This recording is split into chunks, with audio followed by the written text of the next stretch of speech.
Welcome all of you. Thank you so much for joining early in the morning in News Derby's live telecast, the morning show. ਅੱਜ 21 ਮਈ ਹੈ, ਦਿਨ ਹੈ ਵੀਰਵਾਰ ਦਾ, ਔਰ Vancouver ਦੇ ਵਿੱਚ, ਕੈਲੀਫੋਰਨੀਆ ਦੇ ਵਿੱਚ, ਵਾਸ਼ਿੰਗਟਨ ਸਟੇਟ ਦੇ ਵਿੱਚ, ਬ੍ਰਿਟਿਸ਼ ਕੋਲੰਬੀਆ ਦੇ ਵਿੱਚ ਇਸ ਵਕਤ ਸਵੇਰ ਦੇ 7:04 ਹੋਏ ਆ, ਔਰ ਈਸਟ ਕੋਸਟ ਦੇ ਉੱਤੇ ਟੋਰਾਂਟੋ, ontario, ਨਿਊਯਾਰਕ ਇਹਨਾਂ ਦੇ ਵਿੱਚ 10:04 ਹੋਏ ਆ। ਟੈਕਸਸ ਦੇ ਵਿੱਚ ਇਸ ਵੇਲੇ ਸਵੇਰ ਦੇ 9:04 ਹੋਏ ਆ 21 ਮਈ ਦੇ, ਔਰ ਭਾਰਤ ਦੇ ਵਿੱਚ ਇਸ ਵੇਲੇ ਸ਼ਾਮ ਦੇ 7:34 ਔਰ ਪਾਕਿਸਤਾਨ ਦੇ ਵਿੱਚ 7:04 ਜਿਹੜੇ ਆ ਉਹ ਸ਼ਾਮ ਦੇ ਹੋਏ ਆ। ਔਰ ਅਗਲੇ ਕੁਝ ਘੰਟਿਆਂ ਤੱਕ ਤੁਹਾਡਾ ਤੇ ਮੇਰਾ ਸਾਥ ਇਸ ਪ੍ਰੋਗਰਾਮ ਦੇ ਵਿੱਚ ਇਸੇ ਤਰੀਕੇ ਨਾਲ ਬਣਿਆ ਰਹੇਗਾ।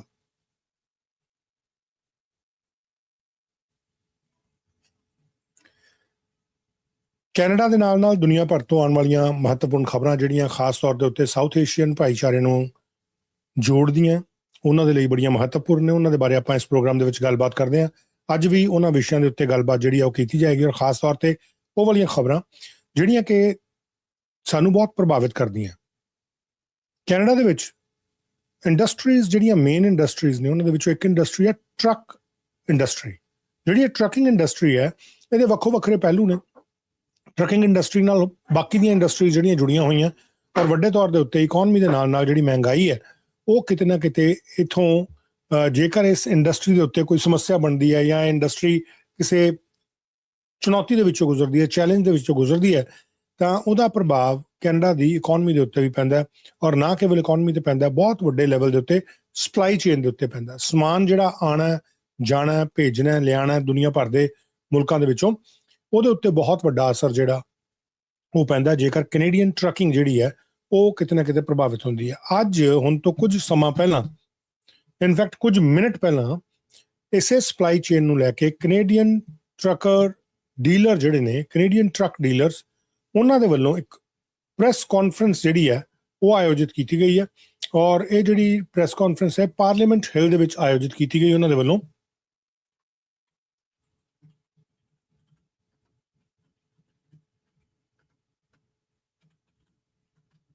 ਪਾਰਲੀਮੈਂਟ ਹਿੱਲ ਦੇ ਵਿੱਚ ਆਯੋਜਿਤ ਕੀਤੀ ਗਈ ਹੈ, ਜਿਹਦੇ ਬਾਰੇ ਮੈਂ ਕੁਝ ਜਾਣਕਾਰੀ ਦੇਣਾ ਔਰ ਨਾਲ ਦੇ ਨਾਲ ਤੁਹਾਨੂੰ ਅੱਗੇ ਚੱਲ ਕੇ ਦੱਸਦਾ ਕਿ ਕਹਾਣੀ ਹੈ ਕੀ ਹੈ। ਦਰਅਸਲ ਜਿਹੜੇ ਕੈਨੇਡੀਅਨ ਟਰੱਕਰ ਐਸੋਸੀਏਸ਼ਨ ਹੈ, ਇਹਨਾਂ ਦੇ ਵੱਲੋਂ ਇਹ ਗੱਲ ਕਹੀ ਗਈ ਹੈ, ਇਹਨਾਂ ਨੇ ਇੱਕ ਵਾਰਨਿੰਗ ਦਿੱਤੀ ਹੈ।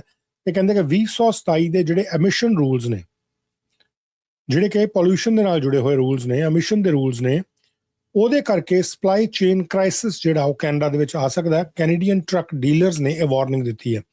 ਉਹ ਕਹਿੰਦੇ ਕਿ ਜਿਹੜਾ ਯੂਐਸ ਦੇ ਵੱਲੋਂ EPA 27 ਐਮਿਸ਼ਨ ਸਟੈਂਡਰਡ ਜਾਰੀ ਕੀਤਾ ਗਿਆ, ਨਵੇਂ ਸਟੈਂਡਰਡ ਜਾਰੀ ਕੀਤੇ ਗਏ ਐਮਿਸ਼ਨ ਸਟੈਂਡਰਡ ਯੂਐਸ ਦਾ EPA 27, ਕਹਿੰਦੇ ਉਹਦੇ ਕਰਕੇ ਜਿਹੜਾ ਇਹ ਆਉਣ ਵਾਲਾ, ਉਹਦੇ ਕਰਕੇ ਸਾਡੀ ਸਪਲਾਈ ਚੇਨ ਜਿਹੜੀ ਹੈ ਖਾਸ ਤੌਰ ਤੇ ਹੈਵੀ ਡਿਊਟੀ ਟਰੱਕਸ ਕੈਨੇਡਾ ਦੇ ਵਿੱਚ ਉਹ ਬਹੁਤ ਜ਼ਿਆਦਾ ਪ੍ਰਭਾਵਿਤ ਹੋਏਗੀ। ਔਰ ਖਾਸ ਤੌਰ ਤੇ ਕਹਿੰਦੇ ਇਹਨਾਂ ਗਰਮੀਆਂ 'ਚ ਹੀ ਉਹ ਜਿਹੜਾ ਪ੍ਰਭਾਵ ਹੈ ਦਿਖਣਾ ਸ਼ੁਰੂ ਹੋ ਜਾਏਗਾ, ਔਰ ਉਹਦੇ ਨਾਲ ਸਾਡੀ ਇਕਨੋਮੀ ਤੇ ਔਰ ਸਪਲਾਈ ਚੇਨ ਤੇ ਬਹੁਤ ਵੱਡਾ ਫਰਕ ਜਿਹੜਾ ਪਏਗਾ। ਇਹਦੇ 'ਚ ਕੈਨੇਡੀਅਨ ਟਰੱਕ ਡੀਲਰਸ ਐਸੋਸੀਏਸ਼ਨ ਦੀ ਜਿਹੜੀ ਇੱਕ ਡਿਵੀਜ਼ਨ ਹੈ, ਕੈਨੇਡੀਅਨ ਆਟੋਮੋਬਾਈਲ ਡੀਲਰਸ ਐਸੋਸੀਏਸ਼ਨ, ਔਰ ਹੋਰ ਜਿਹੜੀਆਂ ਕੁਝ ਡੀਲਰਸ ਐਸੋਸੀਏਸ਼ਨਸ ਨੇ, ਇਹਨਾਂ ਦੇ ਵੱਲੋਂ ਅੱਜ ਇੱਕ ਪ੍ਰੈਸ ਕਾਨਫਰੰਸ ਜਿਹੜੀ ਹੈ ਉਹ ਕੀਤੀ ਗਈ।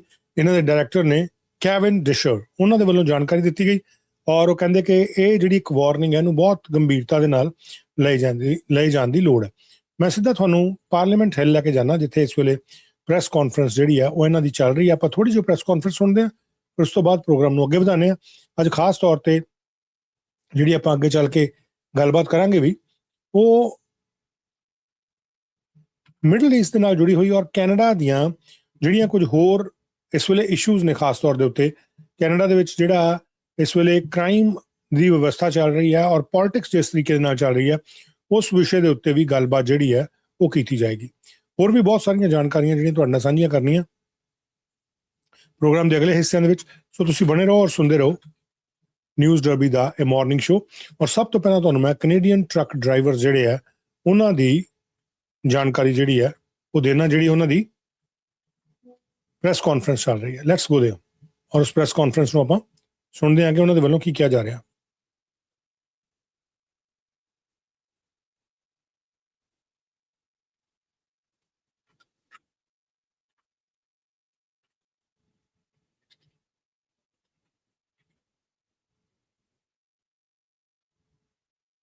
truck industry in this country. We were an essential service during COVID. Canada cannot be built without the use of heavy trucks. As I walked up to Parliament Hill this morning, there were 2 heavy trucks in service, one for a cement truck, one for a crane truck. Our trucks literally keep the economy rolling. Construction, agriculture, mining, supply chain logistics, every single grocery store in this country relies on heavy trucks, and we have an issue of utmost importance that we need to be resolved. This morning we have with us Mr. Kevin Disher, who's the Executive Director of the Truck Division, the Canadian Truck Division of CADA, to talk to us about this important regulatory problem. And of course, avec nous ce matin, on a Monsieur Charles Bernard, notre porte-parole pour CADA et CTD. Gentlemen, over to you.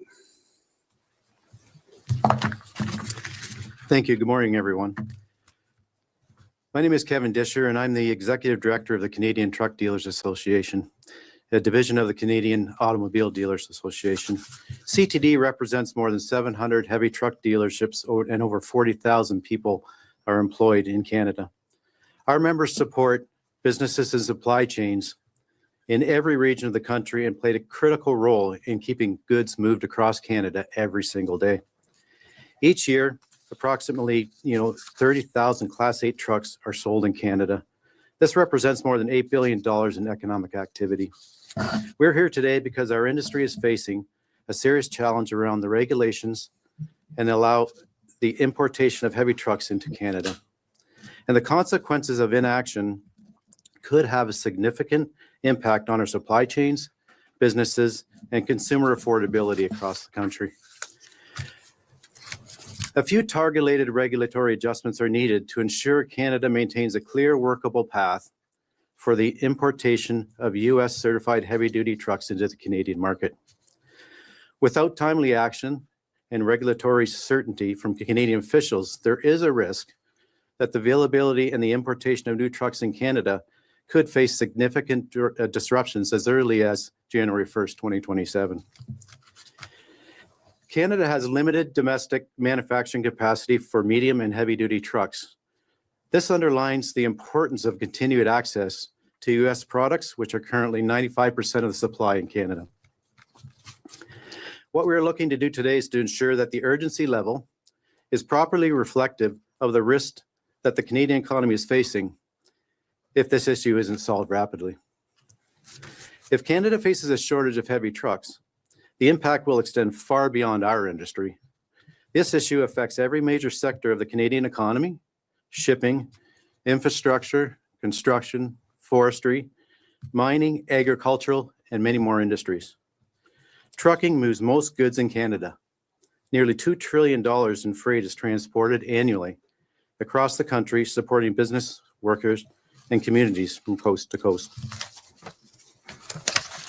If trucks become more difficult or more expensive to access, those costs move throughout the supply chain and ultimately impact Canadian businesses and households.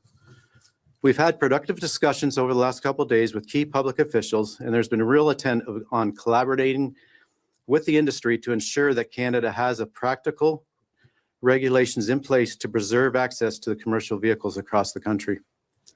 This is a priority of the CTD and our members, which is why we will continue to work constructively and with government officials to provide the industry insight and market intelligence needed to address this issue before it becomes a larger crisis for Canada transportation, network, supply chains, and overall economy. Thank you very much, and I will now hand things over to Charles Bernard for remarks in French. Thank you, Kevin. Bonjour tout le monde, je me présente, je m'appelle We're going to move directly to the English once again. Merci beaucoup. Thank you, Charles. Thank you, Kevin. A couple of commentary just to make this real for Canadians. Number one, for our dealers, we obviously care about this. A complete shutdown in our ability to sell heavy trucks will obviously be catastrophic for the 600 dealers that we represent and the 40,000 employees. That's one factor.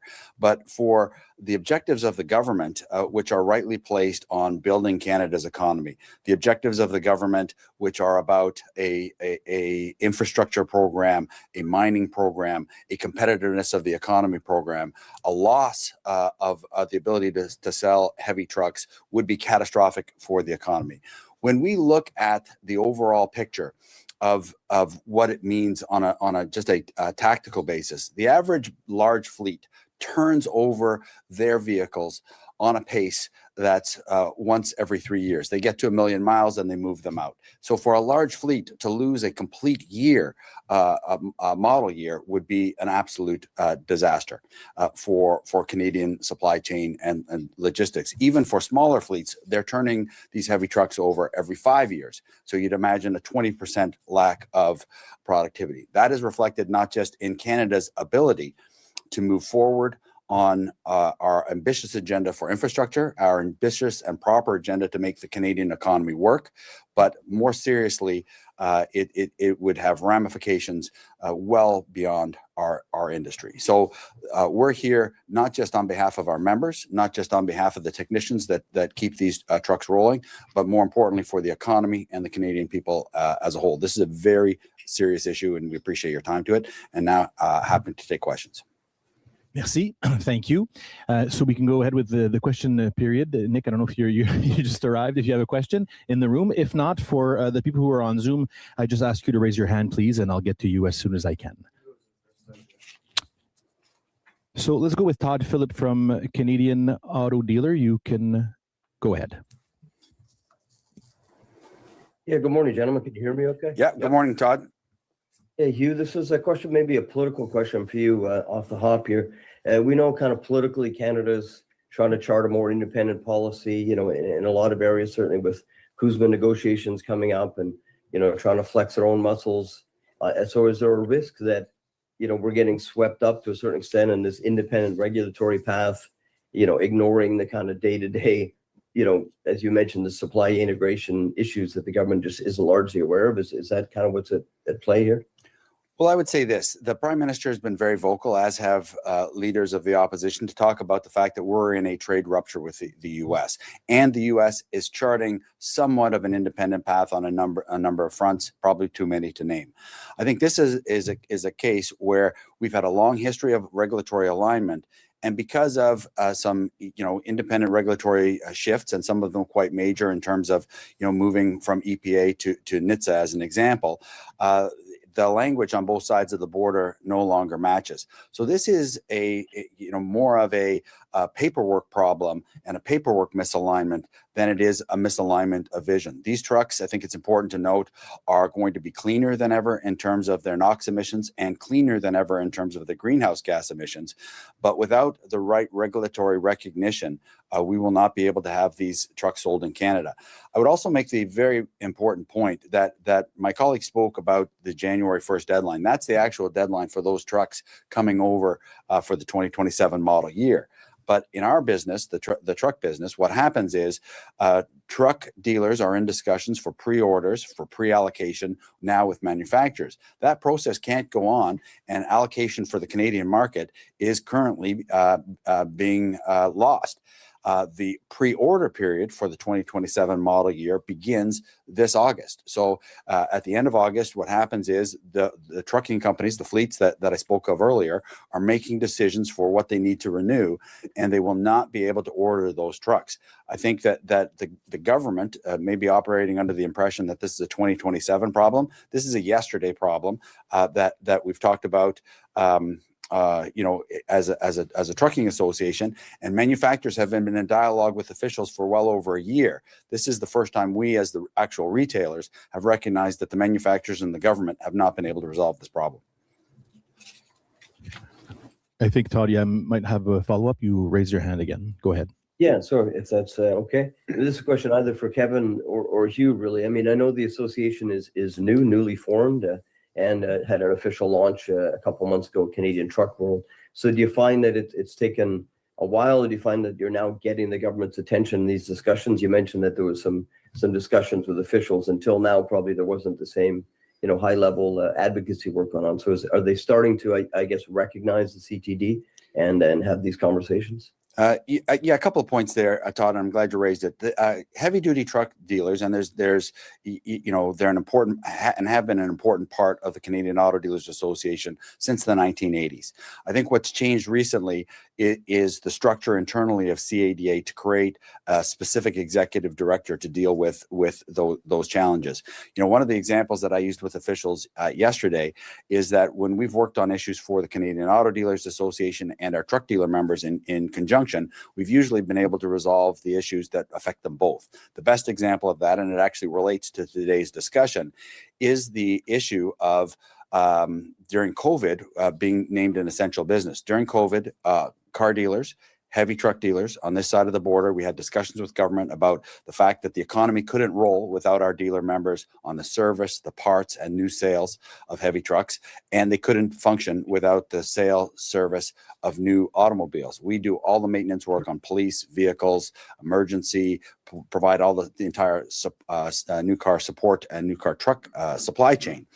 So in Canada, both heavy trucks and light duty dealers were named essential services, and we had similar discussions with our U.S. counterparts with Homeland Security, where dealerships were named an essential service.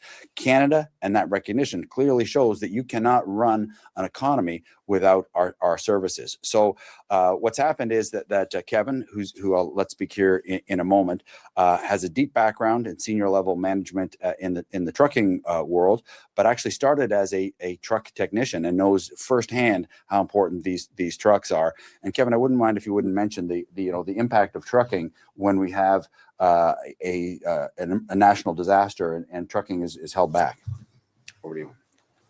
Yeah, this issue of pre-ordering in the truck world is not new. I mean, it did happen in COVID, for one thing, when supply chains were interrupted and lead times were very long.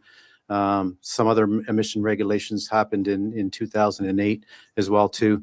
When we take a look at that interruption with Canada, roughly about 30,000 vehicles, you're about 10% is the issues. You're about $8,000 to $10,000 units a year in a loss. So that's significant in Canada. When we take a look at the supply chain as well, that slows down fleet purchases. That slows down repair in that division. So it's not just the actual order of the truck; it's also parts and service that suffer as well too. Thank you. Sorry. I guess just you guys talked about how the manufacturers had been engaged with government for more than a year on this, and then you guys have come in more recently. I'm just wondering if you're able to contextualize why we're at a point where it's so urgent and we're so close up on the timelines, right? It seems like a lot of times in government, it's kind of this, we need to make a last-ditch Hail Mary on this thing. So I'm just wondering if discussions have been ongoing for more than a year, like how did we get to this point where it's just such an urgency now? Yeah, as we brought on an executive director for the truck division, we began surveying dealers and asking them what their most important issue was. And it was no surprise that dealers had a high level of business anxiety with respect to the supply of vehicles with this 2027 model year problem that manufacturers had been speaking to them about. The manufacturers are very active, and they also have an engine manufacturer association, and they're active in all kinds of jurisdictions to make sure that their vehicles are compliant. When we heard from dealers that this was their number one issue, we took the step of meeting with every manufacturer and asking them, what is the state of the discussions with government? What are the technicalities that are involved here, and what are some of the solutions?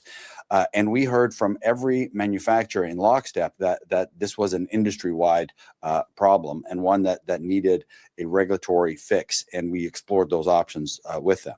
So, going through their pathways to discussions with different ministers' offices, different senior officials who are responsible for this, detailed technical briefings, we were aware of an entire chain of discussions between the manufacturers who have rightly responsibility for getting these regulations correct. But they were just at a loss as to why that things hadn't moved ahead. So once we were armed with that knowledge, we immediately reached out to officials to brief them. We have more meetings today with senior ECCC, Environment Climate Change Canada, to see what solutions they have. But nobody to date has been able to say, hey, we have a clear path and we're moving immediately on it. And as I said before, this is a yesterday problem as opposed to a tomorrow problem. And so just to follow up on that very last point, that there's no clear path, I guess I'll rephrase that question a little bit. It's just, why is Ottawa moving slowly on this, I guess, considering the issues at play? You know, I want to be fair to Canadian officials that this, number one, is not a problem of their making. We've had, regulatory alignment for a long time. For various reasons, that has been, changes in the U.S. side of the equation have made it out of step. I think officials, on a very top level, tell us, the focus has been on light duty emissions, capacity problems, those sorts of things. I think what's important, though, to recognize at this moment in time is that, whether they have capacity issues or other constraints that are on them, if the Prime Minister rightly sends the message we're in a trade rupture and we have to do extraordinary things, regulatory fixes like this that will drive the economy have to be treated with that same level of urgency. I'm pleased to report that we got that level of urgency from ministers' offices yesterday, but level of urgency has to be met with an actual solution. I'm just wondering which minister's offices have you been engaged in? We had very productive discussions with the Transport Minister's senior leadership yesterday. We also had very productive discussions with Dominic LeBlanc's office yesterday, who immediately understood the gravity of the situation. Productive discussions with the Minister of Environment's staff, and actually throughout the day, there were a number of conference calls where ministers were not ministers, but minister staff were joined in for cell phone conferences to advance the ball. I'm confident that, when the Canadian public hears this challenge, they'll understand that the government has to move on this. And I think that the process, though, needs an expeditious review because it's happening as we speak. Thank you. All right, there are no more questions in the room, no questions on Zoom. Did you have anything you wanted to add to your statement? I appreciate the coverage. We'll be busy on Parliament Hill today with officials and others, and available for interviews throughout the day if others have more detailed technical questions. So thank you for having us. Merci beaucoup. Thank you. This concludes the press conference. ਸੋ ਇਹ press conference ਜਿਹੜੀ ਹੈ ਇਹਦੇ ਨਾਲ ਖਤਮ ਹੋਈ। ਇਹਨਾਂ ਨੇ ਕਿਹਾ ਕਿ ਭਾਈ ਕੰਮ ਜਿਹੜਾ ਉਹ ਸਾਨੂੰ ਦਿਖਾਓ, ਕੰਮ ਕਿੱਥੇ ਹੈ। ਪ੍ਰਧਾਨ ਮੰਤਰੀ ਨੂੰ ਲੈ ਕੇ ਇਹਨਾਂ ਨੇ ਕਾਫੀ ਆਸ਼ਾ ਜਿਹੜੀ ਹੈ ਉਹ ਦਿਖਾਈ ਹੈ, ਔਰ ਕਿਤੇ ਨਾ ਕਿਤੇ ਇੱਕ ਇਸ ਤਰੀਕੇ ਦੀ ਉਮੀਦ ਜਿਹੜੀ ਹੈ ਉਹ ਲੱਗੀ ਹੈ ਕਿ ਭਾਈ ਇਹ ਲੋਕ ਜਿਹੜੇ ਆ ਜਿਹੜੇ ਕੈਨੇਡੀਅਨ ਟਰੱਕ ਡੀਲਰ ਹੈ ਇਹਨਾਂ ਦੇ ਵੱਲੋਂ ਯਕੀਨ ਜਤਾਇਆ ਜਾ ਰਿਹਾ ਕਿ ਹਾਂ ਇਸ ਤਰੀਕੇ ਦੇ ਨਾਲ ਸਰਕਾਰ ਜਿਹੜੀ ਹੈ ਜੇ ਇਹ ਤੇ ਥੋੜੀ ਜਿਹੀ ਗੰਭੀਰਤਾ ਦਿਖਾਵੇ ਤਾਂ ਵਧੀਆ ਕੰਮ ਜਿਹੜਾ ਉਹ ਕੀਤਾ ਜਾ ਸਕਦਾ, ਔਰ ਜਿਹੜਾ ਇੱਕ ਕਿਸਮ ਦਾ ਥ੍ਰੈਟ ਜਿਹਾ ਲੱਗਦਾ ਪਿਆ ਇਹਦੇ ਤੋਂ ਬਚਿਆ ਜਾ ਸਕਦਾ ਤਾਂ ਕਿ ਕੈਨੇਡੀਅਨ ਇਕਨੋਮੀ ਜਿਹੜੀ ਹੈ ਉਹਨੂੰ ਇੱਕਦਮ ਝਟਕਾ ਜਿਹੜਾ ਉਹ ਮਹਿਸੂਸ ਨਾ ਹੋਵੇ। ਇੱਕ ਖਬਰ ਜਿਹੜੀ ਤੁਹਾਡੇ ਨਾਲ ਹੁਣ ਸਾਂਝੀ ਕਰਨੀ ਹੈ, that is also very important. ਇਹ ਖਬਰ ਹੈਗੀ ਹੈ ਰਿਲੀਜੀਅਸ ਮੋਟੀਵੇਟਡ ਵਾਇਲੈਂਟ ਐਕਸਟ੍ਰੀਮਿਜ਼ਮ ਦੇ ਨਾਲ, ਧਰਮ ਦੇ ਨਾਂ ਦੇ ਉੱਤੇ ਜਿਹੜੀਆਂ ਹਿੰਸਕ ਗਤੀਵਿਧੀਆਂ ਕੀਤੀਆਂ ਜਾਂਦੀਆਂ ਉਹਦੇ ਨਾਲ ਜੁੜੀ ਹੋਈ। RCMP ਦੇ ਵੱਲੋਂ ਇਨਫੋਰਮੇਸ਼ਨ ਜਿਹੜੀ ਦਿੱਤੀ ਗਈ ਹੈ ਵਿਚ I am going to share, ਇੱਥੇ ਤੁਹਾਡੇ ਨਾਲ ਮੈਂ ਸ਼ੇਅਰ ਕਰੂੰਗਾ ਕਿ RCMP ਨੇ ਕੀ ਇਨਫੋਰਮੇਸ਼ਨ ਦਿੱਤੀ ਹੈ। ਅੱਜ ਸਵੇਰੇ RCMP ਦੇ ਵੱਲੋਂ ਇਨਫੋਰਮੇਸ਼ਨ ਦਿੱਤੀ ਜਾ ਰਹੀ ਹੈ ਕਿ ਇੱਕ ਵਿਅਕਤੀ ਜਿਹਨੂੰ ਕਿ ਧਾਰਮਿਕ ਕੱਟੜਵਾਦਤਾ ਦੇ ਕਰਕੇ ਜਿਹੜੀਆਂ ਹਿੰਸਕ ਗਤੀਵਿਧੀਆਂ ਉਹਨਾਂ ਦੇ ਨਾਲ ਜੁੜੇ ਮਾਮਲੇ ਦੇ ਵਿੱਚ ਫੜਿਆ ਗਿਆ, ਔਰ ਇਹਦੀ ਅਰੈਸਟ ਜਿਹੜੀ ਉਹ ਪਾਲੀ ਗਈ ਹੈ। ਇੱਕ ਜਾਣਕਾਰੀ ਜਿਹੜੀ ਆ ਉਹ ਆ ਰਹੀ ਹੈ, ਔਰ ਨਾਲ ਦੇ ਨਾਲ ਇਹ ਕਿੱਡਾ ਕੁ ਵੱਡਾ ਖਤਰਾ ਜਿਹੜਾ ਉਹ ਬਣ ਸਕਦੀ ਹੈ ਇਹ ਸਾਨੂੰ ਸਾਰਿਆਂ ਨੂੰ ਇਸ ਵੇਲੇ ਸਮਝਣਾ ਪਏਗਾ। ਮੈਂ ਤੁਹਾਡੇ ਨਾਲ ਇਹ ਜਾਣਕਾਰੀ ਜਿਹੜੀ ਸਾਰੀ ਸਾਂਝੀ ਕਰਦਾ।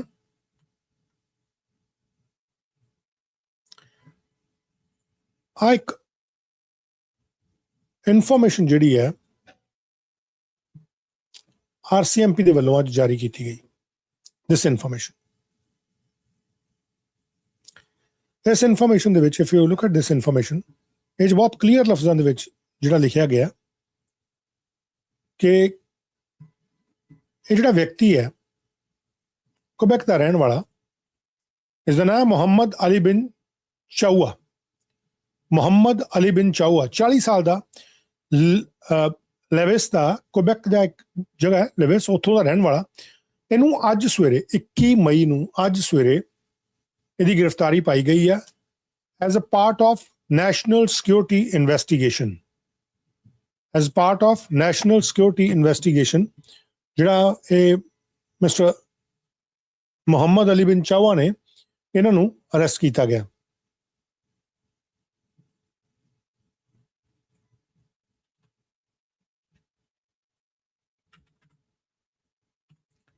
ਇਹਨਾਂ ਨੂੰ ਅਰੈਸਟ ਕੀਤਾ ਗਿਆ।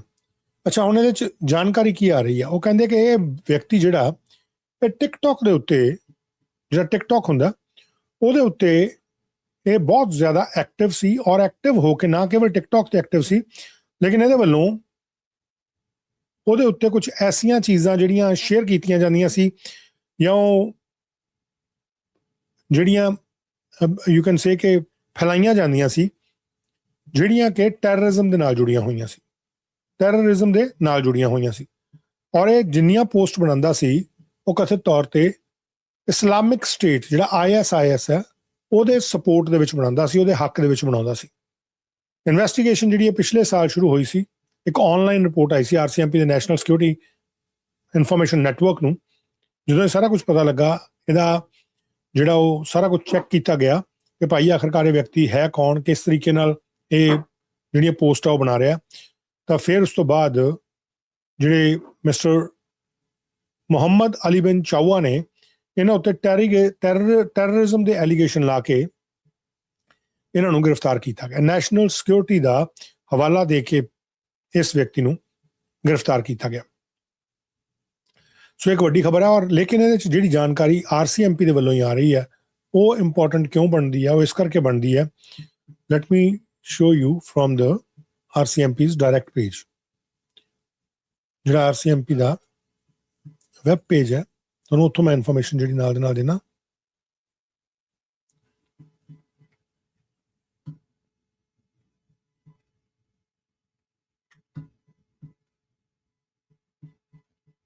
ਸੋ ਟੈਰਰਿਜ਼ਮ ਦੇ ਚਾਰजेस ਦੇ ਅਧੀਨ, ਐਲੀਗੇਸ਼ਨਸ ਦੇ ਅਧੀਨ ਇਸ ਵਿਅਕਤੀ ਨੂੰ ਅਰੈਸਟ ਕੀਤਾ ਗਿਆ। ਔਰ ਨੈਸ਼ਨਲ ਸਿਕਿਉਰਿਟੀ ਇਨਵੈਸਟੀਗੇਸ਼ਨ ਜਿਹੜੀ ਹੈ 40 ਸਾਲ ਦਾ ਇਹ ਵਿਅਕਤੀ ਮੁਹੰਮਦ ਅਲੀ ਬਿਨ ਚਾਊਆ ਇਹ 'ਤੇ ਚੱਲ ਰਹੀ ਹੈ। ਔਰ ਕਿਹਾ ਗਿਆ, ਡਰੇ 'ਚ ਇਹ ਜਤਾਇਆ ਗਿਆ ਕਿ ਇਹ ਟੈਰਰਿਜ਼ਮ ਆਫੈਂਸ ਜਿਹੜੇ ਆ ਉਹ ਕਰ ਸਕਦਾ, ਕਮਿਟ ਕਰ ਸਕਦਾ, ਅੱਤਵਾਦ ਨਾਲ ਜੁੜੀਆਂ ਜਿਹੜੀਆਂ ਵਾਰਦਾਤਾਂ ਉਹਨੂੰ ਕਥਿਤ ਤੌਰ ਤੇ ਅੰਜਾਮ ਦੇ ਸਕਦਾ। ਔਰ ਇਹਨੇ ਕਹਿੰਦੇ allegedly he made numerous posts on TikTok in support of Islamic State. ਔਰ ਪਰਪਸ ਕੀ ਹੈ? ਕਹਿੰਦੀਆਂ ਜਿਹੜੀਆਂ suspicious activities C and to lay a terrorism peace bond under section 810.011। ਔਰ ਇਹਦੇ ਨਾਲ ਕਹਿੰਦੇ ਇਹਦੀਆਂ ਮੋਨੀਟਰ ਕੀਤਾ ਜਾਏਗਾ, ਇਹਨੂੰ ਦੇਖਿਆ ਜਾਏਗਾ, ਔਰ ਜਿਹੜਾ ਇਹ ਟੈਰਰਿਜ਼ਮ ਅਫੈਂਸ ਹੈ ਪੋਟੈਂਸ਼ੀਅਲੀ ਉਹਨੂੰ ਮਿਟੀਗੇਟ ਕੀਤਾ ਜਾਏਗਾ, ਡਿਸਟਰਪਟ ਕੀਤਾ ਜਾਏਗਾ। ਐਸੀਆਂ ਕੋਸ਼ਿਸ਼ਾਂ ਜਿਹੜੀਆਂ ਉਹ ਚੱਲ ਰਹੀਆਂ। ਹੁਣ ਕਹਾਣੀ ਕੀ ਹੈ? ਚਲੋ ਇਹਨੂੰ ਕੋਰਟ 'ਚ ਪੇਸ਼ ਕੀਤਾ ਜਾਏਗਾ, ਇੱਕ ਅਲੱਗ ਗੱਲ ਹੈ, ਲੇਕਿਨ ਜਿਹੜਾ ਰਿਲੀਜੀਅਸਲੀ ਮੋਟੀਵੇਟਡ ਐਕਸਟ੍ਰੀਮਿਸਟ ਵਾਇਲੈਂਟ ਐਕਸਟ੍ਰੀਮਿਜ਼ਮ ਹੈ, ਜਿਹੜਾ ਇਹ ਅੱਤਵਾਦ ਹੈ, ਕੈਨੇਡਾ ਦੇ ਵਿੱਚ ਬਹੁਤ ਤੇਜ਼ੀ ਨਾਲ ਇਹਦਾ ਪ੍ਰਭਾਵ ਜਿਹੜਾ ਉਹ ਵੱਧ ਰਿਹਾ। ਜਿਹੜਾ ਧਰਮ ਦੇ ਨਾਂ ਦੇ ਉੱਤੇ ਅੱਤਵਾਦ ਫੈਲਾਇਆ ਜਾਂਦਾ, ਕੈਨੇਡਾ 'ਚ ਇਹਦੀਆਂ ਬਹੁਤ ਤੇਜ਼ੀ ਦੇ ਨਾਲ ਇਹਦੇ ਵਧਣ ਦੀਆਂ ਜਾਣਕਾਰੀਆਂ ਜਿਹੜੀਆਂ ਉਹ ਮਿਲਦੀਆਂ, ਸ਼ਿਕਾਇਤਾਂ ਜਿਹੜੀਆਂ ਉਹ ਆਉਂਦੀਆਂ ਕਿ ਧਰਮ ਦੇ ਨਾਂ ਦੇ ਉੱਤੇ ਬਾਰ-ਬਾਰ ਹਵਾਲਾ ਦੇ ਕੇ ਅੱਤਵਾਦ ਫੈਲਾਉਣ ਦੀ ਕੋਸ਼ਿਸ਼ ਕੀਤੀ ਜਾਂਦੀ ਹੈ। ਔਰ ਹਿੰਸਕ ਰੂਪ ਦੇ ਵਿੱਚ ਇਹ ਜਿਹੜੀ ਕੋਸ਼ਿਸ਼ ਆ ਉਹ ਕੀਤੀ ਜਾਂਦੀ ਹੈ। ਔਰ ਇਹਦੇ ਵਿੱਚ ਇਹਨਾਂ ਨੇ ਕਿਹਾ ਕਿ ਜਿਹੜੀ ਕਾਊਂਟਰਿੰਗ radicalization to violence is a top priority for the government of Canada. The RCMP remain committed to countering religiously motivated violent extremism. Collaboration and information sharing are key to detection and disruption efforts by law enforcement and their partners. ਇਹ police ਦੇ ਵੱਲੋਂ ਜਾਣਕਾਰੀ ਦਿੱਤੀ ਗਈ ਹੈ ਕਿ ਧਾਰਮਿਕ ਜਿਹੜੀ ਉਨਮਾਦਤਾ ਜਾਂ ਕੱਟਰਵਾਦਤਾ ਜਾਂ ਧਰਮ ਦੇ ਕਰਕੇ ਜਿਹੜੀਆਂ ਮੋਟੀਵੇਟ ਕਰਕੇ ਕਿ ਤੁਹਾਡੇ ਧਰਮ ਨੂੰ ਖਤਰਾ ਹੋ ਗਿਆ, ਤੁਸੀਂ ਇੱਥੇ ਜੇ ਰਹੋਗੇ ਤੁਹਾਡੇ ਨਾਲ ਆਹ ਹੋ ਜਾਏਗਾ, ਜੇ ਤੁਸੀਂ ਆਹ ਨਹੀਂ ਕਰੋਗੇ ਤਾਂ ਇੱਦਾਂ ਹੋ ਜਾਏਗਾ, ਇੱਦਾਂ ਦੀਆਂ ਜਿਹੜੀਆਂ ਕੋਸ਼ਿਸ਼ਾਂ ਕੀਤੀਆਂ ਜਾਂਦੀਆਂ ਉਹਦੇ ਵਿੱਚ ਜਿਹੜਾ ਅੱਤਵਾਦ ਫੈਲਾਇਆ ਜਾਂਦਾ, ਉਹ ਬਹੁਤ ਜ਼ਿਆਦਾ ਕੇਸ ਜਿਹੜੇ ਕੈਨੇਡਾ ਦੇ ਵਿੱਚ ਵੱਧ ਰਹੇ ਆ। ਔਰ ਉਸੇ ਤਰ੍ਹਾਂ ਦੇ ਕੇਸਾਂ ਦੇ ਆਧਾਰ ਦੇ ਉੱਤੇ ਜਿਹੜੀ RCMP ਦੀ ਫੈਡਰਲ ਪੁਲਿਸਿੰਗ ਹੈ, ਉਹਦਾ ਈਸਟਰਨ ਰੀਜਨ ਜਿਹੜਾ, ਉਹਨਾਂ ਨੇ ਮੁਹੰਮਦ ਅਲੀ ਬਿਨ ਚਾਊਆ 40 ਸਾਲ ਦਾ, ਇਹਨੂੰ ਅੱਜ ਸਵੇਰੇ ਗ੍ਰਿਫਤਾਰ ਕੀਤਾ। ਔਰ ਕਿਹਾ ਇਹੀ ਜਾ ਰਿਹਾ ਕਿ ਇਹਨੂੰ ਗ੍ਰਿਫਤਾਰ ਇਸ ਡਰ ਤੋਂ ਕੀਤਾ ਗਿਆ ਕਿ ਮਿਸਟਰ ਬੈਨ ਚਾਵਾ ਮੇ ਕਮਿਟ ਟੈਰਰਿਜ਼ਮ ਆਫੈਂਸ। ਅੱਜ ਦੀ ਇਹ ਖਬਰ ਹੈ। ਸੋ ਇਹ ਅੱਜ ਦੀ ਖਬਰ ਹੈ ਜਿਹਦਾ ਮੈਂ ਤੁਹਾਡੇ ਨਾਲ ਜ਼ਿਕਰ ਕਰਨਾ ਸੀ। ਕੁਝ ਜਿਹੜੀਆਂ ਇਨਫੋਰਮੇਸ਼ਨ ਤੁਹਾਡੇ ਨਾਲ ਹੋਰ ਸਾਂਝੀਆਂ ਕਰਨੀਆਂ ਜਿਹੜੀਆਂ ਕਿ ਬੜੀਆਂ ਇੰਪੋਰਟੈਂਟ ਨੇ, ਉਹਨਾਂ ਦੇ ਬਾਰੇ ਵੀ ਆਪਾਂ ਡਿਸਕਸ਼ਨ ਕਰਨੀ ਆ। ਇੱਕ ਜਿਹੜੀ ਇਨਫੋਰਮੇਸ਼ਨ ਆ ਰਹੀ ਹੈ ਕਿ ਅੱਜ ਸੈਪਰੇਟਿਜ਼ਮ ਜਿਹੜਾ ਇੱਕ ਰੈਫਰੈਂਡਮ ਜਿਹੜਾ ਚੱਲ ਰਿਹਾ ਐਲਬਰਟਾ ਨੂੰ ਲੈ ਕੇ, ਉਹਦੇ ਵਿੱਚ ਜਿਹੜੇ ਐਲਬਰਟਾ ਦੇ ਪ੍ਰੀਮੀਅਰ ਨੇ ਡੈਨੀਅਲ ਸਮਿਥ, ਉਹਨਾਂ ਦੇ ਵੱਲੋਂ ਕੁਝ ਜਾਣਕਾਰੀਆਂ ਜਿਹੜੀਆਂ ਦੱਸਿਆ ਜਾ ਰਿਹਾ ਕਿ ਸ਼ਾਇਦ ਉਹ ਅੱਜ ਕਿਸੇ ਜਗ੍ਹਾ ਦੇ ਉੱਤੇ ਕੁਝ ਵਿਸ਼ਿਆਂ ਨੂੰ ਸੰਬੋਧਨ ਕਰਨਗੇ। ਉਹ ਵਿਸ਼ੇ ਕਿਹੜੇ ਹੋ ਸਕਦੇ ਔਰ ਕਿਸ ਤਰੀਕੇ ਦੇ ਹੋ ਸਕਦੇ, ਕੁਝ ਗੱਲਬਾਤ ਆਪਾਂ ਉਹਦੇ ਬਾਰੇ ਕਰਨੀ ਆ। ਔਰ ਇੱਕ ਬਿੱਲ C-22 ਕੈਨੇਡਾ ਦਾ, ਉਹਨੂੰ ਲੈ ਕੇ ਬਿੱਲ C-22 ਦੀ ਪਹਿਲੀ ਰੀਡਿੰਗ ਜਿਹੜੀ ਆ 12 ਮਾਰਚ 2026 ਨੂੰ ਜਿਹੜੀ ਹੋਈ ਆ। ਇਹ ਕੀ ਹੈ ਔਰ ਇਹਨੂੰ ਲੈ ਕੇ ਇਸ ਵੇਲੇ ਕਿਸ ਕਿਸਮ ਦੀਆਂ ਜਿਹੜੀਆਂ ਜਾਣਕਾਰੀਆਂ ਆ ਰਹੀਆਂ, ਕਿਸ ਕਿਸਮ ਦੇ ਸ਼ੰਕੇ ਜਿਹੜੇ ਜਤਾਏ ਜਾ ਰਹੇ ਆ, ਉਹਦੇ ਬਾਰੇ ਥੋੜੀ ਜਿਹੀ ਗੱਲਬਾਤ ਕਰਾਂਗੇ ਕਿ ਕੀ ਤੁਹਾਡਾ ਜਿਹੜਾ ਡੇਟਾ ਹੈ ਇੰਟਰਨੈਟ ਦੇ ਉੱਤੇ, ਸੋਸ਼ਲ ਮੀਡੀਆ ਦਾ, ਕੀ ਫੈਡਰਲ ਗਵਰਨਮੈਂਟ ਉਹਨੂੰ ਐਕਸੈਸ ਕਰ ਸਕਦੀ ਹੈ? ਜੇ ਕਰ ਸਕਦੀ ਹੈ ਤਾਂ ਕਾਨੂੰਨ 'ਚ ਕਿਹੜਾ ਪ੍ਰੋਵੀਜ਼ਨ ਹੈ ਜਿਹੜਾ ਇਸ ਬਿੱਲ ਦੇ ਵਿੱਚ ਹੁਣ ਮਿਲੇਗਾ ਔਰ ਉਹਨੂੰ ਲੈ ਕੇ ਕਿਹੜੇ ਕੰਸਰਨ ਜਿਹੜੇ ਆ ਉਹ ਜਤਾਏ ਜਾ ਰਹੇ। ਔਰ ਨਾਲ ਦੇ ਨਾਲ ਹੀ ਜਿਹੜੀ ਆਪਾਂ ਗੱਲਬਾਤ ਕਰਾਂਗੇ 에ਅਰਪੋਰਟ ਦੇ ਉੱਤੇ, ਜਿਹੜੇ ਕੈਨੇਡੀਅਨ 에ਅਰਪੋਰਟਸ ਨੇ, ਇਹਨਾਂ ਦੇ ਉੱਤੇ ਜਿਹੜੇ ਕਥਿਤ ਕਰਪਸ਼ਨ ਦੇ ਦੋਸ਼ ਇੱਕ ਇਨਵੈਸਟੀਗੇਟਿਵ ਜਾਂਚ ਦੇ ਵਿੱਚ ਲੱਗੇ, ਜਿਹੜੀ ਇੱਕ ਮੀਡੀਆ ਅਦਾਰੇ ਦੇ ਵੱਲੋਂ ਇਨਵੈਸਟੀਗੇਸ਼ਨ ਕੀਤੀ ਗਈ W5 ਦੇ ਵੱਲੋਂ। ਔਰ ਇਹ 4 ਹਿੱਸਿਆਂ ਦੇ ਵਿੱਚ ਕੀਤੀ ਗਈ ਇਨਵੈਸਟੀਗੇਸ਼ਨ ਹੈ। CTV ਦਾ ਇਨਵੈਸਟੀਗੇਸ਼ਨ ਯੂਨਿਟ ਹੈ W5, ਉਹਨਾਂ ਦੇ ਵੱਲੋਂ ਕੈਨੇਡੀਅਨ 에ਅਰਪੋਰਟਸ ਦੇ ਉੱਤੇ ਕਿਸ ਤਰੀਕੇ ਦੇ ਨਾਲ ਕਰਪਸ਼ਨ ਜਿਹੜੀ ਆ ਉਹਨੂੰ ਐਕਸਪੋਜ਼ ਕੀਤਾ ਜਾ ਰਿਹਾ। ਬਹੁਤ ਗੰਭੀਰ ਮਾਮਲਾ ਹੈ ਔਰ ਕਿਵੇਂ ਆਮ ਲੋਕ ਉਹਦੇ ਵਿੱਚ ਫਸ ਰਹੇ ਆ। ਇਸ ਵਿਸ਼ੇ ਦਾ ਅੱਜ ਇੱਕ ਹੋਰ ਪਹਿਲੂ ਜਿਹੜਾ ਉਜਾਗਰ ਕੀਤਾ ਗਿਆ CTV ਦੇ ਵੱਲੋਂ, ਐਵਰੀ ਹੇਨਜ਼ ਔਰ ਜੋਸੈਫ ਲੋਇਰੋ ਦੇ ਵੱਲੋਂ, ਉਹਦੇ ਬਾਰੇ ਵੀ ਆਪਾਂ ਗੱਲਬਾਤ ਜਿਹੜੀ ਆ ਕਰਾਂਗੇ। ਔਰ ਉਧਰੋਂ ਮਿਡਲ ਈਸਟ ਤੋਂ ਖਬਰ ਆ ਰਹੀ ਹੈ ਕਿ ਤਹਿਰਾਨ ਨੇ ਕਿਹਾ ਕਿ ਉਹ US ਦੇ ਰਿਸਪੌਂਸ ਨੂੰ, ਜਿਹੜੀ ਪ੍ਰਪੋਜ਼ਲ ਹੈ, ਉਹਨੂੰ ਰਿਵਿਊ ਕਰ ਰਹੇ ਆ। ਕੁਝ ਗੱਲਬਾਤ ਆਪਾਂ ਇਸ ਦੇ ਬਾਰੇ ਵੀ ਨਾਲ ਦੇ ਨਾਲ ਜਿਹੜੀ ਆ ਉਹ ਕਰਾਂਗੇ। ਲੇਕਿਨ ਸਭ ਤੋਂ ਪਹਿਲਾਂ ਤੁਹਾਨੂੰ ਲੈ ਕੇ ਚੱਲਦੇ ਹਾਂ ਕਿ ਭਾਰਤ ਦੇ ਵਿੱਚ ਕੁਝ ਸਥਿਤੀਆਂ ਜਿਹੜੀਆਂ ਚੱਲ ਰਹੀਆਂ ਕਿ ਵੈਸਟ ਏਸ਼ੀਆ 'ਚ ਜਿਹੜਾ ਰੌਲਾ ਚੱਲ ਰਿਹਾ, ਮਿਡਲ ਈਸਟ ਜਿਹੜਾ ਰੌਲਾ ਚੱਲ ਰਿਹਾ, ਉਹਦੇ 'ਚ ਭਾਰਤ ਕਿਹੜੀ ਥਾਂ ਦੇ ਉੱਤੇ ਖੜਾ? ਭਾਰਤ ਦੀਆਂ ਵੱਖੋ ਵੱਖਰੀਆਂ ਮਿਨਿਸਟਰੀਜ਼ ਜਿਹੜੀਆਂ ਉਹ ਇਸ ਵੇਲੇ ਔਨ ਟੋਜ਼ ਹੋਈਆਂ। ਔਨ ਟੋਜ਼ ਉਹ ਕਿਸ ਗੱਲ ਕਰਕੇ ਹੋਈਆਂ? ਉਹ ਇਸ ਗੱਲ ਕਰਕੇ ਹੋਈਆਂ ਕਿ ਉਹਨਾਂ ਦੇ ਵੱਲੋਂ ਇੰਡੀਆ ਦੇ ਲੋਕਾਂ ਨੂੰ ਇਹ ਜਾਣਕਾਰੀ ਦਿੱਤੀ ਜਾ ਰਹੀ ਹੈ ਕਿ ਭਾਈ ਸਾਡੇ ਕੋਲ ਤੇਲ ਜਿਹੜਾ ਆਇਲ ਹੈ ਉਹ ਕਿੰਨਾ, ਸਾਡੇ ਕੋਲ એનર્ਜੀ ਜਿਹੜੀ ਆ ਉਹ ਕਿੰਨੀ ਹੈ। ਔਰ ਇਹ ਸਾਰੀਆਂ ਜਿਹੜੀਆਂ ਜਾਣਕਾਰੀਆਂ ਨੇ ਉਹ ਅੱਜ ਡਿਫਰੈਂਟ ਜਿਹੜੀਆਂ ਮਿਨਿਸਟਰੀਜ਼ ਨੇ ਉਹਨਾਂ ਦੇ ਸੈਕਟਰੀਜ਼ ਔਰ ਹੋਰ ਜਿਹੜੇ ਆਲਾ ਦਰਜੇ ਦੇ ਆਫੀਸਰਸ ਨੇ ਉਹਨਾਂ ਦੇ ਵੱਲੋਂ ਦਿੱਤੀਆਂ ਗਈਆਂ। ਕੁਝ ਜਾਣਕਾਰੀਆਂ ਆਪਾਂ ਇੱਥੋਂ ਸ਼ੁਰੂ ਕਰਕੇ ਫਿਰ ਆਪਾਂ ਥੋੜਾ ਜਿਹਾ ਪ੍ਰੋਗਰਾਮ ਨੂੰ ਅੱਗੇ ਵਧਾਵਾਂਗੇ ਔਰ ਵਿਸ਼ਾ ਥੋੜਾ ਜਿਹਾ ਅੱਗੇ ਲੈ ਕੇ ਚੱਲਾਂਗੇ। ਸੋ ਇਹ ਜਿਹੜੀ ਇੰਟਰ ਮਿਨਿਸਟਰੀਅਲ ਬਰੀਫਿੰਗ ਹੋਈ ਹੈ, ਇਹਦਾ ਆਇਲ LPG ਗੈਸ ਸਪਲਾਈ ਦੇ ਉੱਤੇ ਭਾਰਤ ਦੇ ਵਿੱਚ ਕੀ ਅਸਰ ਪਿਆ? ਪਿਛਲੇ ਦਿਨਾਂ 'ਚ ਆਪਾਂ ਦੇਖਿਆ ਕਿ ਭਾਰਤ ਦੇ ਵਿੱਚ ਗੈਸ ਦੀਆਂ ਕੀਮਤਾਂ, ਤੇਲ ਦੀਆਂ ਕੀਮਤਾਂ ਜਿਹੜੀਆਂ ਉਹ ਵਧੀਆਂ, ਹਾਈ ਹੋਈਆਂ। ਸੋ ਇਸ ਮਾਮਲੇ ਦੇ ਵਿੱਚ ਜਿਹੜੀ ਇਹ ਇਨਫੋਰਮੇਸ਼ਨ ਲੇਟੈਸਟ ਆ ਰਹੀ ਹੈ, ਜਿਹੜੀ ਹੁਣ ਤੋਂ ਕੁਝ ਘੰਟੇ ਪਹਿਲਾਂ ਆਈ ਹੈ ਇਨਫੋਰਮੇਸ਼ਨ, ਉਹ ਮੈਂ ਤੁਹਾਡੇ ਨਾਲ ਸਾਂਝੀ ਕਰਦਾ।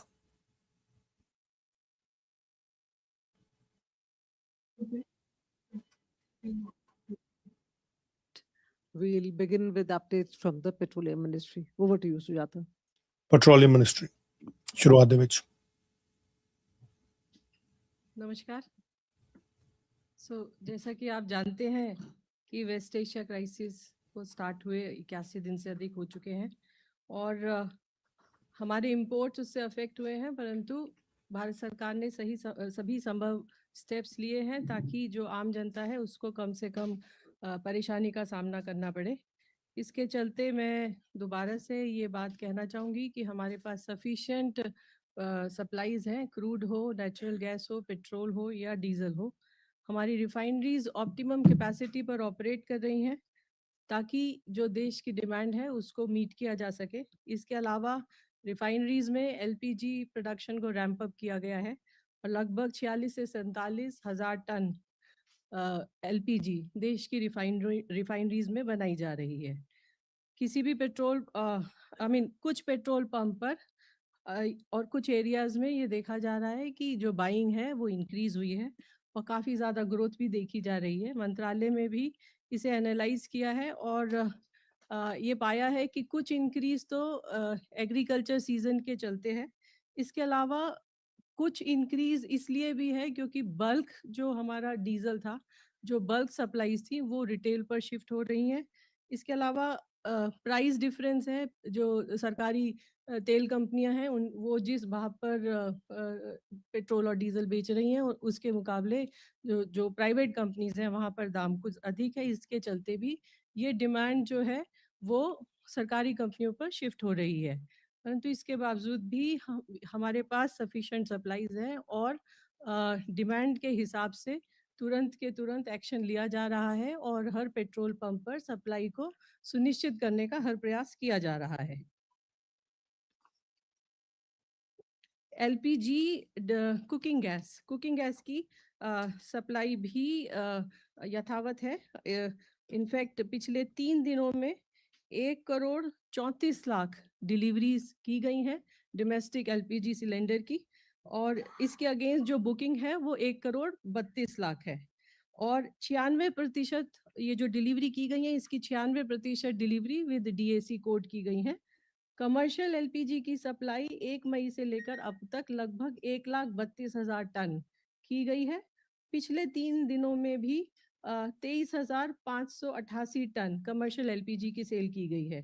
इसी तरह पिछले 3 दिनों में ऑटो एलपीजी भी 963 टन की सेल की गई है। 5 किलो के सिलेंडर्स की सेल पिछले 3 दिनों में लगभग 1,87,000 सिलेंडर है। इसके अलावा नेचुरल गैस के संबंध में मैं ये आपको बताना चाहूँगी कि मार्च के महीने से लेकर अब तक 7.64 लाख पीएनजी कनेक्शंस को गैसीफाई किया गया है। 2.81 लाख कनेक्शंस के लिए इंफ्रास्ट्रक्चर क्रिएट है और 7.99 लाख कस्टमर्स नए रजिस्टर हुए हैं। C3 C4 मॉलिक्यूल्स की सेल भी रिफाइनरीज से की जा रही है और 1 मई से लेकर अब तक 10,600 टन प्रोपिलीन और ब्यूटाइलीन की सेल हुई है और 3,940 टन ब्यूटाइल एक्रिलेट की भी सेल की गई है। एनफोर्समेंट एक्शन राज्य सरकारों के द्वारा और ऑयल मार्केटिंग कंपनीज के द्वारा जारी है और लगभग पिछले 3 दिनों में लगभग 500 रेड की गई हैं और ऑयल मार्केटिंग कंपनीज के द्वारा भी जो इंस्पेक्शंस किए गए हैं उसमें पिछले 3 दिनों में 111 शो कॉज नोटिस दिए गए हैं। 35 डिस्ट्रीब्यूटर्स पर पेनल्टी लगाई गई है और 1 को सस्पेंड भी किया गया है। अंत में मैं आप सभी के माध्यम से देशवासियों से अपील करना चाहूँगी कि कृपया पैनिक बाइंग से बचें। आवश्यकता के अनुसार पेट्रोल डीजल का क्रय करें और हमारे पास पर्याप्त स्टोर्स हैं, अवेलेबिलिटी है, सप्लाईज हैं। किसी भी अफवाह पर विश्वास न करें और जहां तक संभव हो ऊर्जा को बचाने का हर संभव प्रयास करें। धन्यवाद।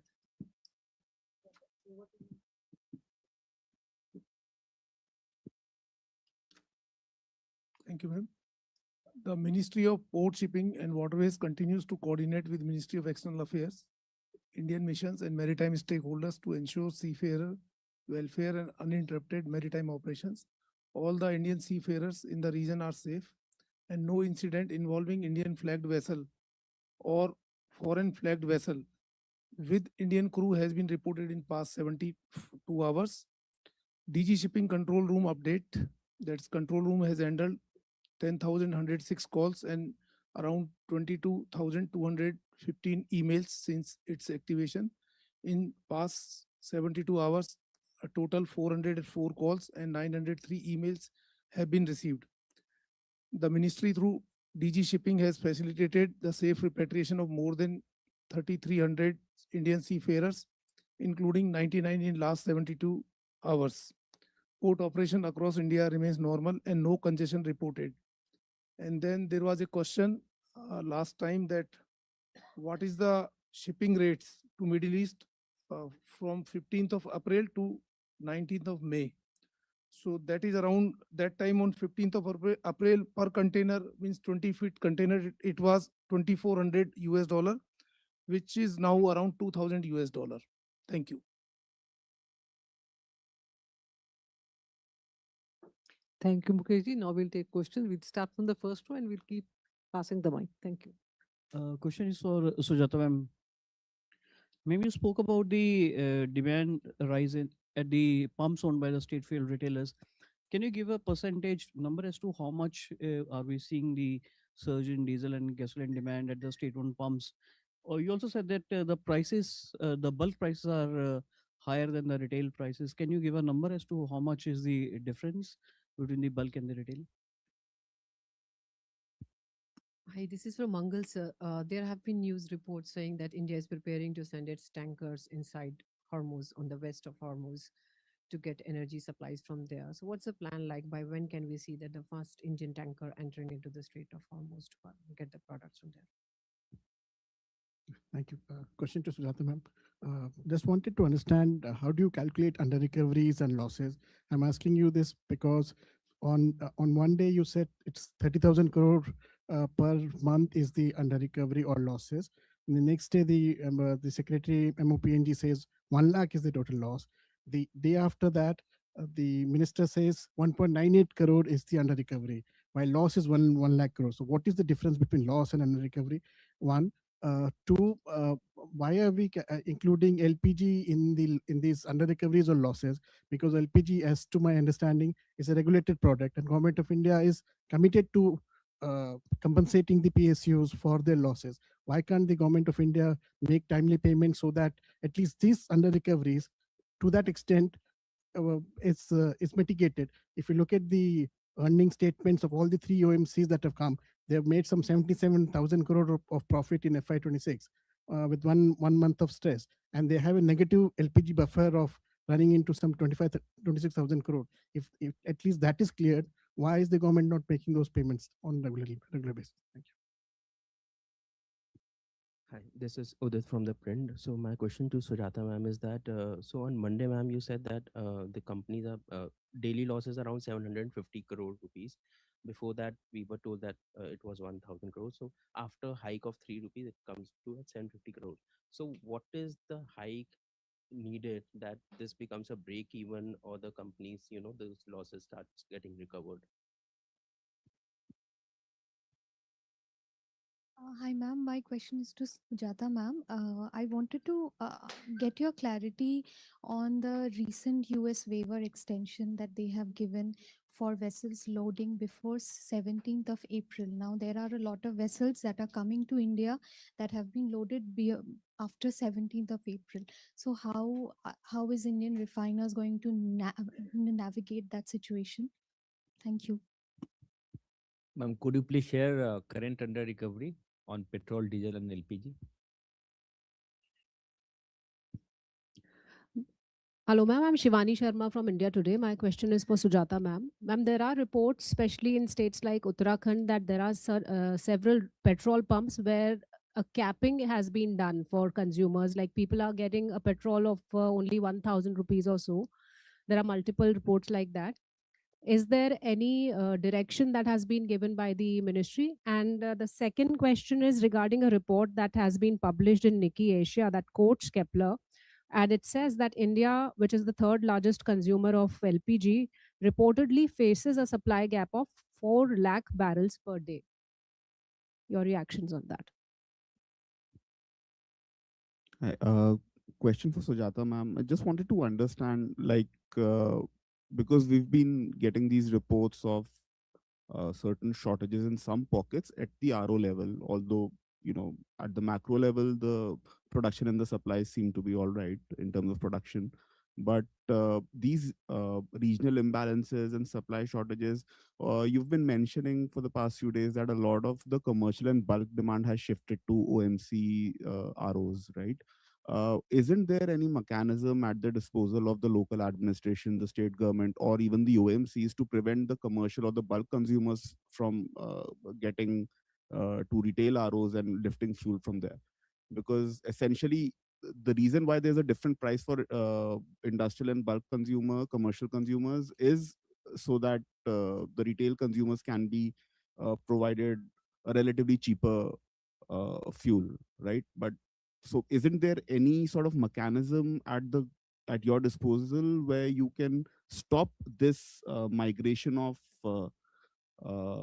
commercial and bulk users from getting from their supply channels onto the OMC channels? Thank you. Ma'am मेरा सवाल सुजाता मैम से है। Ma'am petrol pump dealer association ने पंजाब के चीफ सेक्रेटरी को खत लिखा है और उन्होंने बताया है कि कई ऐसे जगहें पेट्रोल पंप हैं जहां पर पेट्रोल की आपूर्ति सुनिश्चित नहीं है और उनका सेंट्रल गवर्नमेंट से अनुरोध है कि तेल की आपूर्ति को वहां पर सुनिश्चित कराया जाए।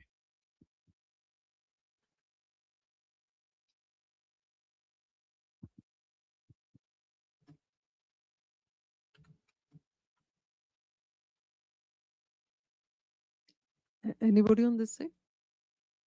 That's all. Okay. Okay.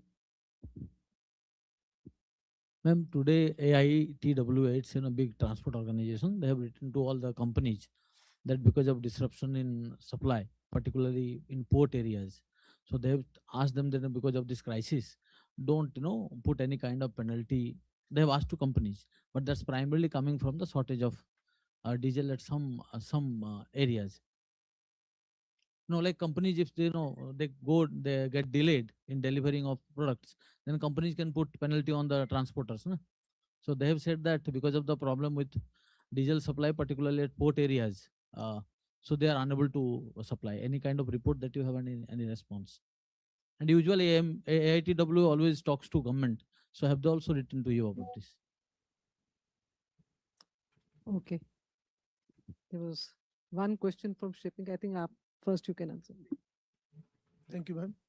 So question was, when India is planning to send tanker to west of Strait of Hormuz, so we are in touch with MEA and coordinating with them. And whenever the situation become conducive for sending vessels there, so that time we'll let you know. Thank you. Okay, Sujata. देखिए पहले तो मैं ये दोबारा से clear कर दूं कि हमारे पास पेट्रोल डीजल एलपीजी में हमें जो शॉर्टेज है वो हमने अलग तरह से मैनेज किया है, लेकिन हमारा पास सफिशिएंट क्रूड अवेलेबल है, हमारे पास पेट्रोल डीजल सफिशिएंट अवेलेबल है, हमारी रिफाइनरीज पिछले पूरे साल 105% ऑफ नेम प्लेट कैपेसिटी पर ऑपरेट हुई हैं। इसलिए ये कहना कि कहीं पर पेट्रोल या डीजल की कमी है ये बिल्कुल ठीक नहीं है। और हमको ये भी समझना होगा कि किसी भी पेट्रोल पंप पर 2, 2.5 या 3 दिन का ही स्टॉक होता है। अगर वहां पर 20%, 30% अगर इस तरह का ग्रोथ देखा जाएगा तो there are, last mile logistic arrangements also. So these kind of petrol pumps, these kind of locations are continuously monitored and the replenishments are also done.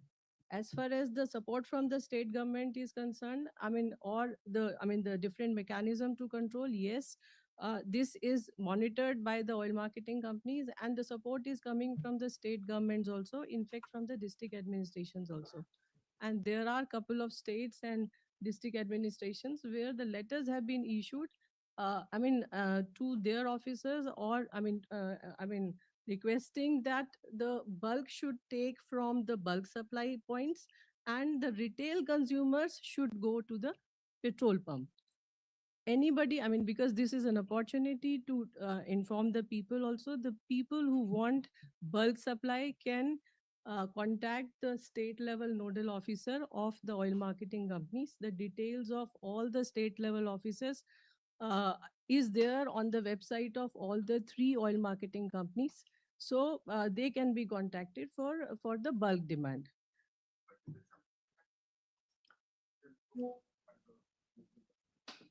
See, it is, I told you, there are mechanism and the oil marketing companies are working on that. They know what kind of transactions are happening from where. So that kind of monitoring is done.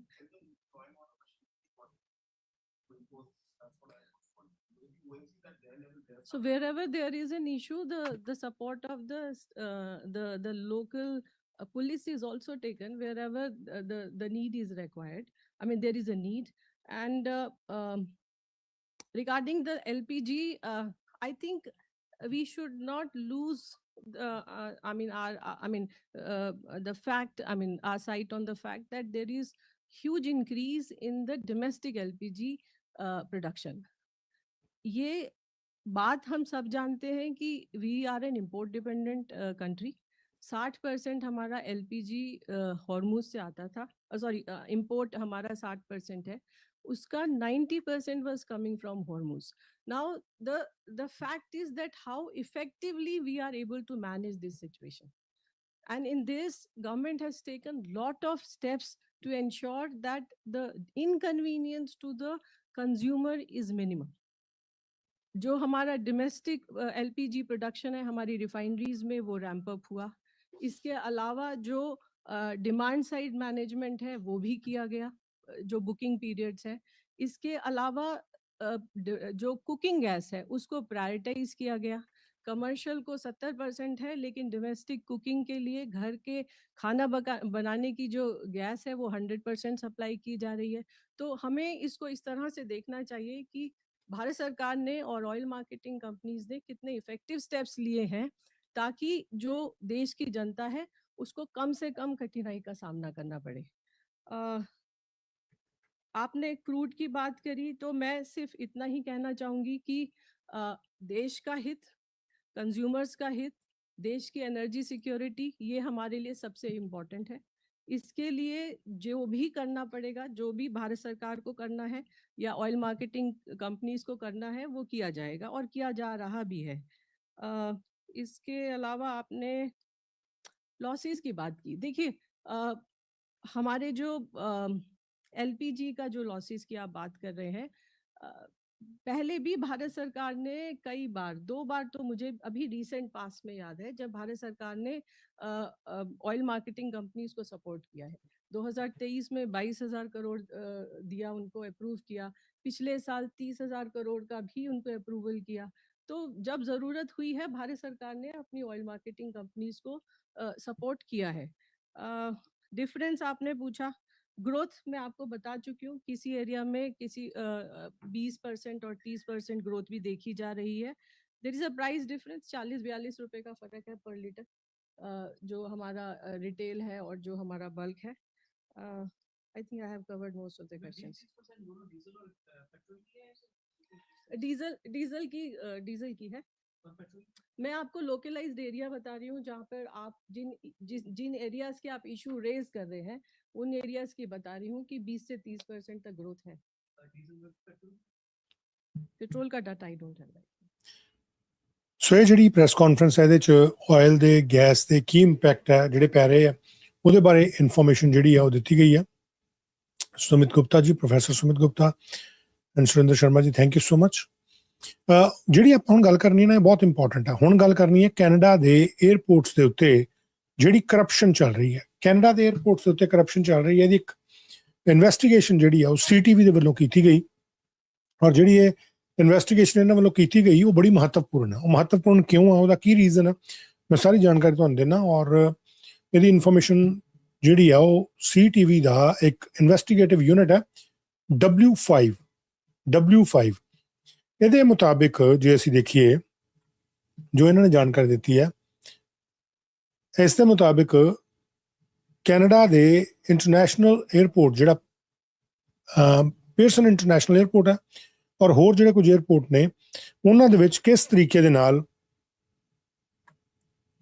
ਜਿਹੜੀ ਹੈ ਉਹ ਧਾਂਦਲੀਆਂ ਕੀਤੀਆਂ ਜਾਂਦੀਆਂ ਔਰ ਕਿਸ ਤਰੀਕੇ ਦੇ ਨਾਲ ਜਿਹੜੀਆਂ ਕਰਪਸ਼ਨ ਦੀਆਂ ਵਾਰਦਾਤਾਂ ਉਹ ਸਾਹਮਣੇ ਆ ਰਹੀਆਂ ਕਥਿਤ ਤੌਰ ਤੇ. ਇਹਦੇ ਬਾਰੇ ਤੁਹਾਡੇ ਨਾਲ ਮੈਂ ਕੁਝ ਸਾਂਝ ਜਿਹੜੀ ਆ ਉਹ ਪਾਣਾ ਔਰ ਤੁਹਾਨੂੰ ਕੁਝ ਜਾਣਕਾਰੀ ਜਿਹੜੀ ਆ ਉਹ ਦੇਣਾ. ਇਹ ਖਬਰ ਜਿਹੜੀ ਹੈ ਲਗਾਈ ਗਈ ਹੈ ਸੀਟੀਵੀ ਦੇ ਵੱਲੋਂ ਔਰ ਇਹਦੇ ਤੇ ਆਪਾਂ ਪਹਿਲਾਂ ਵੀ ਚਰਚਾ ਜਿਹੜੀ ਹੈ ਉਹ ਕੀਤੀ ਹੋਈ ਹੈ. ਕਿ ਕਿਸ ਤਰੀਕੇ ਦੇ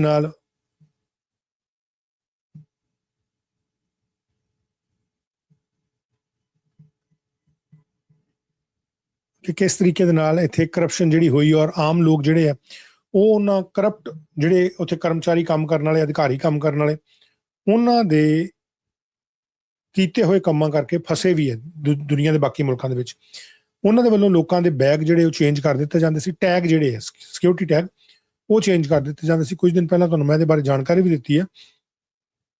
ਹੁਣ ਇੱਕ ਵਾਰ ਫਿਰ ਤੋਂ ਇੱਕ ਇਨਫੋਰਮੇਸ਼ਨ ਜਿਹੜੀ ਹੈ ਉਹ ਸਾਂਝੀ ਕੀਤੀ ਜਾ ਰਹੀ ਹੈ ਬਾਏ ਸੀਟੀਵੀ ਦਾ ਜਿਹੜਾ ਇਨਵੈਸਟੀਗੇਟਿਵ ਯੂਨਿਟ ਹੈ ਉਹ ਹੈਗਾ W5 ਦੇ ਵੱਲੋਂ ਜਿਹੜੀ ਇਨਫੋਰਮੇਸ਼ਨ ਦਿੱਤੀ ਗਈ ਹੈ ਉਹ ਬਹੁਤ ਹੈਰਾਨ ਵਾਲੀ ਹੈ, ਬਹੁਤ ਚੌਂਕਾਉਣ ਵਾਲੀ ਹੈ ਕਿ ਕਿਸ ਤਰੀਕੇ ਨਾਲ ਕੈਨੇਡੀਅਨ ਜਿਹੜੇ 에ਅਰਪੋਰਟਸ ਨੇ ਉੱਥੇ ਜਿਹੜੀਆਂ ਵਾਰਦਾਤਾਂ ਉਹਨਾਂ ਨੂੰ ਅੰਜਾਮ ਦਿੱਤਾ ਜਾਂਦਾ। Light me just show you some of the information directly from that page ਕਿ ਕਿਸ ਤਰੀਕੇ ਦੇ ਨਾਲ ਇਹ ਸਾਰੀਆਂ ਵਾਰਦਾਤਾਂ ਨੂੰ ਅੰਜਾਮ ਦਿੱਤਾ ਜਾਂਦਾ। ਐਂਡ ਐਜ਼ ਆਈ ਸੈਡ ਕਿ ਭਾਈ ਅਸੀਂ ਜਿਹੜੀ ਇਨਫੋਰਮੇਸ਼ਨ ਦਿਆਂਗੇ ਉਹ ਅਸੀਂ ਕ੍ਰੈਡਿਟ ਦੇ ਕੇ ਦਿਆਂਗੇ। ਅਸੀਂ ਇਹ ਨਹੀਂ ਹੈ ਕਿ ਅਸੀਂ ਕਹੀਏ ਕਿ ਮੈਂ ਕੋਈ ਕੱਢ ਕੇ ਲਿਆ। ਯੈਸ, ਅਸੀਂ ਜ਼ਰੂਰ ਇਹਦੀ ਰਿਸਰਚ ਕਰਨ ਲੱਗੇ, ਪੜ੍ਹਨ ਲੱਗੇ ਟਾਈਮ ਜ਼ਰੂਰ ਲੱਗਦਾ, ਉਹਨੂੰ ਕੰਟੈਕਸਟ ਉਹ ਲਿਆਉਣ ਦੇ ਵਿੱਚ ਜਿਸ ਤਰੀਕੇ ਨਾਲ ਲਿਖੀ ਗਈ ਹੈ ਉਹ ਜ਼ਰੂਰ ਟਾਈਮ ਲੱਗਦਾ। ਲੇਕਿਨ ਇਹ ਜਿਹੜੀ ਮਿਹਨਤ ਕੀਤੀ ਗਈ ਹੈ ਇਹ ਉਹਨਾਂ ਨਿਊਜ਼ ਆਰਗੇਨਾਈਜੇਸ਼ਨਸ ਵੱਲੋਂ ਕੀਤੀ ਗਈ ਹੈ, ਸਪੈਸ਼ਲੀ W5 ਦੇ ਵੱਲੋਂ, ਜਿਹੜਾ ਕਿ ਜਿਨ੍ਹਾਂ ਦੀ ਐਕਸਕਲੂਸਿਵ ਸਟੋਰੀ ਹੈ। So that's the story CTV news ਲੱਗੀ ਔਰ ਇਹ ਤੀਜਾ ਪਾਰਟ ਹੈ 4 ਪਾਰਟਸ ਦਾ, ਜਿਹਦੇ 'ਚ ਦੱਸਿਆ ਕਿ ਕਿਸ ਤਰੀਕੇ ਦੇ ਨਾਲ ਇਹ ਜਿਹੜੀਆਂ ਠੱਗੀਆਂ ਨੇ ਜਾਂ ਜਿਹੜੇ ਕੁਝ EMPLOYEES ਨੇ 에ਅਰਪੋਰਟ ਦੇ EMPLOYEES ਉਹਨਾਂ ਵੱਲੋਂ organised crime groups, drug trafficking ਔਰ ਵਾਇਲੈਂਸ ਜਿਹੜੀ ਹੈ ਉਹ ਸਿਕਿਉਰਿਟੀ ਕਲੀਅਰੈਂਸ ਦੇ ਉੱਤੇ ਜਿਹੜੀ ਆ ਉਹ ਨਾਲ ਜੁੜੀ ਹੋਈ ਹੈ ਕਿਤੇ ਨਾ ਕਿਤੇ ਕਥਿਤ ਤੌਰ ਤੇ। ਔਰ ਇਸ ਇਨਵੈਸਟੀਗੇਸ਼ਨ ਦੇ ਵਿੱਚ ਇਹਦਾ ਖੁਲਾਸਾ ਜਿਹੜਾ ਉਹ ਕੀਤਾ ਗਿਆ। ਸੀਟੀਵੀ ਦੇ W5 ਦੇ ਵੱਲੋਂ ਇਸ ਦਾ ਖੁਲਾਸਾ ਜਿਹੜਾ ਕੀਤਾ ਗਿਆ। 4 ਹਿੱਸਿਆਂ ਦੀ ਸਟੋਰੀ ਦਾ ਤੀਜਾ ਹਿੱਸਾ ਉਹ ਕਹਿੰਦੇ ਕਿ ਇੱਕ 에ਅਰ ਕੈਨੇਡਾ ਦਾ EMPLOYEE ਜਿਹੜਾ ਕੈਨੇਡਾ ਦੇ ਸਭ ਤੋਂ ਵੱਡੀ ਗੋਲਡ ਹੀਸਟ ਦੇ ਵਿੱਚ ਜਿਹੜੀ ਸੋਨੇ ਦੀ ਜਿਹੜੀ ਲੁੱਟ ਹੋਈ ਸੀ ਉਸ ਦੇ ਵਿੱਚ ਜਿਹੜਾ ਵਿਅਕਤੀ ਜਿਹਦਾ ਨਾਂ ਆਇਆ ਸੀ ਟੋਰਾਂਟੋ ਪੀਅਰਸਨ ਇੰਟਰਨੈਸ਼ਨਲ 에ਅਰਪੋਰਟ ਤੇ, ਜਿਹੜਾ ਉੱਥੋਂ ਸੋਨੇ ਦੀ ਇੱਕ ਬੜੀ ਵੱਡੀ ਖੇਪ ਆਈ ਸੀ ਔਰ ਉਹਦੇ ਵੱਲੋਂ ਉਹ ਖਪਾ ਦਿੱਤੀ ਗਈ ਸੀ ਔਰ ਆਪ ਵੀ ਉਸ ਤੋਂ ਬਾਅਦ ਉਹ ਵੈਨਿਸ਼ ਹੋ ਗਿਆ ਸੀ ਮਿਲੀਅਨਸ ਆਫ ਡਾਲਰ ਦੀ। ਉਹ ਵੀ ਇੱਕ 에ਅਰਪੋਰਟ ਦਾ ਹੀ ਬੜੇ ਵੱਡੇ ਅਹੁਦੇ ਦਾ EMPLOYEE ਸੀ। ਉਹ ਕਹਿੰਦੇ ਕਿ W5 ਇਨਵੈਸਟੀਗੇਸ਼ਨ ਜਿਹੜੀ ਹੈ ਉਹਨੇ ਕੁਝ ਇੰਟੈਲੀਜੈਂਸ ਰਿਪੋਰਟ, ਕੋਰਟ ਔਰ ਰਿਕਾਰਡਸ ਔਰ ਕੁਝ ਡੇਟਾ ਜਿਹੜਾ ਐਕਸਕਲੂਸਿਵ ਉਹ ਅਨਕਵਰ ਕੀਤਾ, ਜਿਹਦੇ 'ਚ ਇਹ ਸਵਾਲ ਆਉਂਦੇ ਆ ਕਿ ਕਿੱਦਾਂ 에ਅਰਪੋਰਟ EMPLOYEES ਜਿਹੜੇ ਆ ਉਹਨਾਂ ਦਾ ਕਥਿਤ ਲਿੰਕ ਜਿਹੜਾ ਆਰਗੇਨਾਈਜ਼ਡ ਕ੍ਰਾਈਮ ਦੇ ਨਾਲ, ਡਰੱਗ ਟ੍ਰੈਫਿਕਿੰਗ ਦੇ ਨਾਲ ਔਰ ਵਾਇਲੈਂਸ ਦੇ ਨਾਲ ਜੁੜਦਾ। ਪਰਮਪਾਲ ਸਿੱਧੂ ਦਾ ਇਹਦੇ 'ਚ ਜ਼ਿਕਰ ਆਉਂਦਾ।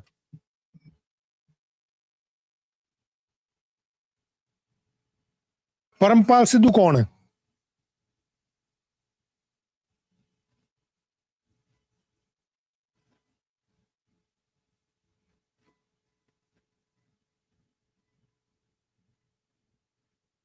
ਪਰਮਪਾਲ ਸਿੱਧੂ ਦੀ ਤਸਵੀਰ ਨੂੰ ਬਹੁਤ ਸਾਰੇ ਲੋਕ ਜਾਣਦੇ ਆ। This guy is Parampal Sidhu. Parampal Sidhu ਇਹ ਉਹ ਵਿਅਕਤੀ ਹੈ, ਪਰਮਪਾਲ ਸਿੱਧੂ। ਇਹ ਉਸ 에ਅਰਪੋਰਟ ਦੇ ਉੱਤੇ ਯਾਨੀ ਕਿ ਟੋਰਾਂਟੋ ਪੀਅਰਸਨ ਇੰਟਰਨੈਸ਼ਨਲ ਜਿਹੜਾ 에ਅਰਪੋਰਟ ਹੈ ਉਸ ਦੇ ਉੱਤੇ ਉਹਨਾਂ 2 EMPLOYEES ਦੇ ਵਿੱਚੋਂ ਇੱਕ ਸੀ ਜਿਨ੍ਹਾਂ ਦੇ ਉੱਤੇ ਇਸ ਗੋਲਡ ਹੇਸਟ ਦਾ ਦੋਸ਼ ਲੱਗਾ ਔਰ ਇਹ $22 ਮਿਲੀਅਨ ਦਾ ਗੋਲਡ ਤੇ ਫੋਰਨ ਕਰੰਸੀ ਜਿਹੜੀ ਹੈ 2023 ਦੇ ਵਿੱਚ ਪੀਅਰਸਨ ਇੰਟਰਨੈਸ਼ਨਲ 에ਅਰਪੋਰਟ ਦੇ ਕਾਰਗੋ ਫੈਸਿਲਿਟੀ ਚੋਂ ਚੋਰੀ ਕਰ ਲਈ ਗਈ। ਪਤਾ ਹੀ ਨਹੀਂ ਲੱਗਣ ਦਿੱਤਾ ਗਿਆ। At that time he was working in that airport, Pearson international airport. Parampal Sidhu ਇਹਦੇ ਬਾਰੇ ਆਲਰੇਡੀ ਖਬਰਾਂ ਆ ਚੁੱਕੀਆਂ, ਇਹਦੇ ਬਾਰੇ ਸਾਰੀ ਜਾਣਕਾਰੀ ਜਿਹੜੀ ਆਈ ਆ ਔਰ ਜਦੋਂ ਇਹ ਬੇਲ ਦੇ ਉੱਤੇ ਬਾਹਰ ਵੀ ਆਇਆ ਸੀ, ਇਹ ਜਿਮ ਜਾ ਰਿਹਾ ਸੀ, ਇਹਨੂੰ ਕਿਸੇ ਕਿਸਮ ਦਾ ਕੋਈ ਉਦੋਂ ਰਿਮੋਰਸ ਵਗੈਰਾ ਨਹੀਂ ਸੀ ਕਿ ਇਦਾਂ ਦੀ ਗੱਲਬਾਤ ਹੋਈ ਹੈ। ਮੁਕਰਨ ਦੀਆਂ ਤਾਂ ਇੱਕ ਹੋਰ ਇਹਦੇ 'ਚ ਕਰਮਚਾਰੀ ਸੀ, ਉਹਦੀ ਵਾਈਫ ਤਾਂ ਪੰਜਾਬ ਜਾ ਕੇ ਗਾਣੇ ਗੁਣੇ ਵੀ ਸ਼ੂਟ ਕਰਦੀ ਰਹੀ। ਆਈ ਡੋਂਟ ਨੋ ਪੈਸਾ ਪੂਸਾ ਕਿੱਥੋਂ ਕਿਵੇਂ, ਦੁਬਈ ਦਾ ਵੀ ਵਿੱਚ ਕੇਸ ਆਂਦਾ ਸੀ। ਖੈਰ ਅਸੀਂ ਇਸ ਸਟੋਰੀ ਦੇ ਉੱਤੇ ਰਹਿੰਦੇ ਹਾਂ। ਪੁਲਿਸ ਦੇ ਸੋਰਸਿਸ ਨੇ ਦੱਸਿਆ W5 ਨੂੰ, ਜਿਨ੍ਹਾਂ ਨੇ ਇਹਦੀ ਇਨਵੈਸਟੀਗੇਸ਼ਨ ਕੀਤੀ ਹੈ, ਉਹ ਕਹਿੰਦੇ ਇਹ ਤਾਂ 2023 ਚ ਹੋਇਆ ਨਾ, ਇਹਦਾ ਵਾਕਿਆ ਹੋਇਆ, ਜਿਹੜੀ ਇਹ ਫੋਰਨ ਕਰੰਸੀ ਔਰ $22 ਮਿਲੀਅਨ ਦੇ 골ਡ ਹੀਸਟ ਜਿਹੜੀ ਹੋਈ ਹੈ ਪਰਮਪਾਲ ਸਿੱਧੂ ਦੇ ਉੱਤੇ, ਜਿਹੜੇ ਇਲਜ਼ਾਮ ਲੱਗੇ ਆ ਕੁਝ ਇੱਕ ਹੋਰ 에ਅਰ ਕੈਨੇਡਾ ਦੇ EMPLOYE ਦੇ ਨਾਲ ਔਰ ਕੁਝ ਹੋਰ ਲੋਕਾਂ ਦੇ ਨਾਲ, ਪੂਰਾ ਗਰੁੱਪ ਸੀ ਇਹਨਾਂ ਦਾ, ਫਿਲਮੀ ਜਿਵੇਂ ਇੱਕ ਸਕ੍ਰਿਪਟ ਹੁੰਦੀ ਆ। ਇਹ ਤਾਂ 2023 ਚ ਹੋਇਆ, ਲੇਕਿਨ ਉਹ ਕਹਿੰਦੇ ਕਿ ਪੁਲਿਸ ਸੋਰਸਿਸ ਨੇ W5 ਨੂੰ ਦੱਸਿਆ ਕਿ ਸਿੱਧੂ ਦਾ ਨਾਂ ਉਸ ਤੋਂ ਪਹਿਲਾਂ ਵੀ ਸਾਲ 2008 ਤੋਂ 3 ਹੋਰ ਜਿਹੜੀਆਂ ਸੈਪਰੇਟ 에ਅਰਪੋਰਟ ਡਰੱਗ ਇਨਵੈਸਟੀਗੇਸ਼ਨਸ ਨੇ ਉਹਦੇ ਵਿੱਚ ਵੀ ਆਇਆ। ਤੁਸੀਂ ਦੇਖੋ ਕਿ ਪਰਮਪਾਲ ਸਿੱਧੂ ਦਾ ਜੇ ਨਾਮ 2008 ਤੋਂ ਆ ਰਿਹਾ ਸੀ ਤਾਂ ਉਹ 2023 ਤੱਕ ਉੱਥੇ ਕੰਮ ਕਰਦਾ ਰਿਹਾ। 3 ਸੈਪਰੇਟ 에ਅਰਪੋਰਟ ਡਰੱਗ ਇਨਵੈਸਟੀਗੇਸ਼ਨਸ ਦੇ ਵਿੱਚ ਉਹਦਾ ਨਾਮ ਆਇਆ ਸੀ। ਇਹ ਤੋਂ ਵੱਖਰੀ ਗੋਲਡ ਹੀਸਟ ਤੋਂ 2008 ਤੋਂ, ਔਰ ਉਹ 2023 ਦੇ ਵਿੱਚ ਵੀ ਉੱਥੇ ਕੰਮ ਕਰਦਾ ਰਿਹਾ। ਉਹਦੇ ਕੋਲ ਐਕਸੈਸ ਸੀ ਪੂਰਾ 에ਅਰਪੋਰਟ ਦਾ। ਹੌਲੀ ਹੌਲੀ ਹੌਸਲੇ ਵੱਧਦੇ ਗਏ ਔਰ ਹਾਲਾਤ ਕੀ ਬਣ ਗਏ। ਦਿਸ ਗਾਇ ਇਜ਼ ਪਰਮਪਾਲ ਸਿੱਧੂ, ਜਿਹਦੀ ਮੈਂ ਤੁਹਾਨੂੰ ਤਸਵੀਰ ਜਿਹੜੀ ਹੈ ਆਲਰੇਡੀ ਦਿਖਾ ਚੁੱਕਾ। ਪਰਮਪਾਲ ਸਿੱਧੂ, ਉਹ ਕਹਿੰਦੇ ਕਿ W5 ਨੇ ਇੱਕ ਸੈਂਸਿਟਿਵ ਇੰਟੈਲੀਜੈਂਸ ਡਾਕੂਮੈਂਟ ਜਿਹੜਾ ਸਾਲ 2012 ਦਾ ਹੈ, ਜਦੋਂ ਉਹ ਦੇਖਿਆ ਤਾਂ ਉਹਦੇ ਤੋਂ ਇਹ ਗੱਲ ਸਾਹਮਣੇ ਆਈ ਕਿ ਸਿੱਧੂ ਤਾਂ ਲੀਡਰ ਸੀ ਇੱਕ international drug trafficking ring the. This Mr. Sidhu was a ringleader for a drug trafficking, ਇੱਕ organized crime sector ਦਾ, ਜਿਹੜਾ ਕਿ ਲਾਰਜ ਕੁਆਂਟੀਟੀ ਵਿੱਚ, ਵੱਡੀ ਗਿਣਤੀ ਦੇ ਵਿੱਚ ਜਿਹੜੀਆਂ ਨਸ਼ੀਲੀਆਂ ਚੀਜ਼ਾਂ, ਨਸ਼ੀਲੀਆਂ ਵਸਤੂਆਂ, ਉਹ ਟੋਰਾਂਟੋ ਪੀਅਰਸਨ ਇੰਟਰਨੈਸ਼ਨਲ 에ਅਰਪੋਰਟ ਤੋਂ ਮੂਵ ਕਰਦਾ ਸੀ, ਕਿਉਂਕਿ ਇਹਦੇ ਕੋਲ ਐਕਸੈਸ ਸੀ, ਇਹਦੇ ਕੋਲ ਪਹੁੰਚ ਸੀ। ਸੋ ਪਰਮਪਾਲ ਸਿੱਧੂ ਨੇ ਆਪਣੀ ਉਸ ਉੱਥੇ ਕੰਮ ਕਰਨ ਦਾ ਫਾਇਦਾ ਚੁੱਕਿਆ ਔਰ 2012 ਦੀ ਜਿਹੜੀ ਇੰਟੈਲੀਜੈਂਸ ਡਾਕੂਮੈਂਟ ਹੈ, ਇਹਦੇ 'ਚ ਕਿਹਾ ਗਿਆ ਕਿ ਸਿੱਧੂ ਉਸ ਇੰਟਰਨੈਸ਼ਨਲ ਡਰੱਗ ਟ੍ਰੈਫਿਕਿੰਗ ਰਿੰਗ ਦਾ ਲੀਡਰ ਸੀ 2012 'ਚ। ਇਹ 2012 ਦੀ ਇਨਵੈਸਟੀਗੇਸ਼ਨ ਹੈ, ਇੰਟੈਲੀਜੈਂਸ ਡਾਕੂਮੈਂਟ ਹੈ, ਔਰ 2023 'ਚ ਇਹਦੇ ਵੱਲੋਂ ਗੋਲਡ ਹੀਸਟ ਕੀਤੀ ਗਈ, ਜਿਸ ਤੋਂ ਬਾਅਦ ਇਹਨੂੰ ਫੜਿਆ ਗਿਆ। ਸੋ 2008 ਤੋਂ ਇਹਦਾ ਨਾਮ ਜਿਹੜਾ 3 ਸੈਪਰੇਟ ਜਿਹੜੇ ਡਰੱਗ ਬਸਟ ਨੇ ਉਹਨਾਂ ਦੇ ਵਿੱਚ ਆਉਂਦਾ, ਔਰ 2012 ਦੀ ਇਹ ਸੈਂਸਿਟਿਵ ਇਨਫੋਰਮੇਸ਼ਨ ਹੈ, ਜਿਸ 'ਚ ਪਰਮਪਾਲ ਸਿੰਘ ਸਿੱਧੂ ਦੇ ਬਾਰੇ ਕਿਹਾ ਗਿਆ ਕਿ he was the leader of an international drug trafficking ring. ਹੁਣ ਤੁਸੀਂ ਦੱਸੋਗੇ ਇਹ ਛੋਟੀ ਚੀਜ਼ ਹੈ? ਕੈਨੇਡਾ ਦੇ ਵਿੱਚ ਹੋ ਕੀ ਰਿਹਾ, ਹਾਲਾਤ ਕੀ ਬਣੇ ਹੋਏ ਆ, ਤੁਸੀਂ ਤੁਹਾਡੇ ਸਾਹਮਣੇ ਹੈ, it is in front of you ਕਿ ਹਾਲਾਤ ਕੀ ਬਣੇ ਹੋਏ ਆ। ਇਹ ਉੱਥੋਂ ਆਪਣੀ ਉਸ ਪਹੁੰਚ ਦਾ ਫਾਇਦਾ ਚੁੱਕ ਕੇ ਉਹ ਜਿਹੜੇ ਨਾਰਕੋਟਿਕਸ ਸੀ ਉਹਨਾਂ ਨੂੰ ਮੂਵ ਕਰਦਾ ਸੀ ਬੜੀ ਵੱਡੀ ਗਿਣਤੀ 'ਚ। ਔਰ ਕੋਟ ਅਨਕੋਟ ਉਹਨਾਂ ਨੇ ਲਿਖਿਆ legitimate government organisations for the purpose of carrying out their criminal activities and infiltrating legitimate government organizations for the purpose of carrying out their criminal activities. ਉਹ ਕਹਿੰਦੇ W5 ਜਿਹੜੀ ਇਨਵੈਸਟੀਗੇਟਿਵ ਯੂਨਿਟ ਹੈ ਉਹਨੇ ਡਿਟਰਮਿਨ ਨਹੀਂ ਕੀਤਾ, ਦੇ ਕੁਡ ਨਾਟ ਡਿਟਰਮਿਨ ਕਿ ਕੀ ਇਹ ਇੰਟੈਲੀਜੈਂਸ ਡਾਕੂਮੈਂਟ ਕਦੀ 에ਅਰ ਕੈਨੇਡਾ ਦੇ ਨਾਲ ਸ਼ੇਅਰ ਕੀਤਾ ਗਿਆ, ਬਿਕੋਜ਼ ਇਹ ਉੱਥੇ ਕੰਮ ਕਰਦਾ ਸੀ। ਔਰ ਇਹ ਕਹਿੰਦੇ ਕਿ ਮਿਸਟਰ ਸਿੱਧੂ ਨੇ ਆਪਣੀ ਜੌਬ ਜਿਹੜੀ ਆ ਉਹ ਵੀ ਰੱਖੀ ਔਰ 에ਅਰਪੋਰਟ ਸਿਕਿਉਰਿਟੀ ਕਲੀਅਰੈਂਸ ਜਿਹੜੀ ਆ ਉਹ ਵੀ ਰੱਖੀ ਅੰਟਿਲ ਦ ਗੋਲਡ ਹੀਸਟ, ਯਾਨੀ ਕਿ 2023 ਤੱਕ ਉਹਨੇ ਆਪਣੀ ਜੌਬ ਦੇ ਉੱਤੇ ਵੀ ਕੰਮ ਕਰਦਾ ਰਿਹਾ, 2012 ਚ ਨਾਮ ਆਉਣ ਤੋਂ ਬਾਅਦ ਵੀ, ਤੇ ਆਪਣਾ 에ਅਰਪੋਰਟ ਸਿਕਿਉਰਿਟੀ ਕਲੀਅਰੈਂਸ ਵੀ ਉਹਨੇ ਨਾਲ ਦੇ ਨਾਲ ਰੱਖਿਆ। ਹੁਣ ਇਹ ਤਾਂ ਹੈਗਾ ਜਿਹੜਾ ਫੜਿਆ ਗਿਆ, ਹੋਰ ਕਿੰਨੇ ਇਦਾਂ ਦੇ ਲੋਕ ਹੋਣਗੇ ਜਿਹੜੇ ਅਜੇ ਵੀ ਕੰਮ ਕਰ ਰਹੇ ਹੋਣਗੇ। ਔਰ ਕੀ ਇਹ ਇਕੱਲਾ ਸੀ? ਉਹ ਕਹਿੰਦੇ ਇਕੱਲਾ ਨਹੀਂ ਸੀ, ਇੱਕ ਹੋਰ ਸੀ, ਲੇਕਿਨ ਇਸ ਤੋਂ ਇਲਾਵਾ ਹੋਰ ਕਿਹੜੇ ਕੇਸ ਹੈ ਜਿਹੜੇ ਇਹਦੇ ਵਿੱਚ ਜਾਣਕਾਰੀ ਦਿੱਤੀ ਗਈ ਹੈ। ਉਹ ਕਹਿੰਦੇ ਕਿ his case is one of the several uncovered by W5 involving airport employees who retained access to restricted areas despite serious allegations, criminal investigations or repeated security concerns. ਤੁਸੀਂ ਦੇਖੋ ਕੱਲ ਇੱਥੋਂ ਦਾ ਇੱਕ MLA ਆ, ਉਹ ਇੱਕ ਚੂਰਨ ਜਿਹੜਾ ਜਿੱਦਾਂ ਦਾ ਪਹਿਲਾਂ ਲੋਕਾਂ ਨੂੰ ਚਖਾਇਆ ਜਾ ਰਿਹਾ ਕਿ ਆਹ ਚੂਰਨ ਬੜਾ ਸਵਾਦ ਹੈ, ਉਸੇ ਚੂਰਨ ਦੀਆਂ ਪੁੜੀਆਂ ਫੇਰ ਦੁਆਰਾ ਦੇਣ ਲੱਗਾ ਹੋਇਆ। ਇੱਥੇ ਜਿਹੜੇ ਮੁੱਦੇ ਕੈਨੇਡਾ ਦੇ ਨਾਲ ਸਿੱਧੇ ਤੌਰ ਤੇ ਨਹੀਂ ਜੁੜਦੇ, ਉਹ ਉਹਨਾਂ ਦੇ ਸਵਾਦ ਲੋਕਾਂ ਨੂੰ ਦੇ ਰਹੇ ਆ ਕਿ ਸਾਡੀਆਂ ਵੋਟਾਂ ਪੱਕੀਆਂ ਹੋ ਜਾਣ। ਸਮਟਾਈਮ ਆਈ ਫੀਲ ਕਿ ਭਾਈ ਇਹ ਕਿਸ ਪਾਸੇ ਨੂੰ ਲੱਗੇ ਹੋਏ ਆ, ਲੇਕਿਨ ਆਹ ਰੀਅਲ ਮੁੱਦੇ ਆ ਕੈਨੇਡਾ ਦੇ। ਇੱਥੇ ਕਰਪਸ਼ਨ ਕਿਸ ਤਰੀਕੇ ਨਾਲ 에ਅਰਪੋਰਟਸ ਦੇ ਉੱਤੇ ਹੈ, ਔਰ ਇਹ ਕਰਪਸ਼ਨ ਕੱਲੀ ਇਹ ਨਹੀਂ ਹੈ ਜਿਹਦੇ ਨਾਲ ਸਰਕਾਰ ਨੂੰ ਘਾਟਾ ਪੈ ਰਿਹਾ, ਇਹਦੇ ਨਾਲ ਇਹ ਆ ਕਿ ਬੇਦੋਸ਼ੇ ਲੋਕ ਜਿਹੜੇ ਆ, ਜਿਹੜੇ ਇਨੋਸੈਂਟ ਕੈਨੇਡੀਅਨਸ ਨੇ, ਉਹਨਾਂ ਦੀ ਜਾਨ ਜੋਖਿਮ 'ਚ ਪੈ ਰਹੀ ਹੈ। ਜਦੋਂ ਇਹਨਾਂ ਦੇ ਵੱਲੋਂ, ਇਹਨਾਂ ਕਰਪਟ EMPLOYEES ਦੇ ਵੱਲੋਂ ਲੋਕਾਂ ਦੇ ਸਿਕਿਉਰਿਟੀ ਟੈਗ ਚੇਂਜ ਕਰ ਦਿੱਤੇ ਜਾਂਦੇ ਆ, ਲੋਕ ਬੇਕਸੂਰ ਲੋਕ ਦੂਜੇ ਮੁਲਕਾਂ 'ਚ ਜਦੋਂ ਇਸ ਕਰਕੇ ਫੜ ਲਏ ਜਾਂਦੇ ਕਿ ਇਹਨਾਂ ਕਰਪਟ ਆਫੀਸ਼ੀਅਲਸ ਨੇ ਇੱਥੋਂ ਸਿਕਿਉਰਿਟੀ ਟੈਗ ਚੇਂਜ ਕੀਤੇ ਆ, ਜਾਂ ਉਹਨਾਂ ਦੇ ਬੈਗਸ ਦੇ ਵਿੱਚ ਕੋਈ ਕਿਉਂਕਿ ਇਹਨਾਂ ਦੀ ਪਹੁੰਚ ਅੰਦਰ, ਉਹਨਾਂ ਦੇ ਬੈਗਸ ਦੇ ਵਿੱਚ ਕੋਈ ਨਸ਼ੀਲੇ ਪਦਾਰਥ ਪਾ ਦਿੱਤੇ ਆ, ਜੋ ਫਸ ਜਾਂਦੇ ਆ ਤਾਂ ਮੌਤ ਤੱਕ ਦੀ ਸਜ਼ਾ ਉਹਨਾਂ ਨੂੰ ਹੋ ਸਕਦੀ ਹੈ। ਇਹਨਾਂ ਨੂੰ ਕੋਈ ਪਰਵਾਹ ਨਹੀਂ। ਔਰ ਇੱਥੋਂ ਦੇ ਲੀਡਰਸ ਜਿਹੜੇ ਆ, ਬੇਸ਼ਰਮ ਜਿਹਨੂੰ ਕਿਹਾ ਜਾਂਦਾ ਨਾ, ਉਹ ਵੀ ਸ਼ਬਦ ਸ਼ਾਇਦ ਛੋਟਾ ਹੈ, ਬੇਸ਼ਰਮੀ ਦੀ ਹੱਦ ਟੱਪੀ ਹੋਈ ਹੈ ਇੱਥੋਂ ਦੇ ਲੀਡਰਸ ਨੇ ਕਿ ਆਹ ਜਿਹੜੇ ਵਿਸ਼ੇ ਆ ਇਹਨਾਂ ਉੱਤੇ ਗੱਲ ਨਹੀਂ ਕੀਤੀ ਜਾਂਦੀ।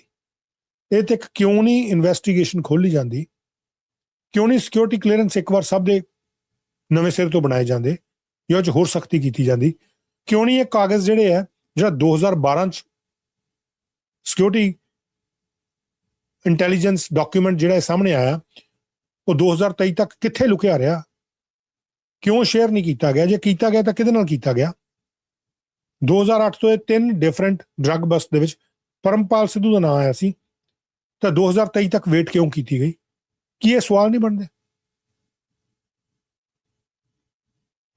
ਤੁਸੀਂ ਇਹ ਚੀਜ਼ਾਂ ਖੰਗਾਲਣੀਆਂ ਸ਼ੁਰੂ ਕਰੋ ਤਾਂ ਤੁਹਾਨੂੰ ਬਹੁਤ ਇਹਦੇ 'ਚ ਚੀਜ਼ਾਂ ਲੱਭਣੀਆਂ ਸ਼ੁਰੂ ਹੋ ਜਾਣੀਆਂ, ਬਹੁਤ ਚੀਜ਼ਾਂ ਲੱਭਣੀਆਂ ਸ਼ੁਰੂ ਹੋ ਜਾਣੀਆਂ। ਦੂਜਿਆਂ ਤੇ ਉਂਗਲ ਚੁੱਕਣੀ, ਦੂਜਿਆਂ ਦੇ ਉੱਤੇ ਉਂਗਲ ਚੁੱਕਣੀ ਇੱਥੋਂ ਦੇ ਲੀਡਰਸ ਦੀ ਇੱਕ ਨਵੀਂ ਹੌਬੀ ਬਣ ਗਈ ਹੈ ਕਿ ਦੂਜੇ ਲੋਕਾਂ ਤੇ ਉਂਗਲਾਂ ਚੁੱਕੋ, ਦੂਜੇ ਮੁਲਕਾਂ ਤੇ ਉਂਗਲਾਂ ਚੁੱਕੋ, ਵਾਟ ਅਬਾਊਟਰੀ ਕਰੋ ਕਿ ਫਲਾਣੇ ਨੇ ਆ ਕੀਤਾ, ਫਲਾਣੇ ਨੇ ਆ ਕਰਤਾ, ਫਲਾਣੇ ਨੇ ਆ ਕਰਤਾ ਸਾਡੇ ਨਾਲ। ਤੁਹਾਡੇ ਆਪਣੇ ਮੁਲਕ 'ਚ ਕੀ ਹੋ ਰਿਹਾ, ਤੁਸੀਂ ਇਹਦੇ ਬਾਰੇ ਕਿਉਂ ਗੱਲ ਨਹੀਂ ਕਰਦੇ? ਬਹੁਤ ਘੱਟ ਪੋਲੀਟੀਸ਼ੀਅਨ ਹੈ ਜਿਹੜੇ ਇਹਨਾਂ ਸੀਰੀਅਸ ਇਸ਼ੂਜ਼ ਦੇ ਉੱਤੇ ਗੱਲ ਕਰਦੇ, ਨਹੀਂ ਤਾਂ ਜਿਹੜੇ ਮੁਲਕਾਂ ਤੋਂ ਉਹ ਆਏ ਹੋਏ ਆ, ਉੱਥੋਂ ਦਾ ਚੂਰਨ ਉਹ ਵੇਚੀ ਜਾ ਰਹੇ ਆ, ਉੱਥੋਂ ਦਾ ਚੂਰਨ ਉਹ ਲੋਕਾਂ ਨੂੰ ਵੰਡੀ ਜਾ ਰਹੇ ਆ ਕੈਨੇਡਾ ਦੇ ਵਿੱਚ। And it's a reality, it's a reality. ਇਹ 'ਚ ਕੋਈ ਦੋ ਰਾਏ ਨਹੀਂ ਹੈ, ਕੋਈ ਲਕੋਚ ਪੋ ਨਹੀਂ ਹੈ। ਬਹੁਤ ਘੱਟ ਲੀਡਰਸ ਹੈ ਜਿਹੜੇ ਰੀਅਲ ਇਸ਼ੂਜ਼ ਤੇ ਗੱਲ ਕਰਦੇ ਆ। ਆ 에ਅਰਪੋਰਟਸ ਦੇ ਉੱਤੇ, ਕੈਨੇਡੀਅਨ 에ਅਰਪੋਰਟਸ ਦੇ ਉੱਤੇ ਜਿਹੜੀ ਕਰਪਸ਼ਨ ਕਥਿਤ ਤੌਰ ਤੇ ਹੋ ਰਹੀ ਹੈ, ਇਹਦਾ ਜ਼ਿੰਮੇਵਾਰ ਕਿਹਨੂੰ ਬਣਾਇਆ ਜਾਏ? ਜਿਹੜੇ EMPLOYEE, ਬੜੇ ਹਾਈ ਲੈਵਲ ਦੇ EMPLOYEE, ਸਿਕਿਉਰਿਟੀ ਡਿਵੀਜ਼ਨ ਦੇ ਵਿੱਚ ਜੁੜੇ ਹੋਏ EMPLOYEE, ਜਿਹੜੇ 2008 ਦੇ ਵਿੱਚ, ਜਿਹਦਾ ਨਾਂ 3 ਸੈਪਰੇਟ ਡਰੱਗ ਬਸਟ ਦੇ ਨਾਲ ਕਥਿਤ ਤੌਰ ਤੇ ਜੁੜਿਆ ਸਾਹਮਣੇ ਆਉਂਦਾ, ਉਹ 2023 ਤੱਕ ਉੱਥੇ ਕੰਮ ਕਰਦਾ ਹੈ। ਔਰ 23 ਤੱਕ ਵੀ ਤਾਂ ਕਰਦਾ ਹੈ ਕਿਉਂਕਿ 2023 ਦੇ ਵਿੱਚ ਸਭ ਤੋਂ ਵੱਡੀ ਕੈਨੇਡਾ ਦੇ ਇਤਿਹਾਸ ਦੀ ਗੋਲਡ ਹੀਸਟ ਉੱਥੋਂ ਹੁੰਦੀ ਹੈ। ਉੱਥੋਂ ਗੋਲਡ ਚੋਰੀ ਕੀਤਾ ਜਾਂਦਾ ਫਿਲਮੀ ਸਟਾਈਲ ਦੇ ਵਿੱਚ। ਔਰ ਪਰਮਪਾਲ ਸਿੱਧੂ ਉਹਦਾ ਇੱਕ ਮੁੱਖ ਮੋਹਰਾ ਜਾਂ ਮੁੱਖ ਚਿਹਰਾ। 2012 ਦੀ ਰਿਪੋਰਟ ਕਹਿੰਦੀ ਹੈ ਕਿ ਉਹ ਇੰਟਰਨੈਸ਼ਨਲ ਡਰੱਗ ਟ੍ਰੈਫਿਕਿੰਗ ਰਿੰਗ ਦਾ ਲੀਡਰ ਸੀ। ਆ ਇਸ਼ੂਜ਼ ਦੇ ਉੱਤੇ no one is speaking, specially ਸਾਡੇ ਜਿਹੜੇ ਲੀਡਰਸ ਨੇ। ਔਰ ਕੁਝ ਲੀਡਰ ਐਸੇ ਨੇ ਜਿਹੜੇ ਮੁਲਕਾਂ ਤੋਂ ਆਏ ਹੋਏ ਆ, ਪਿਛੋਕੜ ਉਹਨਾਂ ਦਾ, ਉੱਥੋਂ ਦਾ ਚੂਰਨ ਇੱਥੋਂ ਦੇ ਲੋਕਾਂ ਨੂੰ ਚਟਾ ਰਹੇ ਆ ਕੇਵਲ ਵੋਟਸ ਦੇ ਵਾਸਤੇ। ਜਿਹੜੇ ਮੁਲਕ 'ਚ ਅਸੀਂ ਆਏ, ਜਿਹੜੇ ਮੁਲਕ ਨੂੰ ਅਸੀਂ ਆਪਣਾ ਮੰਨ ਲਿਆ, ਜਿੱਥੋਂ ਦਾ ਅਸੀਂ ਪਾਸਪੋਰਟ ਲੈ ਲਿਆ, ਇੱਥੇ ਦੇ ਨੈਸ਼ਨਲ ਸਿਕਿਉਰਿਟੀ ਨਾਲ ਜੁੜੇ ਵਿਸ਼ੇ, ਇੱਥੋਂ ਦੇ ਆਹ ਵਾਲੇ ਵਿਸ਼ੇ ਜਿਹੜੇ ਇੱਥੋਂ ਦੇ ਬੇਕਸੂਰ ਕੈਨੇਡੀਅਨਸ ਨੂੰ ਪਰੇਸ਼ਾਨ ਕਰ ਸਕਦੇ ਆ, ਤੁਸੀਂ ਉਹਨਾਂ ਤੇ ਗੱਲ ਹੀ ਨਹੀਂ ਕਰ ਰਹੇ। ਤੁਹਾਡਾ ਧਿਆਨ ਨਹੀਂ ਉਧਰ। ਹੁਣੇ ਮਿਸਟਰ ਸਿੱਧੂ ਨੇ ਆਪਣੀ ਜੌਬ ਵੀ ਰੱਖੀ, ਆਪਣਾ ਸਿਕਿਉਰਿਟੀ ਕਲੀਅਰੈਂਸ ਜਿਹੜਾ 에ਅਰਪੋਰਟ ਦਾ ਉਹ ਵੀ ਰੱਖਿਆ, ਔਰ ਕਹਿੰਦੇ ਕਿ ਉਹ ਕੱਲਾ EMPLOYEE ਨਹੀਂ, ਇੱਦਾਂ ਦੇ ਬਹੁਤ ਸਾਰੇ EMPLOYEE ਆ ਜਿਨ੍ਹਾਂ ਨੇ ਸੀਰੀਅਸ ਐਲੀਗੇਸ਼ਨ ਲੱਗਣ ਦੇ ਬਾਵਜੂਦ, ਕ੍ਰਿਮੀਨਲ ਇਨਵੈਸਟੀਗੇਸ਼ਨ ਹੋਣ ਦੇ ਬਾਵਜੂਦ, ਰਿਪੀਟਡ ਸਿਕਿਉਰਿਟੀ ਕੰਸਰਨ, ਬਾਰ-ਬਾਰ ਉਹਨਾਂ ਦੀ ਸਿਕਿਉਰਿਟੀ ਨੂੰ ਲੈ ਕੇ ਸਵਾਲ ਉੱਠਦੇ ਨੇ, ਉਹਦੇ ਬਾਵਜੂਦ ਉਹ ਉੱਥੇ ਕੰਮ ਕਰਦੇ ਰਹੇ। ਉੱਥੇ ਉਹਨਾਂ ਦੇ ਕੋਲ ਉਹਨਾਂ ਰਿਸਟ੍ਰਿਕਟਡ ਏਰੀਆਜ਼ ਦਾ, ਜਿੱਥੇ ਪਾਬੰਦੀ ਹੁੰਦੀ ਆਮ ਵਿਅਕਤੀ ਦੇ ਜਾਣ ਦੀ, ਉਹਨਾਂ ਏਰੀਆਜ਼ ਦੀ ਐਕਸੈਸ ਸੀ, ਉੱਥੇ ਪਹੁੰਚਣ ਦਾ ਅਧਿਕਾਰ ਸੀ ਉਹਨਾਂ ਦੇ ਕੋਲ। ਇਹ this is a true information. ਔਰ ਕਹਿੰਦੇ ਇੱਕ ਹੋਰ ਕੇਸ, ਇਹ ਵੀ ਬੜਾ ਇੰਟਰਸਟਿੰਗ ਹੈ। ਉਹ ਕਹਿੰਦੇ ਇੱਕ ਹੋਰ ਕੇਸ, ਇਹਨਾਂ ਦਾ ਕੇਸ ਅਨਕਵਰਡ ਬਾਈ W5, air Canada baggage handler levy Davis, ਇਹਨੂੰ ਚਾਰਜ ਕੀਤਾ ਗਿਆ 2025 ਦੇ ਵਿੱਚ, ਜਦੋਂ ਇੱਕ ਇਨੋਸੈਂਟ ਬਜ਼ੁਰਗ ਕੈਨੇਡੀਅਨ ਡਿਟੇਨ ਹੋ ਗਿਆ ਬਰਮੂਡਾ ਦੇ ਵਿੱਚ, ਜਦੋਂ ਉਹਦੇ ਲਗੇਜ ਦੇ ਵਿੱਚੋਂ, ਜਿਹੜਾ ਉਹਦੇ ਨਾਂ ਦੇ ਅਧੀਨ ਸੀ, ਉਹਦੇ ਵਿੱਚੋਂ ਡਰੱਗਸ ਮਿਲੇ। ਪੈਸੰਜਰ ਨੂੰ ਰਿਹਾ ਕਰ ਦਿੱਤਾ ਗਿਆ ਜਦੋਂ ਇਹ ਪਤਾ ਲੱਗ ਗਿਆ ਕਿ ਉਹ ਬੈਗ ਟੈਗ ਸਵਿਚਿੰਗ ਦਾ ਵਿਕਟਮ ਹੈ। ਕਿ ਉਹ ਟੈਗ ਜਿਹੜਾ ਉਹਦੇ ਬੈਗ ਦਾ ਸਿਕਿਉਰਿਟੀ ਟੈਗ ਉਹਨੂੰ ਸਵਿਚ ਕਰ ਦਿੱਤਾ ਗਿਆ, ਉਹ ਡਰੱਗਸ ਵਾਲੇ ਬੈਗ ਦੇ ਉੱਤੇ ਉਹਦੇ ਨਾਮ ਵਾਲਾ ਟੈਗ ਲਗਾ ਦਿੱਤਾ ਗਿਆ। ਜਦੋਂ ਤੁਸੀਂ ਬੋਰਡਿੰਗ ਪਾਸ ਲੈਂਦੇ ਹੋ, ਭਾਰ ਤੋਲਣ ਵਾਸਤੇ ਆਪਣਾ ਲਗੇਜ ਛੱਡਦੇ ਹੋ weighing ਮਸ਼ੀਨ ਦੇ ਉੱਤੇ, ਉਦੋਂ ਇੱਕ ਸਿਕਿਉਰਿਟੀ ਟੈਗ ਲਗਾਉਂਦੇ ਆ। ਜਿਹੜੇ ਕਰਪਟ EMPLOYEES ਨੇ ਉਹ ਅੰਦਰ ਸਿਕਿਉਰਿਟੀ ਟੈਗ ਚੇਂਜ ਕਰ ਦਿੰਦੇ। ਤੁਹਾਡੇ ਵਾਲਾ ਸਿਕਿਉਰਿਟੀ ਟੈਗ ਜਿਹੜਾ ਤੁਹਾਡੇ ਬੈਗ ਵਾਲਾ ਉਹ ਲਾਉਂਦੇ ਆ, ਉਹ ਡਰੱਗਸ ਵਾਲੇ ਬੈਗ ਦੇ ਉੱਤੇ ਲਾ ਦਿੰਦੇ ਆ, ਔਰ ਡਰੱਗਸ ਵਾਲਾ ਬੈਗ ਦਾ ਜਿਹੜਾ ਹੁੰਦਾ ਉਹ ਚੱਕ ਕੇ ਤੁਹਾਡੇ ਵਾਲੇ ਬੈਗ ਤੇ ਲਾ ਦਿੰਦੇ ਆ। ਜੇ ਫੜੇ ਗਏ ਜਿੱਥੇ ਤੁਸੀਂ ਉਤਰਨਾ ਉੱਥੇ ਤਾਂ ਤੁਹਾਡੀ ਕਿਸਮਤ, ਨਹੀਂ ਤਾਂ ਜਿੱਥੇ ਡੈਸਟੀਨੇਸ਼ਨ ਤੇ ਸਿੱਧੇ ਸਿੱਧੇ ਪਹੁੰਚ ਗਏ ਉੱਥੇ ਉਹਨਾਂ ਨੇ ਬੈਗ ਚੇਂਜ ਸਵਿਚ ਕਰਨੇ ਆ, ਟੈਗ ਆਪਣਾ ਬੈਗ ਲੈ ਕੇ ਆਪਣੇ ਘਰ। ਇਹਨਾਂ ਦੇ ਕੋਲ ਤਾਂ ਬਹੁਤ ਐਕਸੈਸ ਹੈ 에ਅਰਪੋਰਟ ਅਥਾਰਟੀ ਦੇ ਜਿਹੜੇ ਆਫੀਸਰਸ ਨੇ। ਇਹ ਤਾਂ ਕੇਵਲ ਜਿਹੜਾ ਲੋਕਾਂ ਨੂੰ ਯੂਜ਼ ਕਰਦੇ ਆ, ਉਹ ਡਿਊਰਿੰਗ ਪਲੇਨ ਦੂਜੇ 에ਅਰਪੋਰਟ ਤੱਕ ਜਾਣ ਵਾਸਤੇ ਯੂਜ਼ ਕਰਦੇ ਆ। ਤੁਸੀਂ ਦੇਖੋ ਇੱਥੇ ਪਹੁੰਚਦੀ ਕਿੱਦਾਂ, ਇਹ ਡਰੱਗਸ ਦਾ ਜੇ ਬੈਗ ਉੱਥੇ ਪਹੁੰਚਿਆ ਤਾਂ ਪਹੁੰਚਿਆ ਕਿਵੇਂ? ਸਵਾਲ ਤਾਂ ਇਹ ਵੀ ਆਉਣਾ ਚਾਹੀਦਾ। ਟੈਗ ਤਾਂ ਸਵਿਚ ਹੋਏਗਾ ਨਾ ਕਿ ਜੇ ਉੱਥੇ ਡਰੱਗਸ ਵਾਲਾ ਬੈਗ ਪਹੁੰਚਿਆ ਹੋਏਗਾ। ਪਹਿਲਾ ਸਵਾਲ ਤਾਂ ਇਹੀ ਹੈ ਕਿ ਡਰੱਗਸ ਵਾਲਾ ਬੈਗ ਕੈਨੇਡੀਅਨ 에ਅਰਪੋਰਟ ਤੇ ਪਹੁੰਚ ਕਿਵੇਂ ਜਾਂਦਾ? ਸਾਡੀਆਂ ਪੋਰਟਸ ਦੇ ਉੱਤੇ 1% ਵੀ ਸਕਰੀਨਿੰਗ ਨਹੀਂ ਹੁੰਦੀ ਡਰੱਗਸ ਦੀ, ਨਾਟ ਇਵਨ 1%। ਤੇ ਉੱਥੋਂ ਕਿੰਨੀ ਡਰੱਗਸ ਆ ਰਹੀ ਹੈ, ਕਿਸ ਲੈਵਲ ਤੇ ਆ ਰਹੀ ਹੈ, ਕਿਸੇ ਨੂੰ ਕੁਝ ਨਹੀਂ ਪਤਾ। 에ਅਰਪੋਰਟਸ ਦਾ ਵੀ ਇਹੀ ਹਾਲ ਹੈ। ਅਸੀਂ ਤਾਂ ਸਮੁੰਦਰ ਤੱਟ ਦੀ ਗੱਲ ਕਰ ਰਹੇ ਹਾਂ। This is the actual situation of the airports. ਅੱਛਾ, ਉਹ ਡੇਵਿਸ ਦੇ ਉੱਤੇ ਜਿਹੜੇ ਚਾਰजेस ਲੱਗੇ ਸੀ, ਲੈਵੀ ਡੇਵਿਸ ਜਿਹੜਾ ਬੈਗੇਜ ਹੈਂਡਲਰ ਸੀ, ਉਹ ਚਾਰਜ ਕਹਿੰਦੇ ਉਸ ਤੋਂ ਬਾਅਦ ਵਿਡਰਾਅ ਕਰ ਲਏ ਗਏ। ਕਾਰਨ ਕੀ ਹੈ ਕਿਸੇ ਨੂੰ ਨਹੀਂ ਪਤਾ। ਫਿਰ ਕਹਿੰਦੇ W5 ਨੂੰ ਇਹ ਪਤਾ ਲੱਗਾ ਕਿ ਡੇਵਿਸ ਜਿਹੜਾ had also been implicated in a separate cocaine smuggling investigation dating back in 2010। 2010 ਦੇ ਵਿੱਚ ਉਹ ਇੱਕ ਹੋਰ ਅਲੱਗਾ ਜਿਹੜੀ ਸੈਪਰੇਟ ਕੋਕੇਨ ਸਮਗਲਿੰਗ ਇਨਵੈਸਟੀਗੇਸ਼ਨ ਹੈ, ਉਹਦੇ ਵਿੱਚ ਵੀ ਉਹਦਾ ਨਾਮ ਆਇਆ ਸੀ। ਔਰ ਇੱਥੇ 2025 ਦੇ ਵਿੱਚ ਉਹਨੂੰ ਚਾਰਜ ਕੀਤਾ ਗਿਆ, ਜਦਕਿ 2010 ਦੇ ਵਿੱਚ ਉਹਦਾ ਨਾਮ ਆਇਆ ਸੀ। ਸੋ 15 ਸਾਲ ਉਹ ਵੀ ਉਸ ਸਿਕਿਉਰਿਟੀ ਕਲੀਅਰੈਂਸ ਦੇ ਅਧੀਨ ਹੀ ਕੰਮ ਕਰਦਾ ਰਿਹਾ ਕਥਿਤ ਤੌਰ ਤੇ। that involved allegation of bag tag switching at Pearson International Airport। ਉਹ ਵੀ ਬੈਗ ਟੈਗ ਸਵਿਚਿੰਗ ਦੇ ਨਾਲ ਹੀ ਸੀ 2010 ਦੇ ਵਿੱਚ, 2010 ਦੇ ਵਿੱਚ। and even in 2025 he was charged, then later withdrawn for reasons that remain unclear। ਅੱਛਾ, ਜਿਹੜਾ 2010 ਦਾ ਮਾਮਲਾ ਸੀ, he was never charged in that investigation and he kept both his job and security clearance। ਇਹਦੇ ਕੇਸ ਦੇ ਵਿੱਚ ਵੀ ਪਰਮਪਾਲ ਸਿੱਧੂ ਵਾਂਗੂ Davis ਲੈਨੀ ਜਿਹੜਾ levy Davis, ਉਹਨੇ ਵੀ ਆਪਣੀ ਜੌਬ ਵੀ ਰੱਖੀ ਔਰ ਸਿਕਿਉਰਿਟੀ ਕਲੀਅਰੈਂਸ ਜਿਹੜੀ ਉਹ ਵੀ ਰੱਖੀ।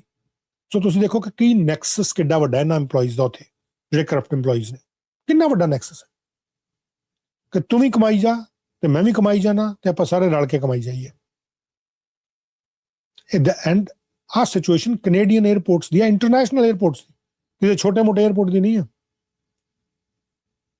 ਫਿਰ ਅੱਗੇ ਇੱਕ ਬਹੁਤ ਵੱਡੀ ਡਰੱਗ ਬਸਟ ਹੋਈ ਸੀ ਆਸਟ੍ਰੇਲੀਆ ਦੇ ਵਿੱਚ 2025 ਦੇ ਵਿੱਚ। ਉਹਦੇ ਚ ਕੈਨੇਡੀਅਨ ਨਾਗਰਿਕ ਮਨੀ ਧਾਲੀਵਾਲ ਅਰੈਸਟ ਹੋਇਆ ਸੀ ਔਰ ਇਹ ਆਸਟ੍ਰੇਲੀਆ ਦੀ ਸਭ ਤੋਂ ਵੱਡੀ ਡਰੱਗ ਸਮਗਲਿੰਗ ਭਾਂਡਾਫੋੜ ਹੋਇਆ ਸੀ। ਸਭ ਤੋਂ ਵੱਡਾ ਡਰੱਗਸ ਦਾ ਭਾਂਡਾਫੋੜ ਹੋਇਆ ਸੀ ਆਸਟ੍ਰੇਲੀਆ ਦੇ ਵਿੱਚ ਸਾਲ 2025 ਦੇ ਵਿੱਚ। ਉਹਦੇ ਚ ਮਨੀ ਧਾਲੀਵਾਲ ਦਾ ਨਾਮ ਆਇਆ ਸੀ। ਉਹਦਾ ਬਲਰ ਕਰਕੇ ਚਿਹਰਾ ਦਿਖਾਇਆ ਹੋਇਆ। New south Wales police force ਦੇ ਵੱਲੋਂ ਦੀ ਤਸਵੀਰ ਜਾਰੀ ਕੀਤੀ ਗਈ ਹੈ। ਆਸਟ੍ਰੇਲੀਆ ਫੈਡਰਲ ਪੁਲਿਸ ਦੀ ਸੀਲ ਲੱਗੀ ਹੋਈ ਹੈ ਔਰ ਬੈਠਾ ਹੋਇਆ ਮਨੀ ਧਾਲੀਵਾਲ। ਜੂਨ 2025 ਚ, 1 ਸਾਲ ਵੀ ਨਹੀਂ ਹੋਇਆ ਹਜੇ। ਔਰ ਇੱਕ ਕੋਕੇਨ ਇੰਪੋਰਟੇਸ਼ਨ ਸਕੀਮ ਦਾ ਵੱਡਾ ਹਿੱਸਾ ਸੀ। ਔਰ ਹੈਰਾਨੀ ਦੀ ਗੱਲ ਕੀ ਹੈ ਕਿ ਮਨੀ ਧਾਲੀਵਾਲ ਵੀ ਉਸ ਵੇਲੇ ਜਦੋਂ ਇਹਨੂੰ ਅਰੈਸਟ ਕੀਤਾ ਗਿਆ ਤੇ ਪੀਅਰਸਨ ਇੰਟਰਨੈਸ਼ਨਲ 에ਅਰਪੋਰਟ ਤੇ ਕੰਮ ਕਰਦਾ ਸੀ। ਔਰ ਕੀ ਕੰਮ ਕਰਦਾ ਸੀ? ਸਿਕਿਉਰਿਟੀ ਆਫਿਸ ਦੇ ਵਿੱਚ ਕੰਮ ਕਰਦਾ ਸੀ। ਕੰਮ ਕੀ ਸੀ ਇਹਦਾ? ਇਹ ਲਾਈਜ਼ਨਿੰਗ ਕਰਦਾ ਸੀ RCMP ਦੇ ਨਾਲ ਉਹਨਾਂ ਦੀਆਂ ਕ੍ਰਿਮੀਨਲ ਇਨਵੈਸਟੀਗੇਸ਼ਨਸ ਦੇ ਉੱਤੇ ਔਰ ਡਰੱਗ ਟ੍ਰੈਫਿਕਿੰਗ ਕੇਸਿਸ ਦੇ ਉੱਤੇ। ਤੁਸੀਂ ਦੇਖੋ ਸ਼ਰਮਨਾਕ ਗੱਲ ਕਿ ਇੱਕ ਵਿਅਕਤੀ ਜਿਹੜਾ RCMP ਦੇ ਨਾਲ ਕ੍ਰਿਮੀਨਲ ਇਨਵੈਸਟੀਗੇਸ਼ਨਸ ਦੇ ਮੈਟਰਸ ਦੇ ਉੱਤੇ ਗੱਲ ਕਰ ਰਿਹਾ ਹੋਵੇ, ਡਰੱਗ ਟ੍ਰੈਫਿਕਿੰਗ ਕੇਸਿਸ ਤੇ ਗੱਲ ਕਰ ਰਿਹਾ ਹੋਵੇ, ਉਹ ਖੁਦ ਆਸਟ੍ਰੇਲੀਆ ਦੇ ਵਿੱਚ ਆਸਟ੍ਰੇਲੀਆ ਦੇ ਇਤਿਹਾਸ ਦੇ ਸਭ ਤੋਂ ਵੱਡੇ ਕੋਕੇਨ ਦੇ ਡਰੱਗ ਸਮਗਲਿੰਗ ਬਸਟ ਦੇ ਵਿੱਚ ਫੜਿਆ ਜਾਵੇ, ਗ੍ਰਿਫਤਾਰ ਹੋ ਜਾਵੇ। And he was also working at Toronto's Pearson international airport, Mani Dhaliwal. ਉਹ ਕਹਿੰਦੇ ਕਿ ਪੁਲਿਸ ਸੋਰਸਿਸ ਨੇ W5 ਨੂੰ ਦੱਸਿਆ ਕਿ ਬਹੁਤ ਵਾਰ ਰੈੱਡ ਫਲੈਗਸ ਜਿਹੜੇ ਆ ਉਹਦੀ ਬੈਕਗਰਾਊਂਡ ਦੇ ਵਿੱਚ ਆਏ, ਲੇਕਿਨ ਕਹਿੰਦੇ ਧਾਲੀਵਾਲ ਨੇ ਜਿਹੜੇ ਸੈਂਸਿਟਿਵ 에ਅਰਪੋਰਟ ਪੋਜੀਸ਼ਨਸ ਨੇ ਉਹਨਾਂ ਦੇ ਉੱਤੇ ਉਹਦੇ ਕੋਲ ਜਿਹੜੀ ਹੈ ਪਹੁੰਚ ਬਣੀ ਹੋਈ ਸੀ ਉਹਦੀ। ਹੀ ਵਾਸ ਸਟਿਲ ਹੈਵਿੰਗ ਦ ਐਕਸੈਸ ਉਸ ਬੱਸ ਤੋਂ ਪਹਿਲਾਂ, ਜਦੋਂ ਉਹਨੂੰ 2025 ਫੜਿਆ ਗਿਆ ਉਸ ਤੋਂ ਪਹਿਲਾਂ। ਕਹਿੰਦੇ ਬਹੁਤ ਸਾਰੇ ਰੈੱਡ ਫਲੈਗਸ ਆਏ। ਹੁਣ ਤੁਸੀਂ ਦੇਖੋ ਇੱਕ ਕਾਂਟ ਸੇ ਆਪਸ ਚ ਰਲੇ ਹੋਣਗੇ ਕਿ ਨਹੀਂ ਰਲੇ ਹੋਣਗੇ, ਲੇਕਿਨ ਮੋਡਸ ਆਪਰੈਂਡੀ ਸਭ ਦੀ ਸੇਮ ਹੈ। ਔਰ ਇਹਨਾਂ ਸੋਰਸਿਸ ਤੇ ਕਹਿੰਦੇ Dhaliwal had previously been kidnapped over an alleged drug debt, was shot at during a violent home invasion, and his sister-in-law was arrested in a drug fraud and theft investigation. Dhaliwal ਕਹਿੰਦੇ ਪਹਿਲਾਂ kidnap ਹੋ ਚੁੱਕਾ, ਉਹਨੂੰ kidnap ਕੀਤਾ ਜਾ ਚੁੱਕਾ। ਕਾਹਦੇ ਲਈ? ਇੱਕ ਕਥਿਤ ਡਰਗ ਡੈਟ ਦੇ ਵਾਸਤੇ। ਡਰੱਗਸ ਦੀ ਜਿਹੜੀ ਉਧਾਰੀ ਲਈ ਹੋਈ ਸੀ ਉਹ ਉਧਾਰ ਨਹੀਂ ਪੇ ਕਰ ਸਕਿਆ, ਉਸ ਕੇਸ ਦੇ ਵਿੱਚ ਇਹਨੂੰ ਕਿਡਨੈਪ ਕਰ ਲਿਆ ਗਿਆ ਸੀ। ਇਹਦੇ ਹੋਮ ਇਨਵੇਜਨ ਦੇ ਵਿੱਚ ਇਹਦੇ ਗੋਲੀ ਵੱਜੀ ਸੀ। ਔਰ ਇਹਦੀ ਸਿਸਟਰ ਇਨ ਲਾਅ ਉਹ ਵੀ ਅਰੈਸਟ ਹੋਈ ਡਰੱਗਸ ਫਰਾਡ ਤੇ ਥੈਫਟ ਇਨਵੈਸਟੀਗੇਸ਼ਨ 'ਚ, ਚੋਰੀ, ਧੋਖਾਧੜੀ ਤੇ ਨਸ਼ੀਲੇ ਪਦਾਰਥ ਦੇ ਕੇਸ ਦੇ ਵਿੱਚ ਇਹਦੀ ਸਿਸਟਰ ਇਨ ਲਾਅ ਉਹ ਵੀ ਅਰੈਸਟ ਹੋਈ ਹੈ, ਮਨੀ ਧਾਲੀਵਾਲ ਦੀ। ਔਰ ਇਹ ਖੁਦ ਕਿਡਨੈਪ ਹੋਇਆ, ਇਹਦੇ ਗੋਲੀ ਵੱਜੀ ਹੈ। ਔਰ ਇਹ ਪਹਿਲਾਂ ਦੀਆਂ ਗੱਲਾਂ, ਆਸਟ੍ਰੇਲੀਆ ਫੜੇ ਜਾਣ ਤੋਂ ਪਹਿਲਾਂ ਦੀਆਂ। ਕਿੰਨੇ ਰੈੱਡ ਫਲੈਗਸ ਆ।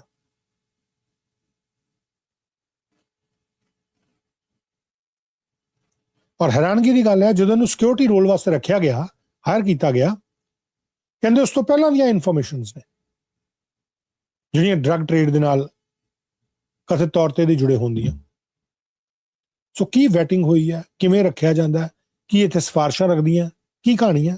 ਆਈ ਮੀਨ ਦਿਮਾਗ ਘੁੰਮ ਜਾਂਦਾ, ਦਿਮਾਗ ਫਟਣ ਤੇ ਆ ਜਾਂਦਾ ਕਿ ਕੈਨੇਡਾ ਦੇ ਵਿੱਚ ਕੀ ਹਾਲਾਤ ਜਿਹੜੇ ਆ ਬਣਾਏ ਜਾ ਰਹੇ ਆ, ਬਣ ਰਹੇ ਆ। ਪਿਛਲੇ 15 ਸਾਲ ਤੋਂ ਕੀ ਹਾਲਾਤ ਬਣੇ ਆ ਤੁਹਾਡੇ ਸਾਹਮਣੇ ਆ। ਹਜੇ ਬਿਨਾਂ ਜਿਵੇਂ ਹੁਣ ਅਸੀਂ ਸੁਣ ਰਹੇ ਹਾਂ, ਤੁਸੀਂ ਦੇਖਿਓ ਅਗਲੇ 10 ਸਾਲ ਦੇ ਵਿੱਚ ਪੁਲਿਸ ਦੇ ਵਿੱਚ ਔਰ ਸਾਡੀਆਂ ਆਰਮਡ ਫੋਰਸਿਸ ਦੇ ਵਿੱਚ ਵੀ ਇਦਾਂ ਦੀਆਂ ਖਬਰਾਂ ਆਉਣੀਆਂ ਸ਼ੁਰੂ ਹੋ ਜਾਣੀਆਂ।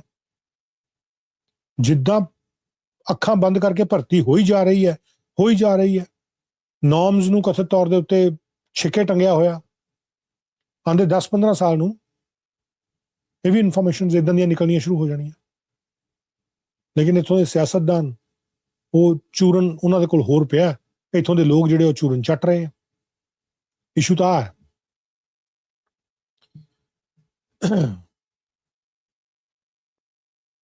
ਟੋਰਾਂਟੋ ਪੀਅਰਸਨ ਇੰਟਰਨੈਸ਼ਨਲ 에ਅਰਪੋਰਟ ਨੂੰ W5 ਨੇ ਪੁੱਛਿਆ ਕਿ ਭਾਈ ਮਨੀ ਧਾਲੀਵਾਲ ਦੀ ਇੰਪਲੋਇਮੈਂਟ ਬਾਰੇ ਦੱਸੋ ਕਿ ਇਹਨੂੰ ਸਿਕਿਉਰਿਟੀ ਆਫਿਸ ਦੇ ਵਿੱਚ ਰੋਲ ਕਿੱਦਾਂ ਮਿਲਿਆ। ਉਹ ਅੱਗੋਂ ਕੀ ਕਹਿੰਦੇ as a matter of policy airport workers in security sensitive roles are required to obtain and maintain a valid transportation security clearance issued by Transport Canada. We are not in a position to comment on individual employment matters. ਕਹਾਣੀ ਖਤਮ। Toronto Pearson international airport ਨੇ ਆਹ ਬਿਆਨ ਦੇ ਕੇ 2 ਲਾਈਨਾਂ ਦਾ ਕਿ policy matter ਇਹ ਕਹਿੰਦਾ ਕਿ 에ਅਰਪੋਰਟ ਵਰਕਰਸ ਜਿਹੜੇ ਸਿਕਿਉਰਿਟੀ ਸੈਂਸਿਟਿਵ ਰੋਲਸ ਕੰਮ ਕਰਦੇ ਆ, ਉਹਨਾਂ ਨੂੰ ਇੱਕ valid transportation security clearance certificate ਲੈਣਾ ਪੈਂਦਾ ਟਰਾਂਸਪੋਰਟ ਕੈਨੇਡਾ ਕੋਲੋਂ। ਅਸੀਂ ਇੰਡੀਵਿਜੂਅਲ ਇੰਪਲੋਇਮੈਂਟ ਮੈਟਰ ਤੇ ਗੱਲ ਨਹੀਂ ਕਰ ਸਕਦੇ। ਕਿਉਂ ਨਹੀਂ ਕਰ ਸਕਦੇ? ਕਿਉਂਕਿ ਜਵਾਬ ਹੈ ਨਹੀਂ ਹੈ। ਇੱਦਾਂ ਦੇ EMPLOYEES ਨੂੰ ਤਤਕਾਲ ਪ੍ਰਭਾਵ ਤੋਂ ਕੱਢ ਦੇਣਾ ਚਾਹੀਦਾ, ਜਿਹੜੇ ਇਨਫੋਰਮੇਸ਼ਨ ਨਹੀਂ ਦੇ ਸਕਦੇ, ਜਿਹੜੀ ਉਹਨਾਂ ਦੇ ਆਪਣੇ ਮਹਿਕਮੇ ਦੇ ਨਾਲ ਹੈ। ਔਰ ਇਹਨਾਂ ਨੂੰ ਰੱਖਿਆ ਇਸ ਕਰਕੇ ਹੋਇਆ ਕਿ ਤੁਸੀਂ ਭਾਈ ਇਨਫੋਰਮੇਸ਼ਨ ਦਿਓ, ਲੇਕਿਨ ਉਹ ਇਨਫੋਰਮੇਸ਼ਨ ਇੱਦਾਂ ਦੀ ਗੋਲ ਕਰਕੇ ਦੇ ਦਿੰਦੇ। ਕੈਨੇਡਾ ਦੇ ਵਿੱਚ ਇਹ ਰੂਲ ਜਿਹਾ ਹੀ ਬਣਾਇਆ ਹੋਇਆ ਕਿ ਇਨਫੋਰਮੇਸ਼ਨ ਇੱਦਾਂ ਬਾਹਰ ਕੱਢਣੀ ਨਹੀਂ, ਜਿਹਦਾ ਹਰਜਾਨਾ ਅੱਜ ਕੈਨੇਡਾ ਭੁਗਤ ਰਿਹਾ। ਕਿਉਂਕਿ ਉਹਨਾਂ ਨੂੰ ਡਰ ਹੀ ਨਹੀਂ, ਉਹਨਾਂ ਨੂੰ ਸ਼ਰਮ ਹੀ ਨਹੀਂ, ਉਹਨਾਂ ਨੂੰ ਹੋਇਆ ਹੀ ਨਹੀਂ। ਹੁਣ W5 ਨੇ ਲਗਾ ਦਿੱਤਾ ਇਹ ਨਾਮ ਔਰ ਇਹ ਜਾਣਕਾਰੀਆਂ, ਅਦਰਵਾਈਜ਼ ਕਿਹੜੀਆਂ ਕਿਸੇ ਨੂੰ ਪਤਾ। ਕਿਸੇ ਇੱਕ ਸ਼ਹਿਰ ਦੇ ਛੋਟੇ ਜਿਹੇ ਅਖਬਾਰ ਦੇ ਵਿੱਚ ਲੱਗ ਵੀ ਗਈ ਤਾਂ ਕੀ ਹੈ, ਉਹ ਵੀ ਹੋ ਸਕਦਾ ਕੋਈ ਨਾ ਕੋਈ ਉਹਨਾਂ ਦਾ ਰਿਸ਼ਤੇਦਾਰ ਹੀ ਹੋਵੇ ਜਿਹੜਾ ਕਹੇ ਭਾਜੀ ਕੋਈ ਗੱਲ ਨਹੀਂ, ਛੱਡੋ ਤੁਸੀਂ ਕਰੀ ਜਾਓ ਜੋ ਕਰਦੇ ਹੋ। ਇੱਥੇ ਸਾਡੇ ਨਾਲ ਕੰਮ ਕਰਦੀ ਲੜਕੀ ਔਰਤ, ਉਹ 108 ਕਿਲੋ ਮੈਥਮਫੈਟਾਮਾਈਨ ਦੇ ਨਾਲ ਫੜੀ ਗਈ ਸੀ। ਉਹ ਫੜੇ ਜਾਣ ਤੋਂ ਬਾਅਦ ਚਾਰजेस ਲੱਗਣ ਤੋਂ ਬਾਅਦ ਕੇਸ ਚੱਲਦਾ ਹੋਣ ਦੇ ਬਾਵਜੂਦ ਉਹਨੂੰ ਰੇਡੀਓ ਨੇ ਹਾਇਰ ਕਰ ਲਿਆ। ਉਹ ਸ਼ੋਅ ਕਰ ਰਹੀ ਹੈ, ਉਹ ਇੰਟਰਵਿਊਜ਼ ਕਰ ਰਹੀ ਹੈ, ਉਹ ਵਕੀਲਾਂ ਦੀ ਇੰਟਰਵਿਊ ਕਰ ਰਹੀ, ਕ੍ਰਾਈਮ ਦੇ ਵਕੀਲਾਂ ਦੀ, ਉਹਨਾਂ ਕੋਲ ਪੁੱਛ ਰਹੀ ਹੈ ਕਿ ਡਰੱਗਸ ਦੇ ਕੇਸ ਕਿੱਦਾਂ ਹੁੰਦੇ ਆ। ਪੁਲਿਸ ਨੂੰ ਕਹਿ ਰਹੀ ਹੈ, ਪੁਲਿਸ ਦੇ ਵੱਡੇ ਵੱਡੇ ਅਫਸਰਸ ਦੀ ਇੰਟਰਵਿਊ ਕਰ ਰਹੀ ਹੈ ਕਿ ਜੀ ਡਰੱਗਸ ਕਿੱਦਾਂ ਆ ਰਹੀ ਹੈ, ਕ੍ਰਾਈਮ ਕਿੱਦਾਂ ਵੱਧ ਰਿਹਾ। ਔਰ ਖੁਦ ਉਹ ਫੜੀ ਗਈ ਸੀ 에ਅਰਪੋਰਟ ਤੋਂ, US ਤੋਂ ਡਰੱਗ ਲਿਆਂਦੀ ਹੋਈ। ਵੱਡੇ ਵੱਡੇ ਸਿੰਗਰਸ ਨਾਲ, ਜੈਜ਼ੀ ਬੀ ਨਾਲ ਗਾਣੇ ਗਾ ਰਹੀ ਹੈ। ਹੌਸਲੇ ਦੇਖੋ ਤੁਸੀਂ ਕਿੱਦਾਂ ਖੁੱਲੇ ਹੋਏ ਆ, ਕਿਉਂਕਿ ਇੱਦਾਂ ਦੇ ਜਿੱਥੇ ਪਾਲਿਸੀਜ਼ ਹੋਣ, ਇੱਦਾਂ ਦੇ ਵਰਕਰ ਕੰਮ ਕਰ ਰਹੇ ਹੋਣ ਜਿਹੜੇ ਦੱਸਣ ਹੀ ਨਾ ਕਿ ਦਰਅਸਲ ਮੈਟਰ ਹੈ ਕੀ ਹੈ, ਤਾਂ ਇਹੀ ਹਾਲ ਹੋਣੇ। ਉਸ ਰੇਡੀਓ ਅਦਾਰੇ ਨੇ ਜਿਹਨੇ ਹਾਇਰ ਕਰ ਲਿਆ, ਸਾਨੂੰ ਤਾਂ ਖੁਦ ਨਹੀਂ ਸੀ ਪਤਾ ਸਾਡੀ ਕੁਲੀਗ ਹੈ, ਸਾਨੂੰ ਤਾਂ ਖੁਦ ਨਹੀਂ ਸੀ ਪਤਾ ਇਸ ਗੱਲ ਦਾ। And it's not just only one radio station. She was working in a TV station as well. TV station ਹੈ ਇੱਕ social media ਦਾ TV station so called. ਉੱਥੇ ਵੀ ਕੰਮ ਕਰਦੀ ਰਹੀ, ਬੜੀ soft spoken. ਲੇਕਿਨ that is what the modus operandi is. ਤੁਸੀਂ ਅੰਦਰ ਵੜ ਜਾਂਦੇ ਹੋ। ਔਰ ਜਿਹੜੇ ਲੋਕਾਂ ਨੂੰ ਪਤਾ ਵੀ ਹੋਏਗਾ ਉਹਦੇ ਬਾਰੇ ਕਿ ਭਾਈ ਇਹ ਫੜੀ ਗਈ ਹੈ, ਇਹਦਾ ਕੇਸ ਚੱਲ ਰਿਹਾ, ਕਿਸੇ ਨੇ ਕੋਈ ਗੱਲ ਨਹੀਂ ਕੀਤੀ। ਹਾਇਰਿੰਗ ਕਰਨ ਲੱਗੇ ਕੀ ਸਟੈਂਡਰਡਸ ਹੈ, ਆਹ ਸਟੈਂਡਰਡ ਹੈ, ਦਿਸ। ਜੇ ਤੁਹਾਨੂੰ ਪਤਾ ਨਹੀਂ ਲੱਗ ਰਿਹਾ, ਉਹ ਲਿਆਈ ਜਾ ਰਹੇ ਆ, ਭਰਤੀ ਕਰੀ ਜਾ ਰਹੇ ਆ, ਚੱਕੀ ਜਾ ਰਹੇ ਆ। ਫਿਰ ਇੱਕ ਕੇਸ ਆਂਦਾ ਡੈਵਨ ਲਾਇਡ ਮੈਕਲੀਨ ਦਾ, ਤੇ ਪੀਅਰਸਨ ਦੇ ਵਿੱਚ ਜੈਟ ਫਿਊਲਰ ਹੈ ਜਿਹੜਾ ਤੇਲ ਭਰਦੇ ਜਹਾਜ਼ ਦਾ। ਕਹਿੰਦੇ ਉਹ ਵੀ ਕਨਵਿਕਟ ਹੋਇਆ in a major cocaine trafficking conspiracy connected to the airport. ਆ ਚੌਥੇ EMPLOYEE ਦਾ ਜ਼ਿਕਰ ਹੁੰਦਾ ਜਿਹੜਾ ਕੋਕੇਨ ਦੀ ਟ੍ਰੈਫਿਕਿੰਗ ਦੇ ਨਾਲ ਜੁੜੇ ਮਾਮਲੇ ਦੇ ਵਿੱਚ ਹੀ ਹੈ। ਔਰ ਕਹਿੰਦੇ ਉਹਦੀ 2018 ਦੀ ਕਨਵਿਕਸ਼ਨ ਤੋਂ ਪਹਿਲਾਂ McLean had twice been charge with drug offences. 2 ਵਾਰ ਉਸ ਤੋਂ ਪਹਿਲਾਂ ਉਹ ਚਾਰਜ ਹੋ ਚੁੱਕਾ ਮੈਕਲੀਨ। He had also been caught attempting to pass through Pearson security carrying an empty ammunition magazine and had been a victim in a shooting incident that left his girlfriend dead. ਲਓ ਕਰ ਲਓ ਗੱਲ।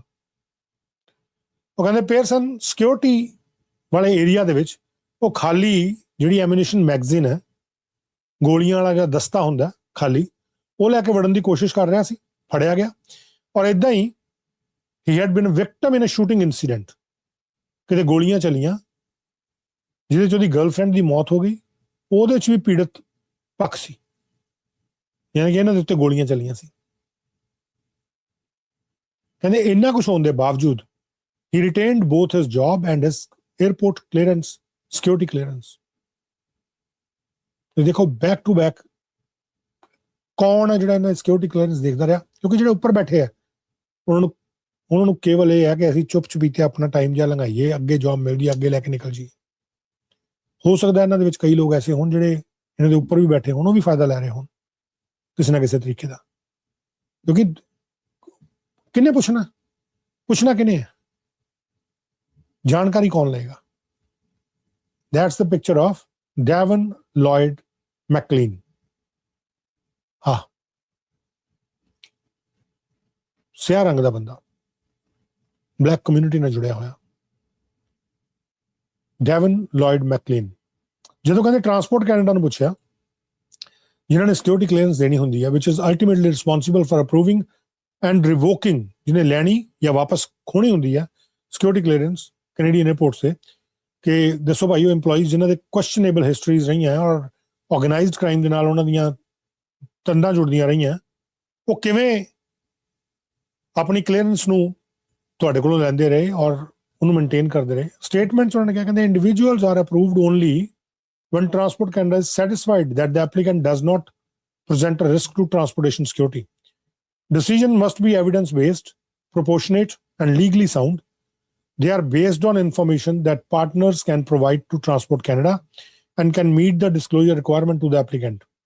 Decision to grant, suspend, cancel, or deny are made with the parameters for which Transport Canada can make these decisions, assessing for risks to transportation security. Further, they are based on the information that law enforcement partners can share with Transport Canada. ਉਹਨਾਂ ਨੇ law enforcement partners ਔਰ ਹੋਰ ਜਿਹੜੇ partners ਹੈ ਉਹਨਾਂ ਦੀ ਥੋੜ੍ਹੀ ਕਹਿੰਦੇ ਉਹਨਾਂ ਤੋਂ ਜਿਹੜੀ ਇਨਫੋਰਮੇਸ਼ਨ ਆਉਂਦੀ ਹੈ ਉਹਦੇ ਆਧਾਰ ਤੇ ਸਾਰੀਆਂ ਚੀਜ਼ਾਂ ਹੁੰਦੀਆਂ। ਹੁਣ law enforcement ਕੌਣ ਹੈ? ਜਿਹੜੀਆਂ ਪੁਲਿਸ ਏਜੰਸੀਜ਼ ਹੈ, ਹੁਣ ਕੀ ਪੁਲਿਸ ਏਜੰਸੀਜ਼ ਕੋਲ ਇਹਨਾਂ ਦੀ ਇਨਫੋਰਮੇਸ਼ਨ ਨਹੀਂ ਸੀ? ਬੜੀ ਬਹੁਤ ਹੈਰਾਨਗੀ ਵਾਲੀ ਗੱਲ ਹੈ। ਇੱਕ ਤੋਂ ਬਾਅਦ ਦੂਜੀ ਦੂਜੀ ਤੋਂ ਬਾਅਦ ਤੀਜੀ, ਇੰਨਾ ਉਲਝਾ ਦਿੱਤਾ ਗਿਆ ਕਿ ਕੈਨੇਡਾ ਦੇ ਵਿੱਚ crime the graph, and this is the reason. ਆ ਸਾਡੇ ਇੱਕ ਵਿਊਅਰ ਨੇ ਜਿਹੜੇ ਪ੍ਰੋਗਰਾਮ ਦੇਖ ਰਹੇ ਆ, ਚਾਚਾ ਚਤਰਾ, ਇਹਨਾਂ ਦੇ ਵੱਲੋਂ ਪਾਇਆ ਗਿਆ, ਕਹਿੰਦੇ people with 1 day old PR card are being hired in Canadian Army, Police and other major government role. Absolutely, ਇਹ ਤੁਹਾਡੀ ਗੱਲ ਬਿਲਕੁਲ ਸਹੀ ਹੈ ਕਿ ਕੁਝ ਲੋਕ ਜਿਹੜੇ ਅਜੇ ਕੁਝ ਸਮਾਂ ਪਹਿਲਾਂ ਹੀ ਇੱਥੇ ਆਏ, PR ਹੋਏ, ਉਹਨਾਂ ਨੂੰ ਆਰਮ ਫੋਰਸਿਸ 'ਚ ਰੱਖਿਆ ਗਿਆ। ਇਹ ਪੂਰੀ ਰਿਪੋਰਟ ਆਈ ਬਾਹਰ ਕਿ ਆਰਮ ਫੋਰਸਿਸ ਉਹਨਾਂ ਨੂੰ ਰੱਖਿਆ ਗਿਆ, ਔਰ ਕਈ ਜਗ੍ਹਾ ਦੇ ਉੱਤੇ ਉਹਨਾਂ ਦੀ ਜਿਹੜੀ ਬੇਸਿਕ ਟ੍ਰੇਨਿੰਗ ਹੈ, ਜਦੋਂ ਉਹਨਾਂ ਕੋਲ ਨਹੀਂ ਹੋ ਰਹੀ, ਉਹਨਾਂ ਨੂੰ ਬਾਰ-ਬਾਰ ਮੌਕੇ ਦਿੱਤੇ ਜਾ ਰਹੇ ਆ। ਹਜੇ ਉਹ ਕੈਨੇਡੀਅਨ ਵੈਲਿਊਜ਼ ਬਾਰੇ ਸਮਝ ਨਹੀਂ ਸਕੇ, ਲੇਕਿਨ ਉਹਨੂੰ ਐਕਸੈਸ ਦਿੱਤਾ ਜਾ ਰਿਹਾ ਕੈਨੇਡੀਅਨ ਆਰਮੀ ਦਾ, ਕੈਨੇਡੀਅਨ ਆਰਮਡ ਫੋਰਸਿਸ ਦਾ। ਇਹੀ ਹਾਲ ਪੁਲਿਸ ਦੇ ਵਿੱਚ ਵੀ ਹੈ, ਇਹੀ ਹਾਲ ਪੁਲਿਸ ਦੇ ਵਿੱਚ ਹੈ। ਹਜੇ ਜਿਹੜੇ ਲੋਕ ਕੁਝ ਸਮਾਂ ਪਹਿਲਾਂ ਵੱਖਰੇ ਮੁਲਕਾਂ ਤੋਂ ਆਏ ਹੈ, ਹਜੇ ਤੱਕ ਤਾਂ ਜੈਲ ਇਨ ਨਹੀਂ ਹੋਏ ਕੈਨੇਡੀਅਨ ਕਲਚਰ ਦੇ ਵਿੱਚ, ਕੈਨੇਡੀਅਨ ਸਿਸਟਮ ਦੇ ਵਿੱਚ। ਤੁਸੀਂ ਪਹਿਲਾਂ ਹੀ ਉਹਨਾਂ ਨੂੰ ਭਰਤੀ ਫਟਾਫਟ ਕਰੀ ਜਾ ਰਹੇ ਹੋ, ਕਿਉਂਕਿ ਤੁਹਾਡੇ ਕੋਲ ਇੱਥੋਂ ਦਾ ਬੱਚਾ ਭਰਤੀ ਨਹੀਂ ਹੋ ਰਿਹਾ, ਇੱਥੋਂ ਦੇ ਲੋਕ ਭਰਤੀ ਨਹੀਂ ਹੋ ਰਹੇ। ਭਰਤੀ ਕਿਉਂ ਨਹੀਂ ਹੋ ਰਹੇ? ਤੁਹਾਨੂੰ ਆਪਣੀ ਡਾਂਗ ਥੱਲੇ ਸੋਟਾ ਮਾਰਨਾ ਪੈਣਾ। ਔਰ ਜਿਹੜੇ ਤੁਸੀਂ ਭਰਤੀ ਕਰ ਰਹੇ ਹੋ 에ਅਰਪੋਰਟ ਦੇ ਵਿੱਚ, ਤੁਸੀਂ ਹਾਲਾਤ ਦੇਖ ਲਓ। ਟਰਾਂਸਪੋਰਟ ਕੈਨੇਡਾ ਕੋਈ ਆਪਣੇ ਮੋਢਿਆਂ ਤੇ ਲੈਣ ਨੂੰ ਤਿਆਰ ਨਹੀਂ। ਪੀਅਰਸਨ ਇੰਟਰਨੈਸ਼ਨਲ 에ਅਰਪੋਰਟ ਦੀ ਅਥਾਰਟੀ ਆਪਣੇ ਮੋਢਿਆਂ ਦੇ ਉੱਤੇ ਗੱਲ ਲੈਣ ਨੂੰ ਤਿਆਰ ਨਹੀਂ। ਟਰਾਂਸਪੋਰਟ ਕੈਨੇਡਾ ਜਿਹੜੇ ਸਰਟੀਫਿਕੇਟ ਦਿੰਦੇ ਉਹ ਆਪਣੇ ਮੋਢਿਆਂ ਤੇ ਲੈਣ ਨੂੰ ਤਿਆਰ ਨਹੀਂ। ਤੁਸੀਂ ਜਾ ਕੇ ਲਾਅ ਇਨਫੋਰਸਮੈਂਟ ਨੂੰ ਪੁੱਛ ਲਓ, ਉਹਨਾਂ ਨੇ ਆਪਣੇ ਮੋਢਿਆਂ ਤੇ ਨਹੀਂ ਗੱਲ ਲੈਣੀ। ਜਿਹੜੇ ਲੋਕ ਫਸਣਗੇ ਉਹ ਫਸਣਗੇ। ਡਰੱਗਸ ਜਿਹੜੀ ਚੱਲ ਰਹੀ ਹੈ ਉਹ ਚੱਲ ਰਹੀ ਹੈ। Nobody is going to care for this thing. It's such a big shame for the politicians of Canada, ਜਿਹੜੇ ਬਾਕੀ ਦੇ ਅਜੀਬੋ ਗਰੀਬ ਜੇ ਰੌਲਿਆਂ ਨੂੰ ਲੈ ਕੇ ਬਹੁਤ ਛੇਤੀ ਟੱਪਦੇ ਆ, ਬਹੁਤ ਟੱਪਦੇ ਆ। ਉਹ ਏਦਾਂ ਹੋ ਗਿਆ ਜੀ ਫਲਾਣੇ ਮੁਲਕ 'ਚ ਆਹ ਹੋ ਗਿਆ ਜੀ, ਉੱਥੇ ਤੱਕ ਘਾਣ ਕਰਤਾ ਜੀ, ਉੱਥੇ ਤੱਕ ਢਿਮਕਾ ਕਰਤਾ ਜੀ। ਤੁਹਾਡੇ ਮੁਲਕ ਦੇ ਵਿੱਚ ਭਾਈ, ਤੁਹਾਡੇ ਆਪਣੇ ਮੁਲਕ ਦੇ ਵਿੱਚ ਕਿਸ ਤਰੀਕੇ ਨਾਲ ਕੋਕੇਨ ਦੀ ਸਮਗਲਿੰਗ ਹੋ ਰਹੀ ਹੈ ਔਰ ਕੌਣ ਕਰ ਰਿਹਾ? ਸਰਕਾਰੀ ਮੁਲਾਜ਼ਮ ਕਰ ਰਹੇ ਆ, ਔਰ ਤੁਸੀਂ ਉਹਦੇ ਬਾਰੇ ਗੱਲ ਨਹੀਂ ਕਰ ਰਹੇ। ਤੁਹਾਡਾ ਇੱਕ ਮੀਡੀਆ ਅਦਾਰਾ ਲਗਾ ਰਿਹਾ, ਐਡੀ ਵੱਡੀ ਇਨਵੈਸਟੀਗੇਸ਼ਨ ਕੱਢ ਕੇ ਲਾਈ ਆ। ਔਰ ਮੇਰਾ ਇਹ ਸ਼ੌਕ ਹੈ, ਮੇਰਾ ਪੈਸ਼ਨ ਹੈ ਜਰਨਲਿਜ਼ਮ ਦਾ, ਮੈਂ ਤਾਂ ਕਰਕੇ ਆ ਇਨਫੋਰਮੇਸ਼ਨ ਤੇ ਇੰਨਾ ਟਾਈਮ ਦੇ ਰਿਹਾ, ਔਰ ਕ੍ਰੈਡਿਟ ਇਹਨਾਂ ਨੂੰ ਦੇ ਰਿਹਾ ਨਾ, W5 ਨੂੰ, CTV ਨਿਊਜ਼ ਨੂੰ, ਕਿ this is their article and they have done a tremendous job, super job ਇਹਨੂੰ ਕਿਹਾ ਜਾਂਦਾ। ਜਿਹੜੀ ਕੱਢ ਕੇ ਤਾਂ ਲੈ ਕੇ ਆਏ ਕੁਛ ਨਾ ਕੁਛ, ਕੋਈ ਇਨਫੋਰਮੇਸ਼ਨ ਤਾਂ ਲੈ ਕੇ ਆਏ ਨਾ, ਰਾਦਰ ਦੈਨ ਇੱਧਰ ਉੱਧਰ ਦੀਆਂ ਮਾਰਨਾ। ਲੇਕਿਨ ਸਾਡੇ ਪੋਲੀਟੀਸ਼ੀਅਨ ਸੁੱਤੇ ਪਏ ਆ ਇਦਾਂ ਦੇ ਵਿਸ਼ੇ ਦੇ ਉੱਤੇ, ਜਿਹੜੀ ਨੈਸ਼ਨਲ ਇਨਕੁਆਇਰੀਆਂ ਔਰ ਇਹ ਕਰੋ ਉਹ ਕਰੋ, ਲਾਰੈਂਸ ਬਿਸ਼ਨੋਈ ਦਾ ਨਾਮ ਪਾ ਦਿਓ, ਫਲਾਣੇ ਦਾ। ਆ ਜਿਹੜੇ ਤੁਹਾਡੇ ਘਰ 'ਚ ਲਾਰੈਂਸ ਬਿਸ਼ਨੋਈ ਬੈਠੇ ਆ, ਜਿਹੜੇ ਤੁਹਾਡੇ ਆਪਣੇ ਲਾਰੈਂਸ ਬਿਸ਼ਨੋਈ ਹੈ, ਕੈਨੇਡੀਅਨ ਲਾਰੈਂਸ ਬਿਸ਼ਨੋਈ, ਉਹਨਾਂ ਦਾ ਕੀ ਕਰਨਾ? ਜਿਹੜੀਆਂ ਪਬਲਿਕ ਇਨਕੁਆਇਰੀਆਂ ਤੁਸੀਂ ਮੰਗ ਰਹੇ ਹੋ ਦੂਜੇ ਮੁਲਕਾਂ ਨੂੰ ਲੈ ਕੇ, ਤੁਸੀਂ ਆਪਣੇ ਮੁਲਕ 'ਚ ਜਿਹੜੀਆਂ ਕੋਕੇਨ ਦੀ ਸਮਗਲਿੰਗ ਹੋ ਰਹੀ ਹੈ, ਤੁਹਾਡੇ 에ਅਰਪੋਰਟ ਦੇ EMPLOYEE ਕਰਦੇ ਰਹੇ ਆ। ਇੰਟਰਨੈਸ਼ਨਲ ਡਰੱਗ ਰਿੰਗ ਦਾ ਲੀਡਰ ਇੱਕ ਵਿਅਕਤੀ ਰਿਹਾ ਕਿੰਨੇ ਸਾਲ, 15-20 ਸਾਲ, ਉਹਦੇ 'ਚ ਕਿਸੇ ਨੇ ਕੁਝ ਨਹੀਂ ਕੀਤਾ। ਕਿਉਂ ਨਾ ਜ਼ਿੰਮੇਦਾਰ ਠਹਿਰਾਇਆ ਜਾਏ ਉਸ ਟਾਈਮ ਦੇ ਸਾਰੇ ਜਿਹੜੇ ਅਥਾਰਟੀ ਸੀਗੀਆਂ? ਕੌਣ ਕਹੂਗਾ, ਕੌਣ ਪੁੱਛੂਗਾ? ਕਿਉਂਕਿ ਇੱਥੇ ਤਾਂ ਵੋਟਾਂ ਦੇ ਨਾਲ ਲੈਣਾ ਦੇਣਾ, ਕੱਲੀਆਂ ਵੋਟਾਂ ਪਾਉਣ ਦਾ ਮਸਾਲਾ ਦਿਓ, ਚੂਰਨ ਉਹ ਦਿਓ ਜਿਹੜਾ ਚੱਟ ਕੇ ਉਹਨਾਂ ਨੂੰ ਕਹੇ ਓਹ ਵਾਹ ਸਵਾਦ ਆ ਗਿਆ। ਆਹ ਕੀ ਹੈ? ਅੱਛਾ, 에ਅਰਪੋਰਟ ਤੇ ਏਦਾਂ ਹੁੰਦਾ ਹੋਣਾ ਭਾਈ, ਸਾਨੂੰ ਕੀ ਹੈ? ਅਸੀਂ ਤਾਂ ਫਟਾਫਟ ਲੰਘ ਜਾਈਏ। ਹੁੰਦਾ ਹੋਣਾ ਸਾਨੂੰ ਕੀ ਹੈ? ਸਾਨੂੰ ਤਾਂ ਇੱਥੋਂ ਚੜਾ ਦਿਓ ਤੇ ਉੱਥੋਂ ਲਾ ਲਈਓ। ਲਾਈਨ 'ਚ ਲੱਗਣਾ ਪਵੇ ਤੇ oh my God, dirty country, oh my God, this country is dirty. Canada 'ਚ ਨਹੀਂ ਏਦਾਂ ਹੁੰਦਾ, ਅਮਰੀਕਾ 'ਚ ਨਹੀਂ ਏਦਾਂ ਹੁੰਦਾ। ਉਦੋਂ ਆਪਣੇ ਮੁਲਕਾਂ 'ਚ ਜਾ ਕੇ ਏਦਾਂ ਠੂਏ ਸੁੱਟਣੇ ਨਾਸਾਂ 'ਚੋਂ। ਜਿਹੜੀ ਸੱਚਾਈ ਹੈ, ਕਿਉਂਕਿ ਉਹ ਆਪਣੇ ਆਪ ਨੂੰ ਹੀ ਨਹੀਂ ਪਤਾ, ਜਦੋਂ ਪੜ੍ਹਨਾ ਨਹੀਂ, ਜਦੋਂ ਇਨਫੋਰਮੇਸ਼ਨ ਨਹੀਂ ਹਾਸਿਲ ਕਰਨੀ, ਔਰ ਚੂਰਨ ਚੱਟੀ ਜਾਣਾ ਜਿਹੜਾ ਤੁਹਾਨੂੰ ਦਿੱਤਾ ਜਾ ਰਿਹਾ 2-3 ਲੋਕਾਂ ਦੇ ਵੱਲੋਂ। ਆਹ ਇਨਫੋਰਮੇਸ਼ਨ ਹੈ, this is the true picture of Canadian system, ਕਿ ਕੈਨੇਡੀਅਨ 에ਅਰਪੋਰਟ ਤੇ ਕਰਪਸ਼ਨ ਕਿਸ ਲੈਵਲ ਦੇ ਉੱਤੇ ਹੈ। And it's not corruption, it's organised crime ਕਿੱਡੇ ਵੱਡੇ ਲੈਵਲ ਤੇ ਹੋ ਰਿਹਾ, ਡਰੱਗ ਟ੍ਰੈਫਿਕਿੰਗ ਕਿੱਡੇ ਵੱਡੇ ਲੈਵਲ ਤੇ ਹੋ ਰਹੀ ਹੈ। ਇੱਥੇ ਗਨਸ ਕਿੱਥੋਂ ਆ ਜਾਂਦੀਆਂ, ਕਿੱਦਾਂ ਆਉਂਦੀਆਂ ਅੰਦਰ, ਸਮਗਲਿੰਗ ਕਿੱਦਾਂ ਹੁੰਦੀ ਹੈ, ਬਾਰਡਰ ਤੋਂ ਹੀ ਆਉਂਦੀਆਂ ਨਾ, ਚਾਹੇ ਉਹ ਪਾਣੀ ਦਾ ਬਾਰਡਰ ਹੈ, ਚਾਹੇ ਉਹ ਤੁਹਾਡਾ ਲੈਂਡ ਬਾਰਡਰ ਹੈ, ਚਾਹੇ ਉਹ ਤੁਹਾਡਾ 에ਅਰ ਦੇ ਥਰੂ ਆਉਂਦੀਆਂ, ਕਿਸੇ ਨਾ ਕਿਸੇ ਥਰੂ ਤਾਂ ਆ ਰਹੀ ਹੈ ਨਾ, ਕਿਵੇਂ ਆ ਜਾਂਦੀਆਂ। ਇਹ ਸਵਾਲ ਕਿਸੇ ਨੇ ਨਹੀਂ ਪੁੱਛਣੇ, ਇਹ ਉਦੋਂ ਪੁੱਛਣਗੇ ਜਦੋਂ ਇਹ ਸਵਾਲ ਬਹੁਤ ਵੱਡੇ ਹੋ ਗਏ, ਜਦੋਂ ਇਹ ਸਵਾਲ ਬਹੁਤ ਵੱਡੇ ਹੋ ਗਏ, ਜਦੋਂ ਆਮ ਜਨਤਾ ਉੱਠ ਗਈ, ਉਦੋਂ ਇਹਨਾਂ ਸਵਾਲਾਂ ਨੂੰ ਲੈ ਕੇ ਫਿਰ ਉਹ ਕਹਿਣਗੇ ਮੈਂ ਇੱਕ ਜਿਹੜੀ ਪ੍ਰਾਈਵੇਟ ਮੈਂਬਰ ਬਿੱਲ ਪਾਣਾ ਜੀ, ਆਹ ਬਿੱਲ ਹੁਣ ਮੈਂ ਪਾਊਂਗਾ। ਹਜੇ ਤੱਕ ਉਹ ਬਿੱਲ ਪਾਣੇ ਜਿਹੜੇ ਚੂਰਨ ਵਾਲੇ ਆ, ਚੂਰਨ ਬਿੱਲ, ਲੋਕਾਂ ਨੂੰ ਬੇਵਕੂਫ ਬਣਾਉਣ ਵਾਲੇ। ਐਕਚੁਅਲ ਮੁੱਦਿਆਂ ਤੇ ਕਿਸੇ ਨੇ ਨਹੀਂ ਗੱਲ ਕਰ। ਸੋ ਟੋਰਾਂਟੋ ਪੀਅਰਸਨ ਇੰਟਰਨੈਸ਼ਨਲ ਰਿਪੋਰਟ ਕਹਿੰਦਾ ਸਾਨੂੰ ਨਹੀਂ ਪਤਾ ਟਰਾਂਸਪੋਰਟ ਕੈਨੇਡਾ ਦਾ। ਟਰਾਂਸਪੋਰਟ ਕੈਨੇਡਾ ਕਹਿੰਦਾ ਸਾਡੇ ਕੋਲ ਜੋ ਆਉਂਦਾ ਅਸੀਂ ਉਹ ਅੱਗੋਂ ਯਕੀਨ ਕਰਕੇ ਦਿੰਦੇ ਹਾਂ। Law enforcement agencies partner can share with further they are based on the information that law enforcement partners can share with Transport Canada.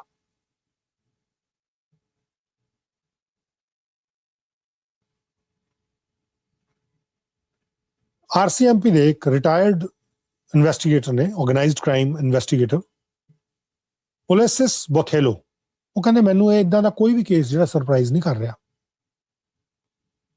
ਉਹਨਾਂ ਨੇ ਸਿਕਿਉਰਿਟੀ ਇੰਟੈਲੀਜੈਂਸ ਬੈਕਗਰਾਉਂਡ ਸੈਕਸ਼ਨ, ਜਿਹਨੂੰ SIBS ਕਿਹਾ ਜਾਂਦਾ, ਉਹਦੇ ਵਿੱਚ ਕੰਮ ਕੀਤਾ। ਔਰ ਇਹ ਯੂਨਿਟ ਰਿਸਪੌਂਸਿਬਲ ਹੁੰਦਾ ਇਨਵੈਸਟੀਗੇਟ ਕਰਨ ਵਾਸਤੇ 에ਅਰਪੋਰਟ EMPLOYEES ਔਰ ਟਰਾਂਸਪੋਰਟ ਕੈਨੇਡਾ ਨੂੰ ਐਡਵਾਈਜ਼ ਕਰਨ ਵਾਸਤੇ ਕਿ ਵੈਦਰ ਸਿਕਿਉਰਿਟੀ ਕਲੀਅਰੈਂਸ ਵਾਪਸ ਲੈ ਲਏ ਜਾਣ ਉਹਨਾਂ EMPLOYEES ਦੇ ਕੋਲੋਂ। ਉਹ ਕਹਿੰਦੇ ਕਿ EMPLOYEES ਜਿਹੜੇ ਇਨਵੈਸਟੀਗੇਟਰਸ ਵੱਲੋਂ ਫਲੈਗ ਕੀਤੇ ਗਏ were often still permitted to maintain access to restricted areas, airport areas. Our job is to identify those potential corrupt employees that are enabling organized crime groups. ਸਾਡੀ ਕਹਿੰਦੇ ਜੌਬ ਇਹ ਹੈ ਉਹਨਾਂ ਨੂੰ ਆਇਡੈਂਟੀਫਾਈ ਕਰਨਾ।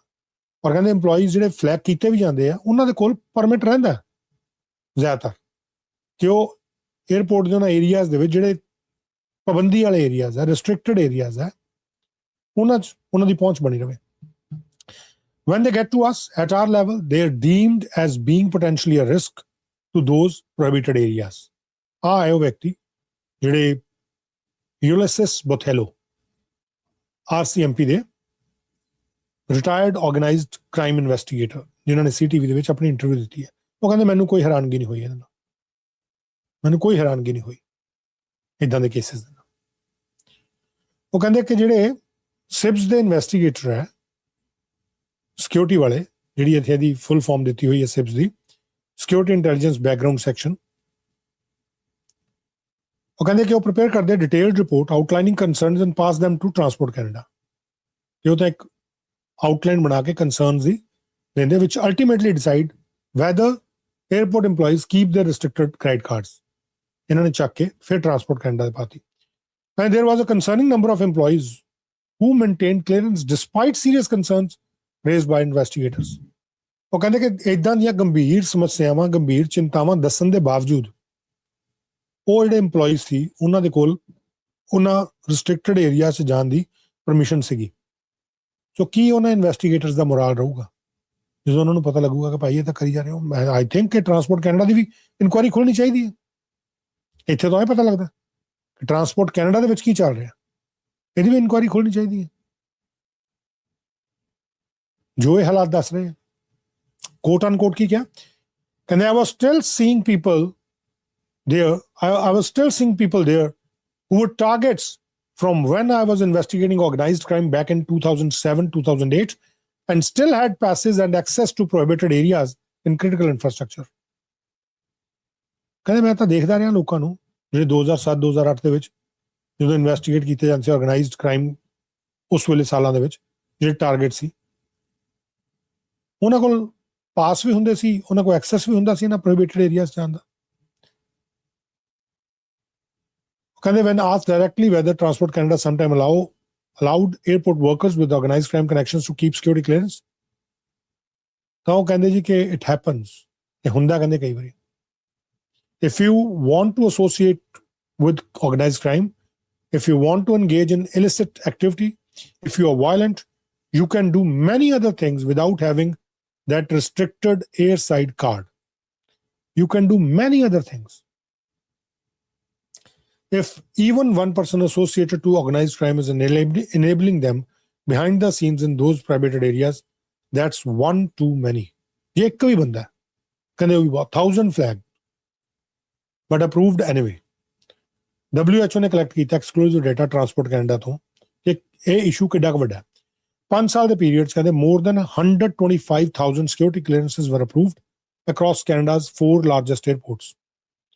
1,25,000 ਤੋਂ ਜ਼ਿਆਦਾ security clearances approved ਹੋਈਆਂ Transport Canada ਦੇ ਵੱਲੋਂ ਕੈਨੇਡਾ ਦੇ 4 ਵੱਡੇ 에ਅਰਪੋਰਟਸ ਦੇ ਵਾਸਤੇ, ਜਿਸ ਕੈਲਗਰੀ ਵਾਲਾ ਵੀ ਹੈ, ਵੈਨਕੂਵਰ ਵਾਲਾ ਵੀ ਹੈ.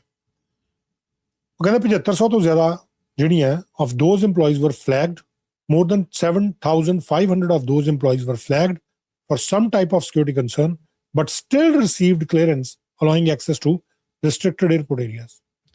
7500 ਤੋਂ ਜ਼ਿਆਦਾ ਇਹਨਾਂ 1.25 ਲੱਖ ਦੇ ਵਿੱਚੋਂ 7,500, more than 7,500 employees ਜਿਹੜੇ ਫਲੈਗ ਹੋਏ, ਉਹ ਫਲੈਗ ਹੋਣ ਦੇ ਬਾਵਜੂਦ ਉਹਨਾਂ ਨੂੰ ਇਹ ਐਕਸੈਸ ਦਿੱਤਾ ਗਿਆ. ਫਿਰ ਅੱਗੇ ਕਹਿੰਦੇ Transport Canada would not disclose how many of those flagged employees were considered high risk or had alleged link to organized crime. Transport Canada ਇਹ disclose ਨਹੀਂ ਕਰੇਗਾ. ਇਹਨਾਂ ਨੂੰ ਲੱਗਦਾ ਕਿ ਇਹਨਾਂ ਦਾ ਘਰ ਦਾ ਰਾਜ ਹੈ, ਇਹ ਜੋ ਚਾਹਣ ਕਰ ਲੈਣ, ਔਰ ਕਰ ਰਹੇ ਆ. ਜਿਹੜੀ ਸਟੇਟਮੈਂਟ ਦਿੱਤੀ ਗਈ W5 ਨੂੰ, ਉਹ 'ਚ ਉਹਨਾਂ ਨੇ ਕਿਹਾ they did note that adverse information is broad and that it refers to any information that domestic or foreign security partners provide to Transport Canada on any applicant. Not all adverse information necessarily leads to a refusal, suspension, or cancellation. For instance, a driving-related offense from over 20 years ago. ਉਹਨਾਂ ਨੇ ਆ ਪਾਤਾ ਵਿੱਚ ਕਿ ਜੇ ਕਿਸੇ ਦਾ 20 ਸਾਲ ਪਹਿਲਾਂ ਡਰਾਈਵਿੰਗ ਨਾਲ ਰਿਲੇਟਡ ਅਫੈਂਸ ਹੋਵੇ ਤਾਂ ਜ਼ਰੂਰੀ ਨਹੀਂ ਹੈ ਕਿ ਉਹ ਰਿਫਿਊਜ਼ਲ ਦਾ, ਕੈਂਸਲੇਸ਼ਨ ਦਾ, ਸਸਪੈਂਸ਼ਨ ਦਾ ਕਾਰਨ ਜਿਹੜਾ ਉਹ ਬਣ ਜਾਏ, ਐਡਵਰਸ ਉਹਦਾ ਉਹ ਤੇ ਕਾਰਨ ਬਣੇ. ਹੁਣ ਜਿਹੜੇ ਇਨਵੈਸਟੀਗੇਟਰ ਰਿਟਾਇਰਡ, ਉਹਨਾਂ ਨੇ ਕਿਹਾ, ਕਹਿੰਦੇ even while working inside the system, he could not get answers about how many employees were categorized as a serious threat but granted security clearance. ਕਹਿੰਦੇ ਅੰਦਰ ਕੰਮ ਕਰਦੇ ਹੋਏ ਸਾਨੂੰ ਨਹੀਂ ਸੀ ਪਤਾ ਇਸ ਚੀਜ਼ ਦਾ. ਇਨਵੈਸਟੀਗੇਟਰ ਕਹਿ ਰਿਹਾ ਕਿ ਇਹਨਾਂ ਚੋਂ ਕਿਹੜੇ EMPLOYEE ਜਿਹੜੇ ਹਾਈ ਥ੍ਰੈਟ ਤੇ ਆ ਜਾਂ ਮੋਸਟ ਸੀਰੀਅਸ ਥ੍ਰੈਟ ਆ, ਜਿਹੜੇ ਜਿਨ੍ਹਾਂ ਨੂੰ ਸਿਕਿਉਰਿਟੀ ਦਿੱਤੀ ਹੋਈ ਹੈ, ਤੁਸੀਂ ਰਿਸਟ੍ਰਿਕਟਡ ਏਰੀਆ ਚਲ ਜਾਓ, ਇਹ ਕਲੀਅਰੈਂਸ ਦਿੱਤੀ ਹੋਈ ਹੈ. ਉਹ ਕਹਿੰਦੇ ਕਿ I asked how many of those numbers were mission critical, in other words, enablers of organized crimes. Nobody can give me a straight answer. Insider corruption is essential to organized crime operations, moving drugs through airports. Without it, it doesn't exist. ਇਹਦੇ ਬਿਨਾਂ ਕਹਿੰਦੇ exist ਨਹੀਂ ਕਰਦੇ. Insider corruption is essential to organized crime operations, moving drugs through operations, through airports. ਜਦੋਂ ਪੁੱਛਿਆ ਕਹਿੰਦੇ ਕਿੰਨੀ serious problem ਹੈ ਕੈਨੇਡੀਅਨ 에ਅਰਪੋਰਟ ਤੇ ਇਦਾਂ ਦੀ, ਤਾਂ ਕਹਿੰਦੇ ਉਹਨਾਂ ਨੇ ਹੈਜ਼ੀਟੇਟ ਨਹੀਂ ਕੀਤਾ, ਕਹਿੰਦੇ ਇਟਸ ਹਿਊਜ, ਬਹੁਤ ਵੱਡੀ ਹੈ, ਬਹੁਤ ਵੱਡੀ ਹੈ. ਸੋ ਤੁਸੀਂ ਦੇਖੋ ਕਿ ਆਹ EMPLOYEES ਔਰ ਆਹ ਇਨਫੋਰਮੇਸ਼ਨ ਜਿਹੜੀ ਹੈ ਸਿਟੀ ਨਿਊਜ਼ ਦੇ W5 ਦੇ ਵੱਲੋਂ ਦਿੱਤੀ ਗਈ ਹੈ. It's a big shame for our leaders, for those authorities, those are responsible, ਜਿਨ੍ਹਾਂ ਦੇ ਉੱਤੇ ਸਾਰਾ ਧਰਮਦਾਰ ਸੁੱਟਿਆ ਗਿਆ ਕਿ ਤੁਸੀਂ ਲੋਕਾਂ ਨੂੰ ਸੇਫ ਰੱਖੋ, ਕੈਨੇਡਾ ਨੂੰ ਸੇਫ ਰੱਖੋ. ਆਹ ਹਾਲਾਤ ਹੈ, ਇਹ ਹਾਲਾਤ ਹੈ ਕੈਨੇਡਾ ਦੇ.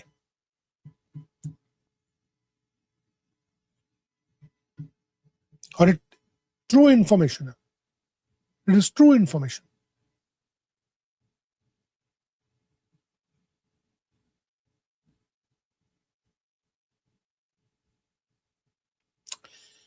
ਅਲਬਰਟਾ ਦੇ ਕੈਬਨਿਟ ਮਿਨਿਸਟਰਸ ਦੀ ਸਵੇਰਿੰਗ ਸੈਰੇਮਨੀ ਇਸ ਵੇਲੇ ਹੋ ਰਹੀ ਹੈ. ਲੈਟਸ ਗੋ ਟੂ ਅਲਬਰਟਾ, ਜਿੱਥੇ ਇਸ ਵੇਲੇ ਅਲਬਰਟਾ ਦੇ ਲੈਫਟੀਨੈਂਟ ਗਵਰਨਰ ਸਲਮਾ ਲਖਾਨੀ ਜਿਹੜੇ ਆ ਉਹ ਅਲਬਰਟਾ ਦੇ ਮਿਨਿਸਟਰ ਨੂੰ ਸਹੁੰ ਚੁਕਾ ਰਹੇ ਆ.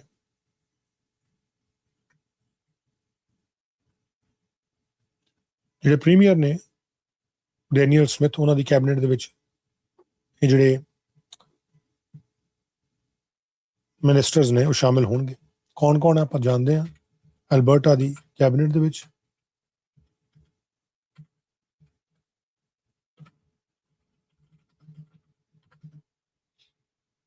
ਉਹਦੇ ਬਾਰੇ ਜਾਣਕਾਰੀ ਹਾਸਲ ਕਰਦੇ ਹਾਂ।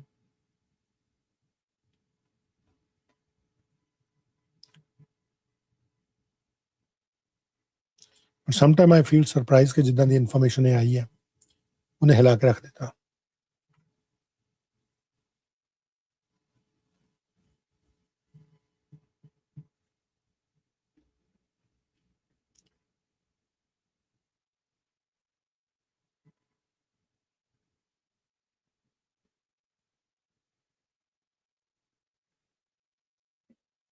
ਜਿਹੜੀ ਇਨਫੋਰਮੇਸ਼ਨ ਆ ਰਹੀ ਹੈ ਮੈਂ ਨਾਲ ਦੇ ਨਾਲ ਤੁਹਾਡੇ ਨਾਲ ਤੇ ਸ਼ੇਅਰ ਕਰ ਦਾਂਗਾ।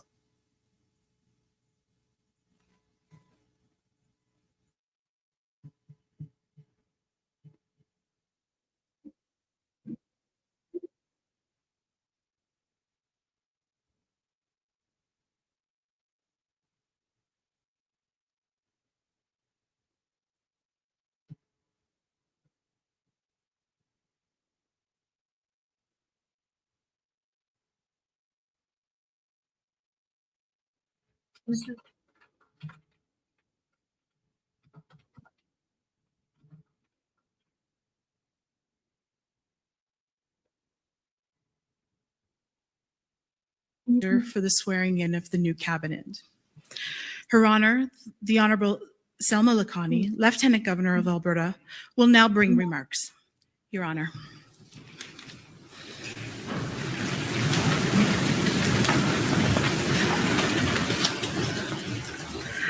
Thank you so much, Jeannie. As His Majesty the King's representative in Alberta and as a settler, I acknowledge all First Peoples who have called this place home for thousands of years and who welcomed us here to make our own lives. May we always dwell together on these lands with respect and understanding and a sincere commitment to walking the journey of reconciliation. And now I say reconciliation. And I also want to acknowledge the presence of my aide-de-camp for today, Captain BJ Pearson.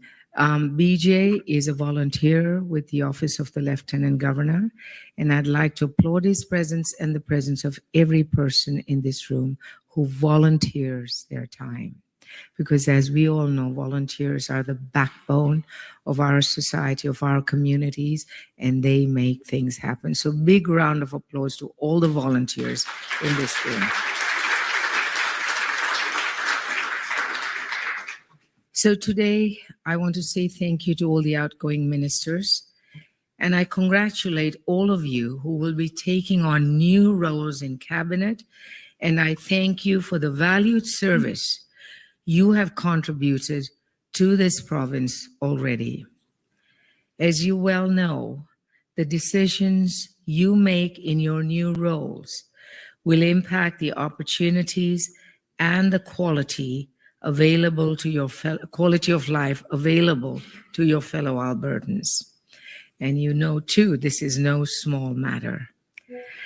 My own life experience has taught me that Alberta is a land of opportunity. We are fortunate to have at our disposal an enormous supply of natural resources as well as a population filled with creators, innovators, entrepreneurs, and mavericks whose talents continue to transform this province and guide us into the future. Challenges will undoubtedly confront us along the way, but our potential, both individually and collectively, is practically limitless. We must not lose sight of our goal, the desire to improve the lives of our fellow Albertans. For this reason, it is all the more important that our elected officials orient themselves around the basic principles of democracy, the rule of law, and good government that define our Canadian way of life. And I must say, we heard that beautiful rendition of O Canada. To me, when we say, O Canada, we stand on guard for thee. What we're standing on guard for are our Canadian values. So I know that your duties might sometimes be overwhelming, but I know that you will perform them to the absolute best of your abilities. Luckily, you all have the support of your family and loved ones who are here with you today. To the family members and the loved ones, I would like to say that the encouragement you have provided has been key to your loved one's success, and your support will continue to be invaluable as they take on their new responsibilities. And I express my sincere gratitude to all of you. As His Majesty the King's representative in Alberta, I extend my best wishes to our ministers. May you enjoy nothing but success in your new roles. Thank you.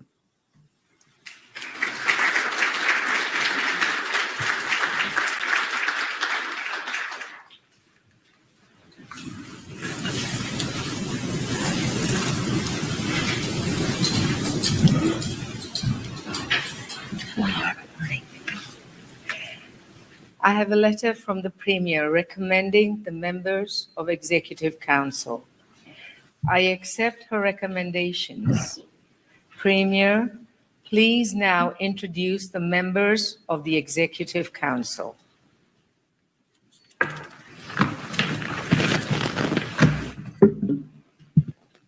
Thank you, Your Honor. Your Honor, I would now ask the members swearing the oath of executive office to please step forward. That is the Honorable Justin Tyler Wright and the Honorable Tara Janitha Mary Sawyer.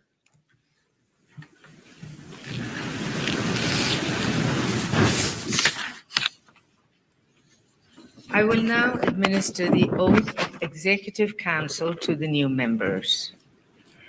Members, please repeat, "So help me God," or "I affirm," at the close of the oath. Oath of members of the Executive Council. You, Justin Wright, and Tara Sawyer, do solemnly promise and swear that you will serve His Majesty truly and faithfully in the place of His council in this, His Majesty's province of Alberta.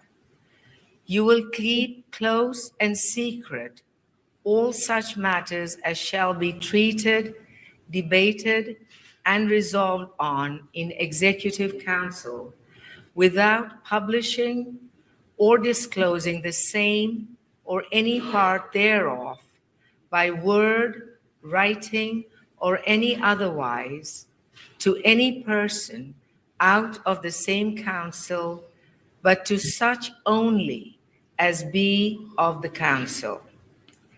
And yet, if any matter so propounded, treated, and debated in any such executive council shall touch any particular person sworn of the same council upon any such matter as shall in any wise concern their loyalty and fidelity to the King's Majesty, you will in no wise open the same to them, but keep it secret as you would from any person until the King's Majesty's pleasure be known in that behalf.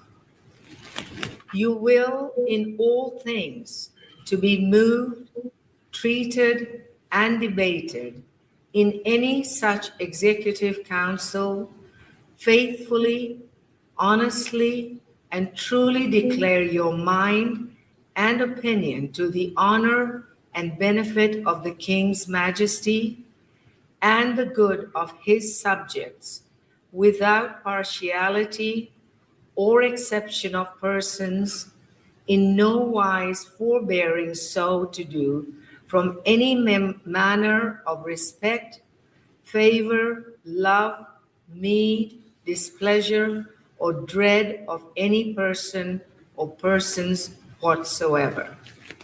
In general, you will be vigilant, diligent, and circumspect in all your doings, touching the King's Majesty's affairs, all which matters and things you will faithfully observe and keep as a good counselor ought to do, to the utmost of your power, will, and discretion. So help you God, or I so affirm. So help me God.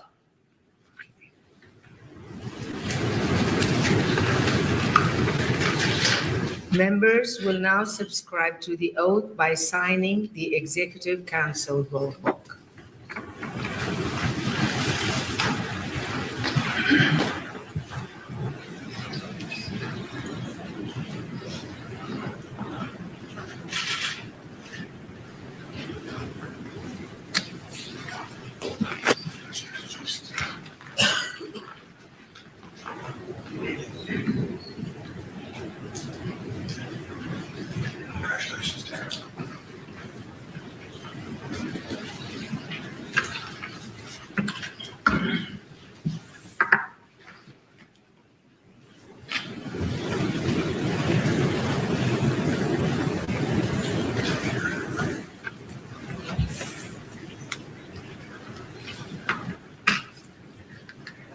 Your Honor, I will now call forward the Honorable Jason John Nixon to take the oath as President of Treasury Board and Minister of Finance.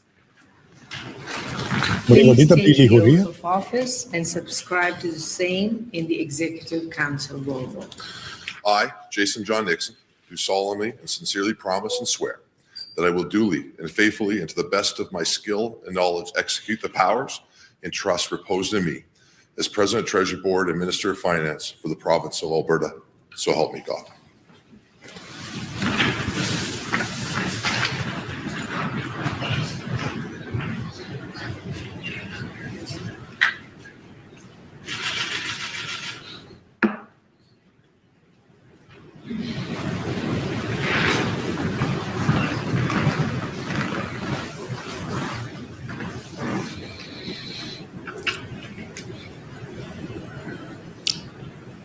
Charles III, by the grace of God, King of Canada, and his other realms and territories, head of the Commonwealth. To all to whom these presents shall come, greeting.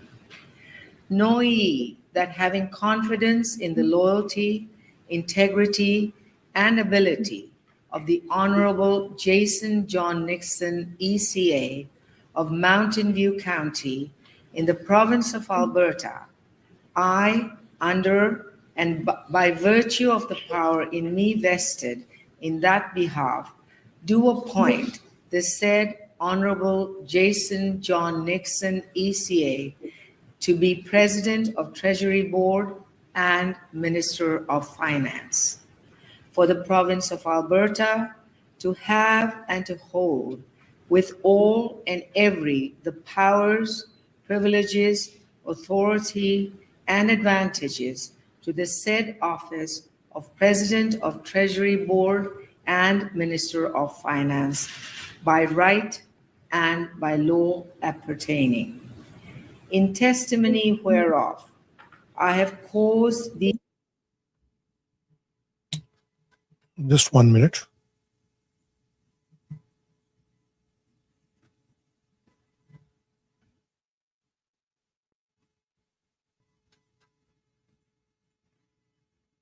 I think थोड़ा जिहा ਉਹਦੇ ਚ ਗੜਬੜ ਹੋਈ ਇੱਕ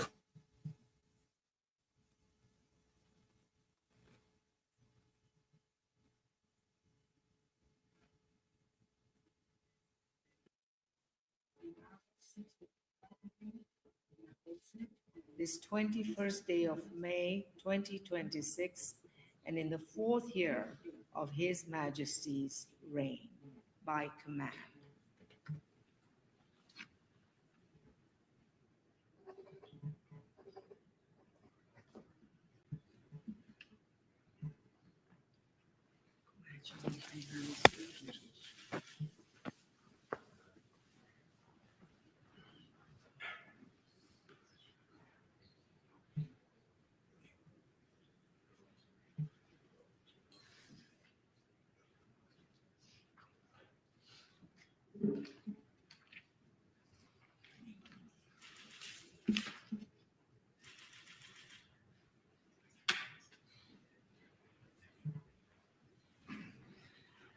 The Honorable Jonathan Thomas Neudorf, please step forward to take the oath as Minister of Assisted Living and Social Services.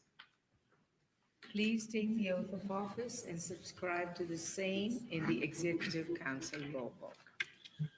I, Jonathan Thomas Neudorf, do solemnly and sincerely promise and swear that I will duly and faithfully and to the best of my skill and knowledge execute the powers and trust reposed in me as Minister of Assisted Living and Social Services for the province of Alberta, so help me God.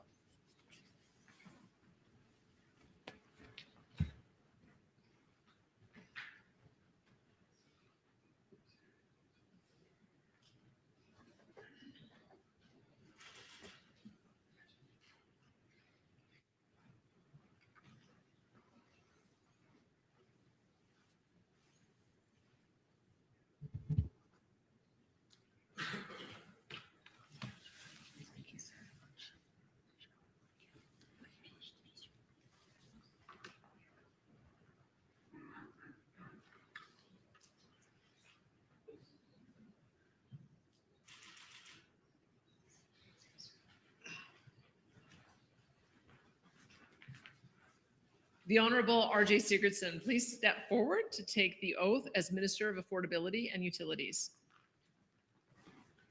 Please take the oath of office and subscribe to the same in the Executive Council Law Book.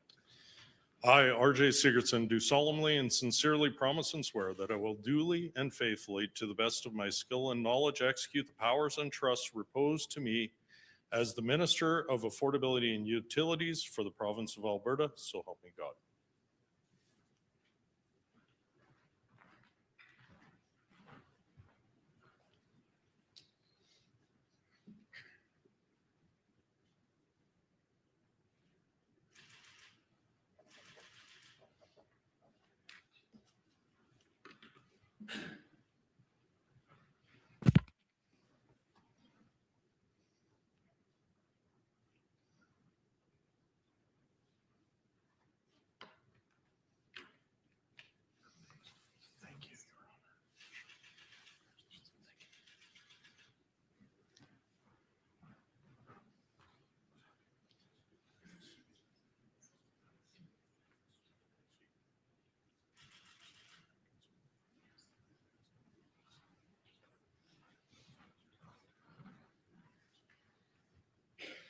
The Honorable Tara Janitha Mary Sawyer, please step forward to take the oath as Minister of Agriculture and Irrigation. Please take the oath of office and subscribe to the same in the Executive Council Law Book. I, Tara Janitha Mary Sawyer, do solemnly and sincerely promise and swear that I will duly and faithfully, and to the best of my skill and knowledge, execute the powers and trusts reposed in me as Minister of Agriculture and Irrigation for the province of Alberta. So help me God.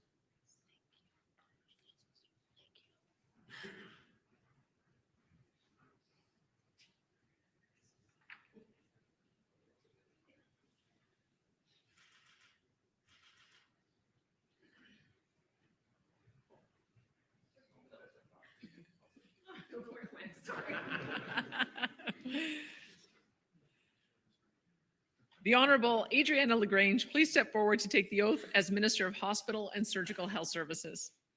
Please take the oath of office and subscribe to the same in the Executive Council Law Book.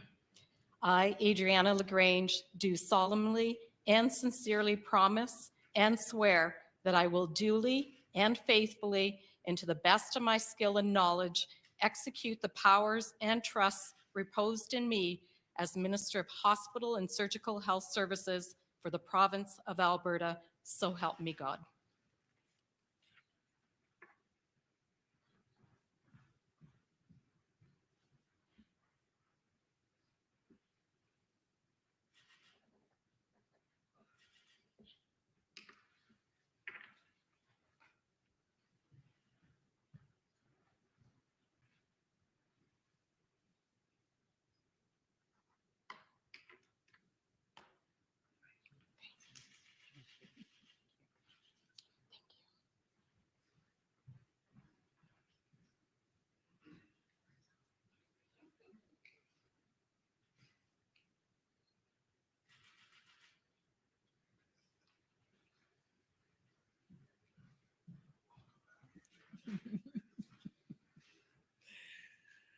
The Honorable Justin Tyler Wright, please step forward to take the oath as Minister of Primary and Preventative Health Services. Please take the oath of office and subscribe to the same in the Executive Council roll book. I, Justin Tyler Wright, do solemnly and sincerely promise and swear that I will duly and faithfully, and to the best of my skills and knowledge, execute the powers and trusts reposed in me as the Minister of Primary and Preventative Health Services for the province of Alberta. So help me God.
And Your Honor, these are the members of the Executive Council.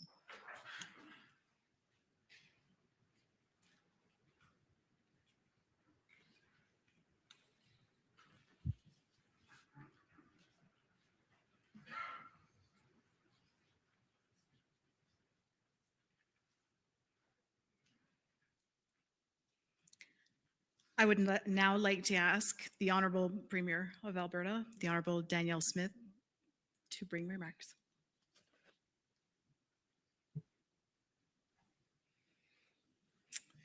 Your Honor, newly sworn ministers and honored guests, thank you for joining us today in recognition and celebration of the contributions that each of you have made and will continue to make in service of this province. As you know, the Honorable Matt Jones, who was serving our province as Minister of Hospital and Surgical Services, has announced he will not be seeking re-election and has stepped aside in his position in Cabinet. MLA Jones has served as MLA for Calgary Southeast since 2019 and also served as member of Cabinet for over 3 years. He served as Minister of Children and Family Services, Jobs, Economy and Trade, and most recently as Hospital and Surgical Health Services. I'd like to thank MLA Jones for his work in making childcare more accessible and affordable for Alberta families and on modernizing our acute care health system. MLA Jones will continue to serve his constituents as MLA for Calgary Southeast. The Honorable Nate Horner has also announced he won't be seeking re-election and has stepped aside as Alberta's President of Treasury Board and Minister of Finance, so our government can prepare for the 2027 election. MLA Horner has served as MLA for Drumheller Stettler since 2019 and served as a member of Cabinet for nearly 5 years. He served as Minister of Rural Economic Development, Minister of Agriculture, and most recently Minister of Treasury Board and Finance. I thank him for his commitment to doubling the Heritage Savings Trust Fund and keeping our province's fiscal position strong. MLA Horner will also continue to serve as MLA for Drumheller Stettler. These changes pave the way for Her Honor, the Honorable Selma Lakhani, Lieutenant Governor of Alberta, to preside over the swearing in of new ministers today. President of Treasury Board and Minister of Finance, the Honorable Jason Nixon, Minister of Assisted Living and Social Services, the Honorable Nathan Neudorf, Minister of Affordability and Utilities, the Honorable R.J. Sigurdsson, Minister of Agriculture and Irrigation, the Honorable Tara Sawyer, Minister of Hospital and Surgical Health Services, the Honorable Adriana LaGrange, Minister of Primary and Preventative Health Services, the Honorable Justin Wright. With that important step complete, our government is focused on continuing to deliver on the mandate given to us by Albertans.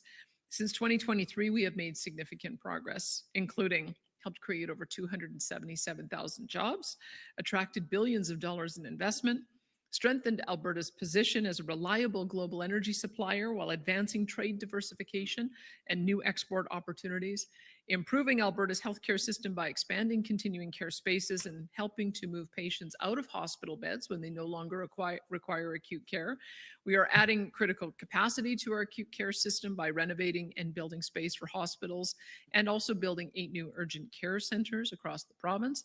We're committed to delivering 50,000 additional surgeries to reduce wait times for Albertans, build 5 recovery communities, and 4 more are expected to open later this year, added more police officers to keep our streets safe, taking action to address the pressures caused by rapid population growth by taking more control over our province's immigration, invested billions of dollars in new schools, school modernizations, and classroom supports for Alberta students, launched 476 complexity teams in classrooms that need them the most, and of course implemented an income tax cut to save families up to $1,500 per year. Albertans also continue to pay the lowest taxes in Canada with lower income taxes, no PST, no payroll tax or health premium. And that is only a small part of the progress that our government has made to date. Albertans are trusting us, each of us in this room, to do that critical work. As a team, we will continue to govern for everyone in the province. We will build on a solid foundation of legislation, policies, and informed decision-making.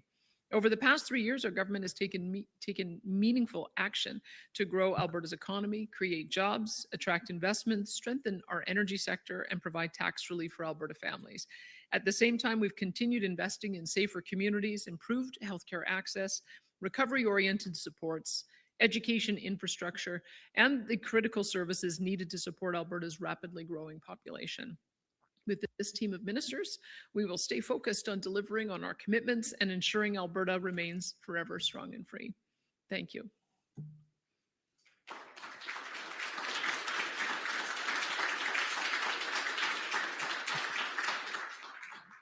All rise. The departure of Vice President Party. ਸੋ ਇਹਦੇ ਨਾਲ ਹੀ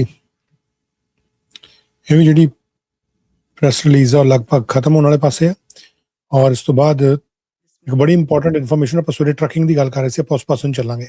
This ceremony involves witnessing a new parliamentary secretary and the new chief government whip as they take their oath of confidentiality and allegiance. I would like to now welcome the Honourable Danielle Smith, Premier of Alberta, back to the podium.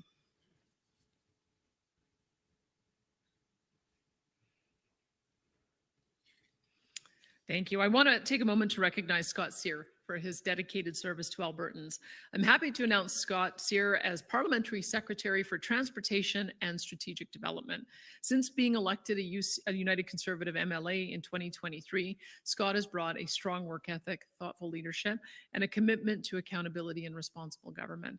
He has served on several important legislative committees, including the Standing Committee on Legislative Offices, the Standing Committee on Public Accounts, and the Standing Committee on Resource Stewardship, and serves as Deputy Chair of the Standing Committee on Private Bills. On behalf of our government, I want to thank MLA Sear for his continued service and dedicated to building a stronger Alberta. Thank you so much. I'd now like to ask Scott Joseph Sear, MLA for Bonnyville, Cold Lake, St. Paul, to come forward to take the oath of confidentiality and allegiance. The Deputy Provincial Secretary and Deputy Minister of Justice, Malcolm Lavoie, will administer the oath.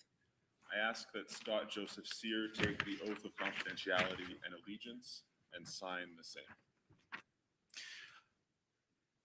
I, Scott Joseph Sear, do solemnly swear that I will serve His Majesty truly and faithfully in His Majesty's province of Alberta, and that I will not, without due authorization, disclose or make known any matter or thing which comes to my knowledge by reason of my role as Parliamentary Secretary. In general, I will be vigilant, diligent, and circumspect in all of my doings touching on the King's Majesty's affairs, all which matters and things I will faithfully observe and keep to the utmost of my power, will, and discretion. So help me God.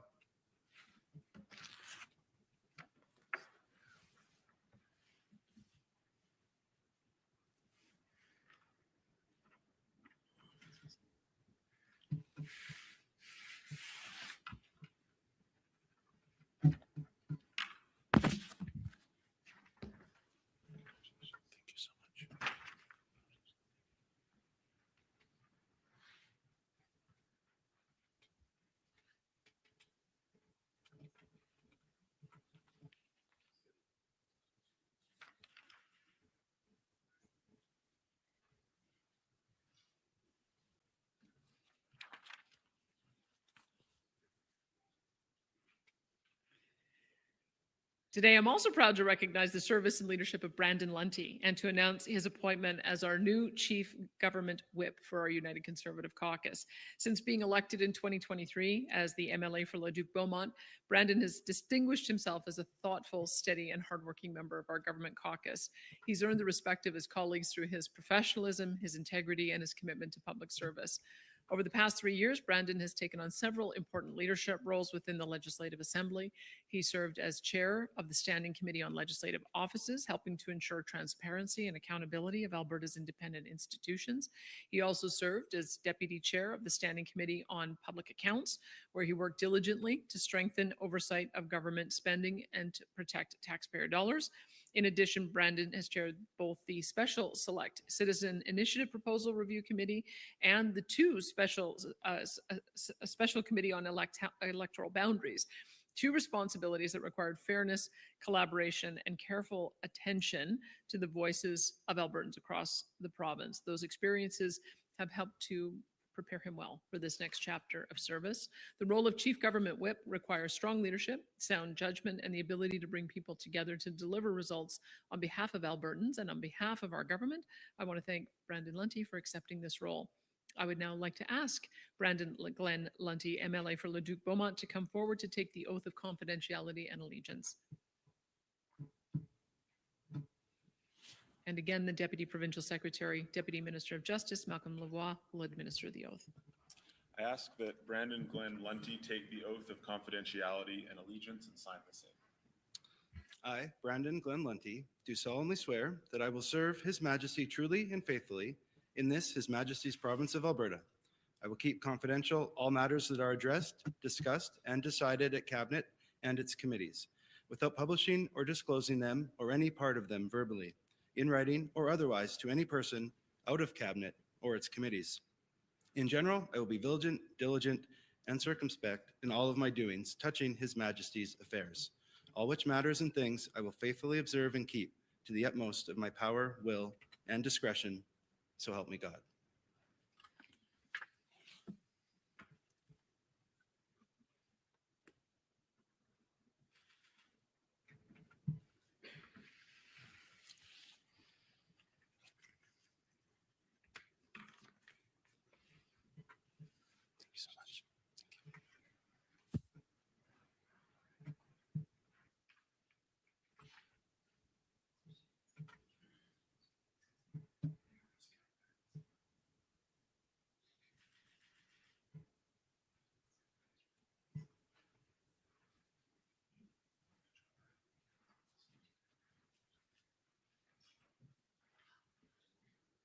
Thank you, Premier. Congratulations once again to all the new ministers, Parliamentary Secretary Sear, and the new Chief Government Whip Lunty. This concludes our formal ceremony today. Please stay for reception in the Azure Room. Food and beverages will be available. Premier and her ministers will be available to you shortly. So with that, have a wonderful day. Thank you. ਇਹਦੇ ਨਾਲ ਹੀ ਆ ਵਾਲਾ ਜਿਹੜਾ event ਹੈ ਇਹ ਖਤਮ ਹੁੰਦਾ ਜਿਹੜਾ ਅਲਬਰਟਾ ਤੋਂ ਆ ਰਿਹਾ ਸੀ ਔਰ ਹੁਣ ਤੁਹਾਨੂੰ ਲੈ ਕੇ ਜਾਣਾ ਜਿਹੜਾ ਇੱਕ ਆਪਾਂ ਸਵੇਰੇ ਗੱਲ ਕਰ ਰਹੇ ਸੀ ਗ੍ਰੀਨ ਹਾਊਸ ਗੈਸ ਐਮਿਸ਼ਨ ਨੂੰ ਲੈ ਕੇ ਜਿਹੜੀਆਂ ਕੁਝ ਜਾਣਕਾਰੀਆਂ ਯੂਐਸਏ ਤੋਂ ਆ ਰਹੀਆਂ ਯੂਐਸ ਦੇ ਜਿਹੜੇ ਰਾਸ਼ਟਰਪਤੀ ਨੇ ਡੋਨਲਡ ਟਰੰਪ ਉਹਨਾਂ ਦੇ ਵੱਲੋਂ ਵਾਈਟ ਹਾਊਸ ਦੇ ਵਿੱਚੋਂ ਇੱਕ ਐਲਾਨ ਕੀਤਾ ਜਾ ਰਿਹਾ ਈਪੀਏ ਦੇ ਜਿਹੜੇ ਐਡਮਿਨਿਸਟ੍ਰੇਟਰ ਨੇ ਉਹਨਾਂ ਦੇ ਨਾਲ ਰਲ ਕੇ ਈਪੀਏ ਦੇ ਜਿਹੜੇ ਐਡਮਿਨਿਸਟ੍ਰੇਟਰ ਨੇ ਉਹ ਹੈਗੇ ਲੀ ਜ਼ੈਲਡਨ ਇਹਨਾਂ ਦੇ ਨਾਲ ਰਲ ਕੇ ਇੱਕ ਐਲਾਨ ਜਿਹੜਾ ਕੀਤਾ ਜਾ ਰਿਹਾ ਔਰ ਇਹ ਕੁਝ ਲਾਅ ਹੈ ਇੱਕ ਕਾਨੂੰਨ ਹੈ ਜਿਹਨੂੰ ਰੋਲ ਬੈਕ ਕੀਤਾ ਜਾ ਰਿਹਾ ਉਹ ਕੀ ਹੈ ਕਹਾਣੀ ਉਹ ਸਾਰੀ ਜਾਣਕਾਰੀ ਮੈਂ ਤੁਹਾਡੇ ਨਾਲ ਕਲਾਈਮੇਟ ਦੇ ਨਾਲ ਜੁੜੀ ਇਹ ਜਾਣਕਾਰੀ ਜਿਹੜੀ ਹੈ ਉਹ ਆ ਰਹੀ ਹੈ ਜਿਹੜੀ ਮੈਂ ਤੁਹਾਡੇ ਨਾਲ ਸਾਂਝੀ ਕਰਦਾ ਔਰ ਸਿੱਧਾ ਤੁਹਾਨੂੰ ਲੈ ਕੇ ਚੱਲਦਾ ਵਾਈਟ ਹਾਊਸ ਜਿੱਥੋਂ ਇਨਫੋਰਮੇਸ਼ਨ ਆਉਣੀ ਸ਼ੁਰੂ ਹੋਈ ਹੈ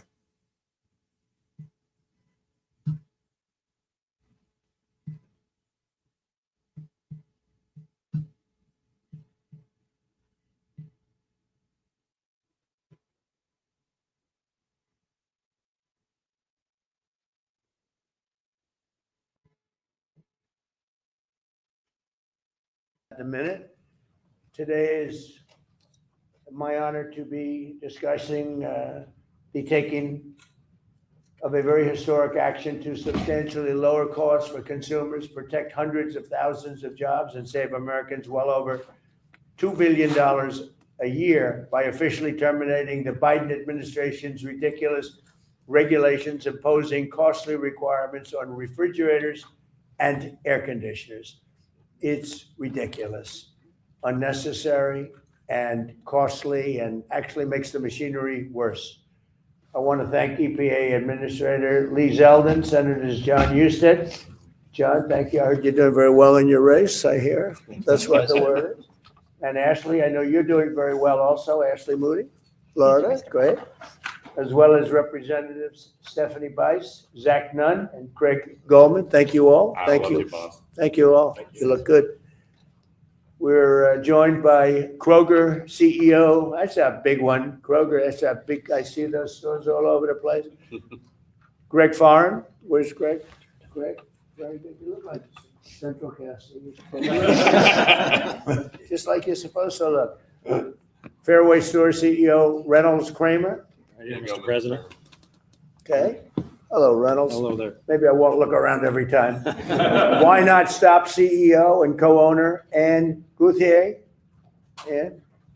Because it's Ann, I'm going to. Columbiana Foods co-owner Ron Graff Sr. Right here. Right behind. Hello, Ron. Neiman Foods President Richard Neiman. Right here, sir. Hi, Richard. Piggy, well, that's a nice, Piggly Wiggly franchise owner. And that's a big company, too. It's actually a cute name. Kevin McDaniel. Where's Kevin? How is that name playing? Good? Piggly Wiggly, doing great. Piggly Wiggly. I've heard that, actually. That's great. Franchise owner, Kevin. So you met Kevin. And Food Fresh owner, Michael Gay. Right Food here. Fresh? Hi, Michael. How are you, Michael? And this is a representative group of very large-scale retailers. Under the Biden administration, the so-called technology transition rule, which was crazy, forced companies to adopt specific high-cost refrigerants, massively driving up the price of transporting and storing refrigerants and various goods.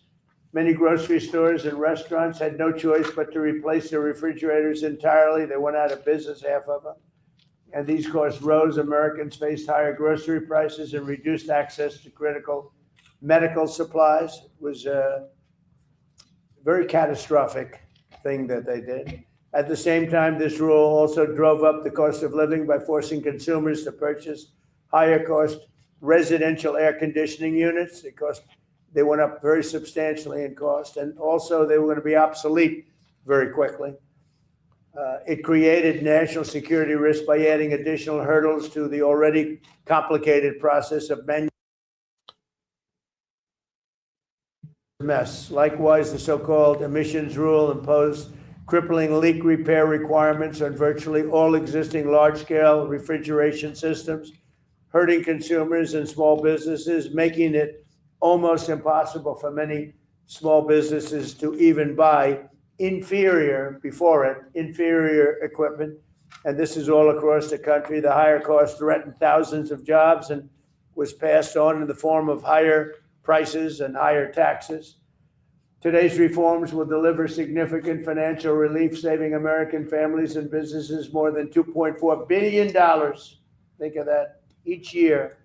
Thanks to today's reforms, the American people have lower grocery prices, cheaper transportation of goods, a lower cost of air conditioning, at no detriment at all to our country.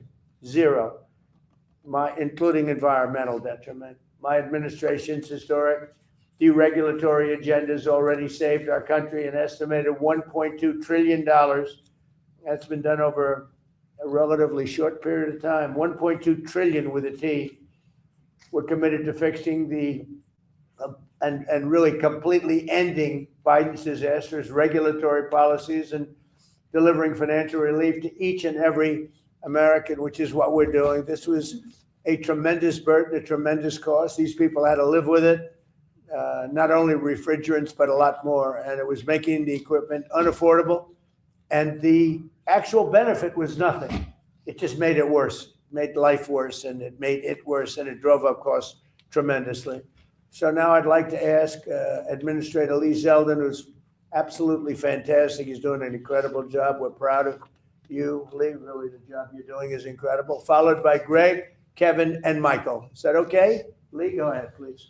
Well, thank you, Mr. President. As you know, many Americans were expressing a lot of frustration and anger of this rushed, frantic, reckless sprint by the Biden administration to phase out reliable equipment for grocery stores, for restaurants, and for homes. And the consequences, well, they've been devastating. And once again, the Trump administration is answering the call, which will lower the cost of living for hardworking American families. Now, look at this chart to your far right. Today's actions are saving over $2.4 billion for American families. It's safeguarding 350,000 jobs. Just at supermarkets alone, we're going to see a savings of $800 million, which Americans will be able to see when they go and buy their food. The Biden EPA face planted when trying to jam through their restrictions. Americans who wanted to be able to fix their equipment were instead being required to buy far more costly new equipment, and that just doesn't make any sense. Refrigeration trucks were being handed impossible restrictions to meet. And once again, here we are in the Oval Office. President Trump is righting another wrong. At the Trump EPA, we are proudly implementing President Trump's agenda every single day and delivering for the American people. Thank you very much. Thank you. Please. Thank you, Mr. President, and thank you, Lee. Look, on behalf of the Kroger Company, and we operate about 2,700 supermarkets, an orderly transition of equipment reduces both capital costs and operating costs. And at the end of the day, that's good for consumers because we're able to take that and put that into lowering prices, which is the key objectives that we have in our business. So thank you very much. And you were able to save a lot of money and put it elsewhere by not having to do this ridiculous. Exactly. So it allows us, instead of having to outlay more capital at a faster rate and more operating costs to change that equipment. What you replace a refrigerator that's working perfectly, right? Yeah. So that allows us, you know, obviously these things have a lifespan, but an orderly transition allows us to move through that in a way which keeps the price of groceries down. And that's something that we're, you know, desperately focusing on, Mr. President. Great. Thank you very much. I think a press conference ਜਿਹੜੀ ਇਹਦੀ ਹੋਣੀ ਨਾ ਜਦੋਂ press ਨੂੰ ਪੁੱਛੂਗਾ ਸਵਾਲ ਉਹ ਦੇਖਣ ਵਾਲਾ ਹੋਣਾ ਉਹਦੇ ਚੋਂ ਸ਼ਾਇਦ ਇਰਾਨ ਦੇ ਨਾਲ ਜਾਂ ਚਾਈਨਾ ਨਾਲ ਕੁਝ ਗੱਲਾਂ ਸਾਹਮਣੇ ਆਉਣ Alabama and Georgia. On behalf of NGA, the Piggly Wiggly family, which has about 250 stores in the Southeast, we want to thank President Trump for rolling this terrible Biden legislation back, because without it, there would have been a lot of independents out of business. And what people don't realize is it's just not a refrigerant change. It was a equipment change. And those equipment per store, you take a store, our stores run from 25 to 50,000 square feet. You could look for $800,000 to $1.5 million per store to do a change out. That would have And done. the new equipment would not be as good as the old equipment. No, absolutely not. It would be inferior equipment because you weren't able to use a refrigerant. It was thrown together too fast. The technology's not there yet. It's just way too fast. That's the problem. Good idea, but it's terrible. So you would have had all these independents go out of business. You'd had the independents out of business, and you would have seen grocery prices soar. That's what would have happened if this would have went through. President Trump, thank you very much. On behalf of every independent in the United States, we cannot thank you enough for what you've done for us. Thank you so much. I mean, just the bottom line is, so you have great equipment that works incredibly, takes care of your meats and foods and everything else, beautiful refrigeration systems. Take it out and replace it with stuff that barely works, costs a fortune, and it's no good. Think of it. And everyone's going to go bankrupt because the equipment is much more expensive on top of everything else. So the big thing now, we got to get rid of the law that was signed quite a while ago And we have to get rid of that because ultimately we want to make it permanent. There's no negative impact by having a good system, but there's a tremendous impact. I think it's going to be bad because a lot of people said the other stuff doesn't cool your product. It's so crazy. Please. Michael Gay, I have a single store, Food Fresh in Claxton, Georgia. And exactly, I mean, to echo everyone up here, these refrigeration costs, I'm the only store in a county of 10,000. I literally 2 years ago put in equipment that should have about 20 more years of useful life. And to replace literally every single piece of equipment in our store would have been unbelievably cost prohibitive, driving up costs as we fight every day to try to keep them as low as we can. And, you know, if that cost gets too high, especially attached to a regulation, do you have independent stores closed in neighborhoods that once I go away, you've created a food desert? So it's very beneficial that this happened today. It's much more complicated than anyone thinks. And to try to rush this through was just the wrong way to go. So we're very appreciative of you today. Thank you. I have one grocer who's a friend of mine. He's pretty big. And he said, I'm going to go ahead of the schedule. And he actually replaced a lot of his equipment. He called me up. He said, this crap doesn't work. It doesn't cool the food. So you know about that, right? What a shame. Okay. Would anybody, Kevin, would you like to say something? Yeah, I'd just like to say, sir, that this is part of your overall deregulatory agenda. And the big number, 1.2 trillion, is the savings so far. But we're going to be hitting that every year. And we're rolling back stuff that everywhere we look, there's stuff that's as awful as this. And I think that really one of the leaders has been Lee, because the EPA has been a holdup for so many years. But Lee is just out there saving Americans money. And right now, again, if you look at that number, it's $14,000 per family. It's been saved at reduced costs because of our deregulatory. Do we agree that Lee is an MVP candidate? MVP. No, he's done a great job, and he sees what's good, and he's a big environmentalist. I mean, he wants to make sure everything is good, but he also sees stupid things like this. Senator, would you like to each speak to this? Well, Mr. President, I'd like to thank you for this because this hits our goal of trying to keep prices low for working families in America.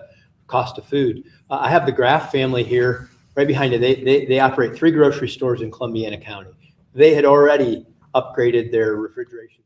ਆਪਾਂ press conference ਤੇ ਵਾਪਸ ਆਨੇ ਆ ਉਧਰੋਂ north Vancouver ਦੇ ਵਿੱਚ federal ਜਿਹੜੇ conservative party ਦੇ ਲੀਡਰ ਨੇ ਪੀਅਰ ਪੋਲੀਏਵ ਉਹਨਾਂ ਦੇ ਵੱਲੋਂ ਇੱਕ ਪ੍ਰੈਸ ਕਾਨਫਰੰਸ ਜਿਹੜੀ ਉਹ ਕੀਤੀ ਜਾ ਰਹੀ ਹੈ ਪ੍ਰੋਪਰਟੀ ਰਾਈਟਸ ਨੂੰ ਲੈ ਕੇ ਫੈਡਰਲ ਕੰਜ਼ਰਵੇਟਿਵ ਲੀਡਰ ਪੀਅਰ ਪੋਲੀਏਵ ਦੇ ਵਾਲੇ ਪਾਸੇ ਚੱਲਦੇ ਆ ਉੱਥੋਂ ਇੱਕ ਇਨਫੋਰਮੇਸ਼ਨ ਜਿਹੜੀ ਆ ਰਹੀ ਹੈ which is way more important ਆਪਾਂ ਉਹਦੇ ਬਾਰੇ ਗੱਲ ਕਰਦੇ ਹਾਂ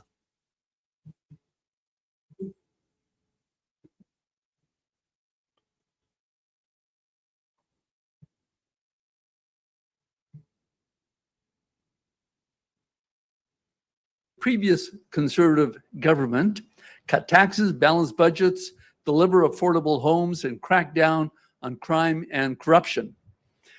He shepherded the Accountability Act through Parliament to protect taxpayers against fraud, against waste, and against corruption. And when he was a housing minister, housing was affordable. The average house was around $450,000, and the average rent for a 1-bedroom apartment, something under $1,000 a month. People could afford homes in safe neighborhoods, and they could afford to put food on the table.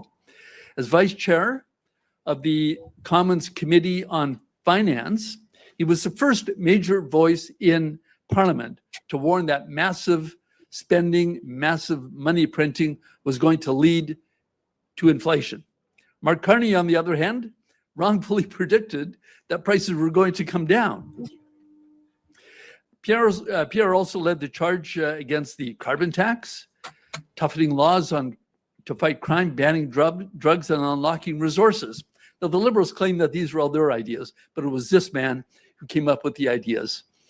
In the most recent election, we won more votes than any Conservative Party ever had before. We added 2.5 million voters to our voter base, and we did very well with young people and working Canadians. We're very proud of that, and we're only just beginning. Pierre has great ideas to make Canada stronger, more self-reliant, and more affordable for Canadians so that they can live in comfortable homes, in beautiful neighborhoods on safe streets. Ladies and gentlemen, Pierre Poilievre. Here. Thank you, sir. Thank you very much, Taiko. What a beautiful day, minus the traffic. An incredible day here in beautiful British Columbia. Merci tout le monde d'être ici pour parler de la défense des propriétés, aussi pour parler de l'abordabilité, la sécurité et un Canada qui est plus autonome. C'est la raison pour laquelle nous sommes ici. I want to thank Taiko Van Popta, not only a member of Parliament from our caucus, but the chair of our Property Rights Task Force, who will be helping to protect British Columbians against the recent threats to their homes. We've got Sukhman Gill, our member of Parliament from Abbotsford, South Langley, a farmer, a small businessman, an MP, Jeff Kibble, a naval veteran and a brilliant MP from Vancouver Island, and Stephen Curran, our candidate in North Vancouver, Capilano, very successful British Columbian who has a tremendous track record in the community, in business, as a family man, and as a future member of Parliament. And they all share in the Canadian promise, the promise that anyone from anywhere can achieve anything, that hard work comes with an affordable home and food, life on a safe street, home ownership, the ability to raise a family, live in security, and retire with peace of mind, all with a flag on the front porch representing our pride in our beautiful, affordable, safe, and strong future. That promise is broken after 11 years of Liberal government. The cost of homes, food, and fuel are all skyrocketing. Crime is out of control. Immigration is broken, and our economy is weak, shrinking, and overly dependent on the U.S. Now, Mark Carney promised that he would reverse everything that he had said and that his party had done in the preceding 10 years when he ran in the last election. But we're now in the second year of Mark Carney Liberals, and we see that all of these promises were an illusion. Nothing has changed. Everything is worse. More costs, more crime, more corruption. Mark Carney is just another Liberal. People are paying record amounts for gas. Sure, there's a war in Iran. Of course there is. But that doesn't explain why prices are 13% higher in Canada than in the United States, where they, of course, pay the same global prices, meaning we pay 22 cents a liter equivalent more than American consumers pay. And why is it that gas prices are about 50 cents per liter higher than they were under Stephen Harper when the global oil price was the exact same $100 it is today, and when there were also wars in Iraq, Syria, and Ukraine? Why are they so much higher now under the Liberals? Well, because Mark Carney has given us a weak dollar, among the weakest in Canadian history, and his taxes drive up the cost at the pump. And that's why Conservatives today are renewing our call to get rid of all fuel taxes for the rest of the year. Get rid of the GST, the fuel standard tax, and of course the excise tax through to January 1st, saving you 25 cents a liter, $20 a fill-up, and $1,200 between now and Christmas. And Statistics Canada pointed out, the rise in energy prices is a major contributor to last month's increase in inflation, and Canadians see that at the grocery store, with food prices now rising twice as fast as when Mark Carney took office. Mothers have to turn back items at the checkout because their bank accounts have emptied before their grocery card has. That is hard, it is humiliating, and it should never happen in Canada. A quarter of our children go to school hungry every single day, according to this government's own data. Canadians see the results also in a weak overall economy. Liberal taxes have driven away investment, jobs, and opportunity. In fact, in the first 3 months of 2026, venture capital investment in growth stage companies was zero. Now, the Liberals love to brag about foreign direct investment. Foreign direct investment? According to Statistics Canada, that increase is exactly the result of one thing: American companies buying out Canadian companies. Not new investment in new activities, simply taking ownership over Canadian assets. They get the control and the ownership, not investment. For every dollar of foreign investment in Canada coming in, $2 have left. That's the largest capital exodus in Canadian history, and it's on top of the $1 trillion of net investment that has left since Liberals took office. Stats Canada reports that 112,000 Canadians have lost their jobs since the beginning of this year. Unemployment is now 6.9%, a third higher than in the US and the second highest in the G7. No wonder the Office of the Superintendent of Bankruptcies found that in the first 3 months of 2026, the number of Canadians needing to reorganize their finances to avoid bankruptcy has gone up by 8%. In fact, it's the highest level since 2009 in the middle of the Great Global Recession. And no wonder CMHC says that mortgage delinquencies have reached the highest level since COVID. The streets are also overrun with crime and drugs as Carney has kept all of Trudeau's Trudeau's soft on crime laws. Yes, he's made announcements that he will change those things, but none of those changes have actually passed through the Liberal-dominated Senate. It was all an illusion. He's not changed a single word of the criminal code. Shootings and extortions take over Surrey. Another shooting yesterday in Newton. People are afraid to go outside. More people still are actually leaving Canada. After a year of Carney Liberals, it has been more costs, more corruption, but also more crime, more chaos, more disorder, and more drugs. Mark Carney is just another Liberal. And now here in British Columbia, people are facing a new threat to home ownership. This goes beyond prices, jobs, and mortgages. It goes to the foundation of our economy, private property rights. Last August, the BC Supreme Court ruled in the Cowichan Tribes versus Canada, a federal lawsuit involving the federal government, that Aboriginal title takes priority over land owned fee simple. That includes the legal term for home ownership and small business title. And it ensures that Aboriginal title will take precedence over small business owners and homeowners. The ruling covers 800 acres of Richmond worth $1 billion, but has an impact right across British Columbia because almost all of the province is under some sort of claim. And if this precedent holds up, then all of British Columbians may face the loss of their title. Hardworking British Columbians saved up, made a down payment, paid mortgages and property taxes, and now they live in fear that they could lose their homes. Many of our treasured retirees who just want peace of mind so that they can enjoy the retirement they earned now fear they could lose their most valuable material asset, their home. And where is the federal prime minister in this federal lawsuit? Again, the Cowichan case was not directed at the government of British Columbia, but at the government of Canada. And he leads that government. He also leads the government that negotiated agreements with First Nations that did not protect property rights. And despite the illusions and words, he has kept in place instructions banning federal lawyers from fighting for property rights and putting property rights first in disputes with other claims. Carney sets federal policies. So when Mark Carney says he believes property rights are fundamental, British Columbians ask, why won't he defend them? Why has he kept litigation guideline 14 in the Attorney General of Canada's directive on civil litigation involving Indigenous people? That guideline stops federal lawyers from arguing that fee simple property rights takes precedence over all other claims. This is a Liberal directive brought in by this federal Liberal government in 2019. Mr. Carney has kept it in place.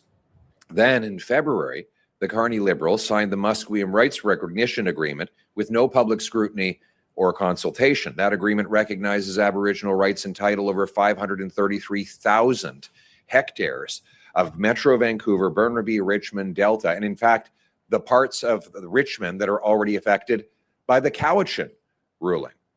It creates the framework for future land governance and economic matters, but it does not protect private property rights of homeowners. That's why Conservatives have put forward a motion in the House of Commons calling on the Liberal government to do four reasonable things to defend your property. First, it calls on the Prime Minister to instruct federal lawyers to argue in court that private property rights take priority over all other claims. That includes reversing litigation Guideline 14 that currently bans lawyers from doing so. Second, it requires explicit property protections in all future federal agreements with First Nations so homeowners and businesses can take comfort in knowing their title is firm. Third, it requires the Prime Minister personally publish a plan within 30 days to protect Canadians affected by property rights risks after Cowichan and Musqueam. It has been almost a year since this started, and we've seen nothing but words from Mark Carney. Fourth, appoint a special committee to study every legal, constitutional, and political step that Parliament can and should take to protect private property rights in Canada.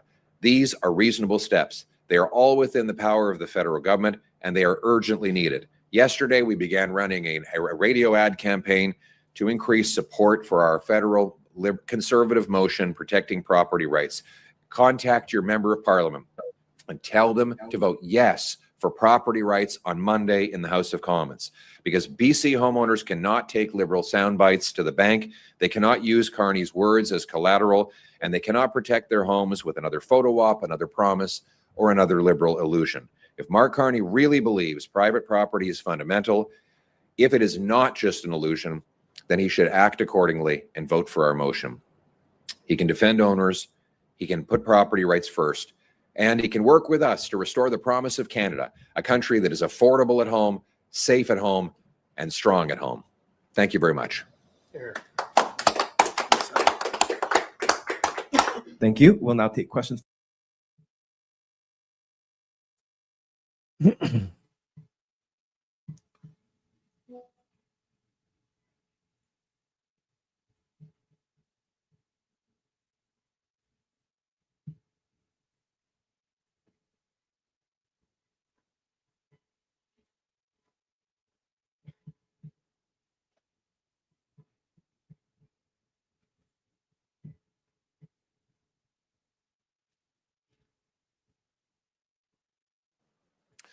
What's unique about British Columbia is that we haven't had land cession treaties like in the prairies, for example. In the prairies, you have treaties where the First Nations ceded claims on large parts of lands in exchange for other things, the land that they now do control, financial compensation, and other concessions.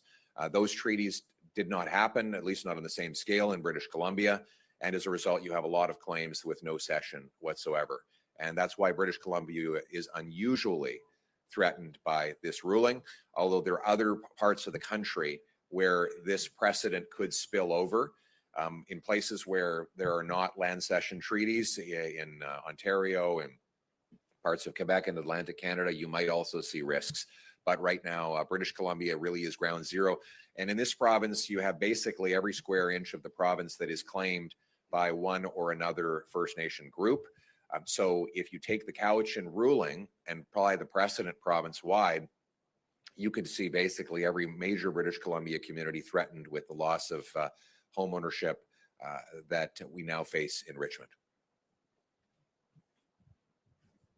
Hi, Daria Zargo with Global News. On that strain, what's your reaction to the Supreme Court of Canada agreeing to hear the BC government's appeal of the ruling to incorporate UNDRIP into BC laws? Well, did you want to, you were saying something, do you want to jump in this one? I'm just going to bring forward my lawyer here. This is, he's the chair of our property rights task force. Go ahead. Did I believe you're referring to the billing by the hour, by the way? No. Okay, all right. No, free today. I believe you're referring to the Gitskala case, which came as quite a surprise out of the Court of Appeal to David Eby when he discovered that the court actually put teeth into the DRIPA legislation. I think that was a big surprise to David Eby. He tried to backpedal from that, and he ran into trouble with his own caucus. So I believe that that decision from the Court of Appeal was wrongly decided. I'm very happy that the Supreme Court of Canada has given leave to hear it. And I'm sure that many people right across the country are going to be very interested in the outcome of that decision. Thank you. And I would just add that Conservatives voted against UNDRIP. We think that it creates bad legal framework that could potentially risk resource development, home building, and maybe even home ownership. So these bills that Liberals and NDP governments have passed are now bringing serious risk to our economy and to our people, and it's time to reverse course. Thank you. Hi, Leanne Young from CBC. So do you think Premier Daniel Smith should call a referendum on Alberta's place in Canada? And in that vein, as an Alberta MP, what action will you try to take to keep Alberta within Canada in the face of a referendum? So I'm a strong Canadian federalist, a proud Albertan, and a proud Canadian. I want a strong Alberta within a united Canada. And all conservatives will be campaigning for Canadian unity in Alberta, and potentially, we hope not, but potentially in Quebec as well, if the separatists win there. We believe that Alberta deserves a fair deal in this country, which means that we unblock the resources, we allow the oil and gas sector to grow, we get the federal government off the backs and out of the way of Alberta workers and small businesses so the province can prosper, reverse the gun grab and other unnecessary federal liberal irritants, but all for the purpose of making our country more united, more affordable, and more strong. It is the job of the Prime Minister of Canada to unite the country. And as Prime Minister in waiting, I will begin that work myself. I will be campaigning across the province of Alberta, encouraging Albertans to stay as part of the Canadian family and encouraging nationwide unity for all Canadians. Just in French as well, please. Merci beaucoup. Tout d'abord, le Parti conservateur et moi supportons un Canada uni. On veut un Alberta qui est fort dans un Canada uni. Nous voulons que les Albertains puissent accomplir leur potentiel en débloquant les ressources naturelles, en enlevant les coûts et les obstacles du gouvernement fédéral, des autres politiques qui dérangent des Albertains, comme le repris des armes d'épaule. Et nous allons continuer de se battre pour les intérêts des Albertains en ces questions.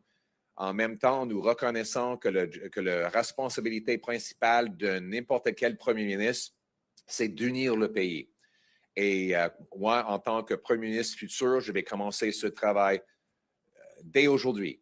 Les conservateurs vont faire campagne pour convaincre les Albertains de rester au Canada, d'unir notre pays. Nous allons faire la même chose au Québec si le PQ gagne des élections et tient un référendum. Nous allons encourager les Québécois de rester unis ici au Canada. On veut un pays qui est uni, qui est abordable, qui est sécuritaire. And if I can be nostalgic for just a moment, I just want to recognize that it was only about 10 years ago, under a conservative government, where there was absolutely no separation movement whatsoever in Alberta. That's right. And the PQ and the BQ, the two separatist parties in Quebec, they didn't even exist anymore. They have been wiped off the electoral map. And it was thought that separatism was a thing of the past in Canada. I want to thank Prime Minister Harper for uniting the country in that way, because it is the job of a Prime Minister to unite. And it's worth asking how the current Prime Minister is doing in that regard, given the situation in both Quebec and in Alberta. But as for me, I know where I stand. I stand for a united country, and we're going to campaign every day and every way to unite this country around hope. Thank you. Hey, Mr. Poilievre, Kevin Chirac, CTV News. As I'm sure you're well aware, Indigenous rights and DRIPA has become a political flashpoint in BC over the past few months or so. Virtually all of the BC Conservative leadership candidates say their number one priority is to repeal DRIPA.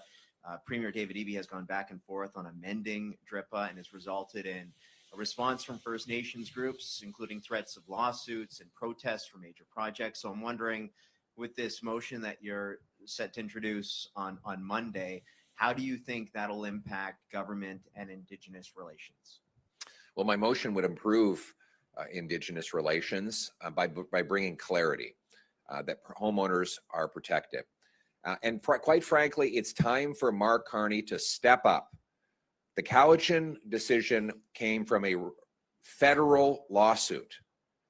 And it was the federal government, this federal liberal government, that directed its lawyers not to defend property rights in that case. A decision that the judge recognized when she rendered her judgment. So it's time for Mark Carney to stop hiding. This is a federal issue. He has done absolutely nothing in the nearly 1 year that has passed since this ruling came down. We're telling him, Mark Carney, if you are serious about defending property rights, then prove it.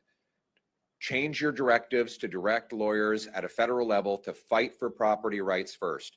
Make a commitment that you won't sign any more agreements that do not explicitly defend property rights, and publish a plan to protect British Columbia homeowners and small businesses from the risk of property loss within 30 days. It's time for leadership, and Conservatives are providing that leadership. Hi, Ms. Poilievre. I'm a reporter from the Canadian Press. Since you made the call to drop fuel taxes in April, prices have skyrocketed and which have eaten up the drop in taxes. And why do you think dropping taxes would help? Thank you. Thank you very much. Well, we said we should get rid of all taxes. The Liberals have only got rid of a third of the tax for a third of the year. But you're wondering why prices keep rising. Well, in part because we have such a weak dollar. Oil is a globally priced commodity, and it's denominated in US dollars. This morning, the Canadian dollar is at just 72 cents. And this is because of the weak economy that Mark Carney has delivered. We've got basically the weakest economy in the G7, and that gives you a weak dollar. When you have a weak dollar, everything costs more for customers, particularly fuel and food. And what are Canadians struggling with right now? Fuel and food. We need a strong dollar with low taxes and more energy production, and that's what Conservatives will fight for. Thank you very much. This concludes today's press conference. All right, thank you very much. So sorry, yes. I have another question All right, about we'll the let her mining in. rights. Sorry to be aggressive. The Supreme Court of Canada has agreed to hear a mining rights appeal today in BC. And is there anything I wonder the federal government can do in that case, given that it's the provincial government legislation that's the basis of this? Thank you. Sorry, I didn't hear the mid part, dude. Which appeal are we referring to now? Same one. Yes, the human rights appeal, the Each Gather Nation appeal today. Yeah. Right. Do you want to add anything on that? Any more than you already have? Do you want to get in on that one? Okay, Takeo, get in there. So thank you. The same case we're talking about, I believe, the Gitskala case, where the BC Court of Appeal had said that the duty to consult starts with the initial mining claims, not final decisions. And that came as a big surprise to David Eby. That's not what he had expected his own legislation would be interpreted to say.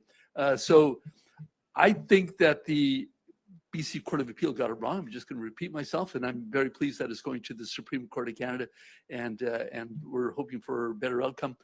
Whether the federal government should intervene on that, I don't know. We'll leave that up to the Justice Department, but certainly a consideration, because this decision coming out of the Supreme Court of Canada will affect all of Canada. Thank you. Excellent. All right, I think we're done. All right, thanks everyone. ਸੋ ਇਹਦੇ ਨਾਲ ਹੀ ਜਿਹੜੀ press conference ਹੈ ਇਹ ਖਤਮ ਹੋ ਗਈ। Peer ਪੋਲੀਏਵ ਦੀ property rights ਨੂੰ ਲੈ ਕੇ ਬੋਲ ਰਹੇ ਸੀ। ਕਾਫੀ ਮੌਕਿਆਂ ਤੇ ਉਹਨਾਂ ਨੇ ਜਿਹੜੇ ਪ੍ਰਾਈਮ ਮਿਨਿਸਟਰ ਮਾਰਕ ਕਾਰਨੀ ਹੈ ਉਹਨਾਂ ਨੂੰ ਵੀ ਖਿੱਚਿਆ, ਉਹਨਾਂ ਦੀ ਵੀ ਨਿਖੇਧੀ ਜਿਹੜੀ ਕਈ ਚੀਜ਼ਾਂ ਦੇ ਕਰਕੇ ਕੀਤੀ ਹੈ।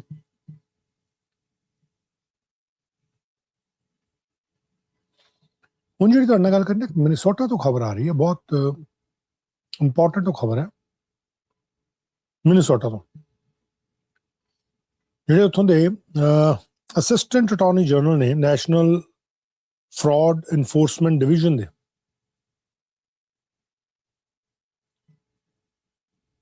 ਉੱਥੋਂ ਹੀ ਖਬਰ ਆ ਰਹੀ ਹੈ। Let me just pull that news for you first.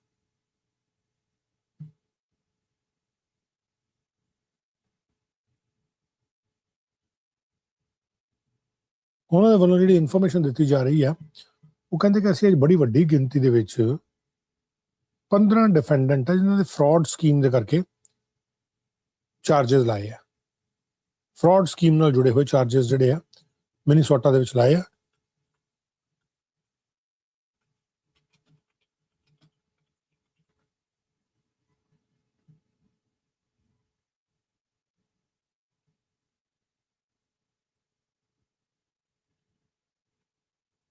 It's a big news.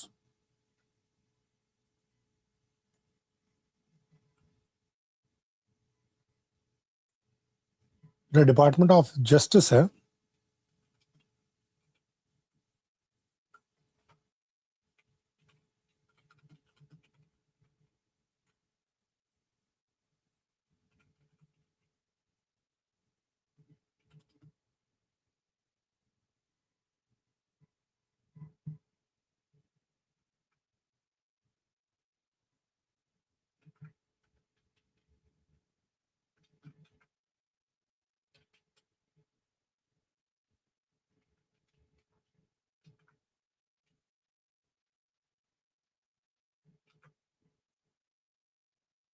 ਜਿਹੜੀ ਇਨਫੋਰਮੇਸ਼ਨ ਆ ਰਹੀ ਮੈਂ ਤੁਹਾਡੇ ਨਾਲ ਉਹ ਸ਼ੇਅਰ ਕਰਦਾ। ਤੇ ਦੱਸਿਆ ਕਿ ਜਿਹੜੇ ਐਕਟਿੰਗ ਅਟਾਰਨੀ ਜਨਰਲ ਨੇ ਉਹਨਾਂ ਦੇ ਵੱਲੋਂ ਔਰ human service secretary Robert F Kennedy junior ਉਹਨਾਂ ਦੇ ਵੱਲੋਂ ਮੇਜਰ ਲਾਅ ਇਨਫੋਰਸਮੈਂਟ ਐਕਸ਼ਨ ਜਿਹੜੇ ਫਰਾਡ ਕੀਤੇ ਗਏ ਆ ਉਹਦੇ ਬਾਰੇ ਕੁਝ ਜਾਣਕਾਰੀ ਦਿੱਤੀ ਗਈ ਹੈ। ਔਰ ਇਹ 'ਚ 2 ਲੋਕ ਖਾਸ ਤੌਰ ਤੇ ਜਿਨ੍ਹਾਂ ਦਾ ਜ਼ਿਕਰ ਇਹ 'ਚ ਕੀਤਾ ਗਿਆ ਔਰ ਨਾਲ ਦੇ ਨਾਲ ਹੀ ਕੁਝ ਵੱਡੀਆਂ ਇਨਫੋਰਮੇਸ਼ਨ ਜਿਹੜੀਆਂ ਆ ਰਹੀਆਂ ਉਹ ਕਹਿੰਦੇ ਕਿ ਅੱਜ ਅਸੀਂ 15 ਡਿਫੈਂਡੈਂਟ ਜਿਹੜੇ ਉਹਨਾਂ ਦੇ ਖਿਲਾਫ ਕ੍ਰਿਮੀਨਲ ਚਾਰजेस ਲਾਏ ਆ ਜਿਨ੍ਹਾਂ ਨੇ $90 ਮਿਲੀਅਨ ਜਿਹੜੇ ਆ ਟੈਕਸ ਪੇਅਰਸ ਦੇ ਉਹਨਾਂ ਨੂੰ ਫਰਾਡ ਸਕੀਮਸ ਦੇ ਵਿੱਚ ਟਾਰਗੇਟ ਕੀਤਾ। ਇੱਕ ਇਹ ਜਾਣਕਾਰੀ ਜਿਹੜੀ ਆ ਰਹੀ ਹੈ। Let me just check.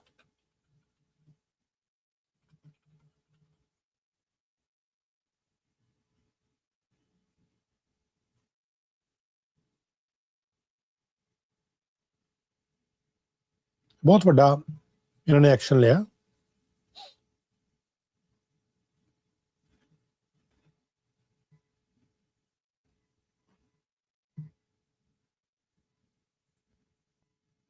US the department of justice ਉਹ ਇਹ ਜਾਣਕਾਰੀ ਦੇ ਰਿਹਾ।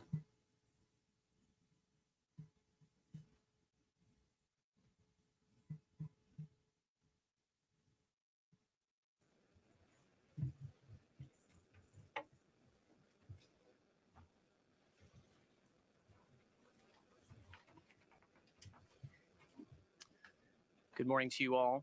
My name is Colin McDonald, Assistant Attorney General for the National Fraud Enforcement Division at the Department of Justice. I am joined today by a lineup of committed public servants who are devoted to protecting the financial security of America. Today, we are announcing criminal charges against 15 defendants in Minnesota for fraud schemes that targeted over $90 million in taxpayer dollars. Let me be clear up front about something. This is not the end of our work in Minnesota. This is not the end of the beginning of our work in Minnesota. This is the beginning of our work in Minnesota. The fraud here in Minnesota is shocking. Our cases today involve 7 different state-managed Medicaid programs that have been systematically pilfered by fraudsters who treated Minnesota-run programs as their personal piggy bank. One of the programs has been completely shut down because there's no money left. It's all gone. That was Minnesota's state-run Housing Stabilization Services Program, designed to help the homeless find and maintain housing. It was estimated in 2020 that it would cost only about $2.5 million a year to fund this program, but it ended up costing almost 50 times that much, over $104 million by 2024 due to fraud. And because of all the fraud, Minnesota had to shut the program down in 2025 And now these services no longer exist for these vulnerable homeless populations. The same trends exist for other Minnesota-run taxpayer-funded programs. An autism program that cost the taxpayer $600,000 just 6 years ago skyrocketed to over $400 million. And to be sure, that number is not driven by supply and demand. It is not driven by healthcare or charity. It is fraud. To tackle this crisis, and it is a crisis in Minnesota, earlier this year, the Department of Justice surged 11 strike force prosecutors from across the country to be here on the ground fighting the rampant fraud targeting our taxpayer-funded programs. And large numbers of agents from our partners at the FBI, HHS-OIG, HSI, IRSCI, and others joined our prosecutors to rapidly unmask fraudulent actors in Minnesota. These agents and prosecutors have been working around the clock to root out the criminals stealing taxpayer dollars, and I am proud of all they accomplished in such a short time. Their hard work made today possible. Make no mistake, today's charges are unprecedented. They include the highest loss amount ever charged in a Medicaid case in Minnesota and the largest autism fraud scheme ever charged by the Department of Justice. The common theme throughout these cases is fraudsters exploiting vulnerable programs and vulnerable people to enrich themselves, no matter the consequences to the programs or to the people. For example, one defendant is charged with defrauding the Integrated Community Supports Medicaid program. This program is designed to help individuals with disabilities live independently.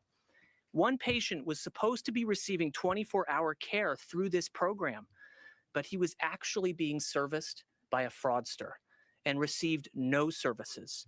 This patient was later found dead. Meanwhile, the architect of this fraud scheme was billing Medicaid as if he was providing care to this patient. The defendant even submitted a claim of over $400 for services he never provided the day before this man died. In another example, two defendants have been charged for defrauding a program designed to offer medical services to those with autism spectrum disorder. As alleged, the defendants paid kickbacks to parents who brought their children to autism centers, diagnosed children with autism regardless of medical necessity, and billed for autism services that were never actually provided. In one final example, two defendants have been charged in an over $22 million fraud scheme involving the Individualized Home Supports Program. This program was meant to support disabled individuals who wanted to live in their own homes. Instead, these disabled individuals were used like lottery tickets by these defendants to generate millions of dollars, which these defendants used to expand their real estate holdings, purchase luxury vehicles, and splurge on expensive jewelry. We will not, full stop, tolerate this greed and deceit. We will not let fraudsters bankrupt Medicare and Medicaid the same way that they bankrupted the Housing Stabilization Services Program. As mentioned, this is just the beginning. With the support of President Trump, Vice President Vance, Acting Attorney General Blanche, Chairman Ferguson and the White House Anti-Fraud Task Force, Secretary Kennedy, Dr. Oz and his team, and the entire federal fraud-fighting apparatus, the Department of Justice will continue expanding our reach across the country to pursue all fraud, no matter how large, no matter how small, no matter how hard. Since April 1st, DOJ's Fraud Division has announced over 450 fraud enforcement actions nationwide, representing billions of taxpayer dollars. And this week already, we're delivering results coast to coast with a trial conviction in Brooklyn involving a $40 million drug distribution and fraud scheme, and a trial conviction in Los Angeles involving a $40 million Botox injection fraud scheme. To expand our reach, we are announcing today the expansion of the healthcare fraud Midwest Strike Force to Minnesota and the hiring of 15 additional prosecutors dedicated to combating Medicaid fraud nationwide. These additional resources will ensure that the DOJ's fraud division will be better equipped to stop fraud and hold criminals accountable. My message to the Minnesota community and to all of America is this: if you see something that seems too good to be true, tell us.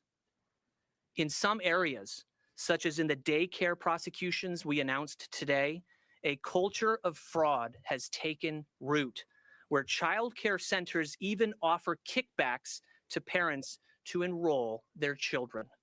If something sounds good to be true, it is. Do the right thing, speak out, help us win the fight against fraud. And now my message to the fraudsters is this: eat, drink, and be merry today, because your days of frolicking and freedom are numbered. We are doing everything we can to find you. And when we do, we will prosecute you, and we will claw back every dollar you have stolen from the American people.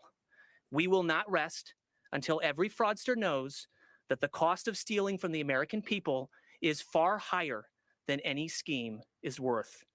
Thank you all for being here. I'll now turn the podium over to Secretary Kennedy. Thank you, Colin. Hey, everybody. I want to start. I thought I was going to have a slide here.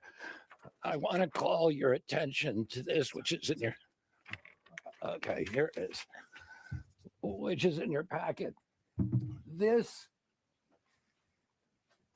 was the cost of the early intervention and development program in 2020.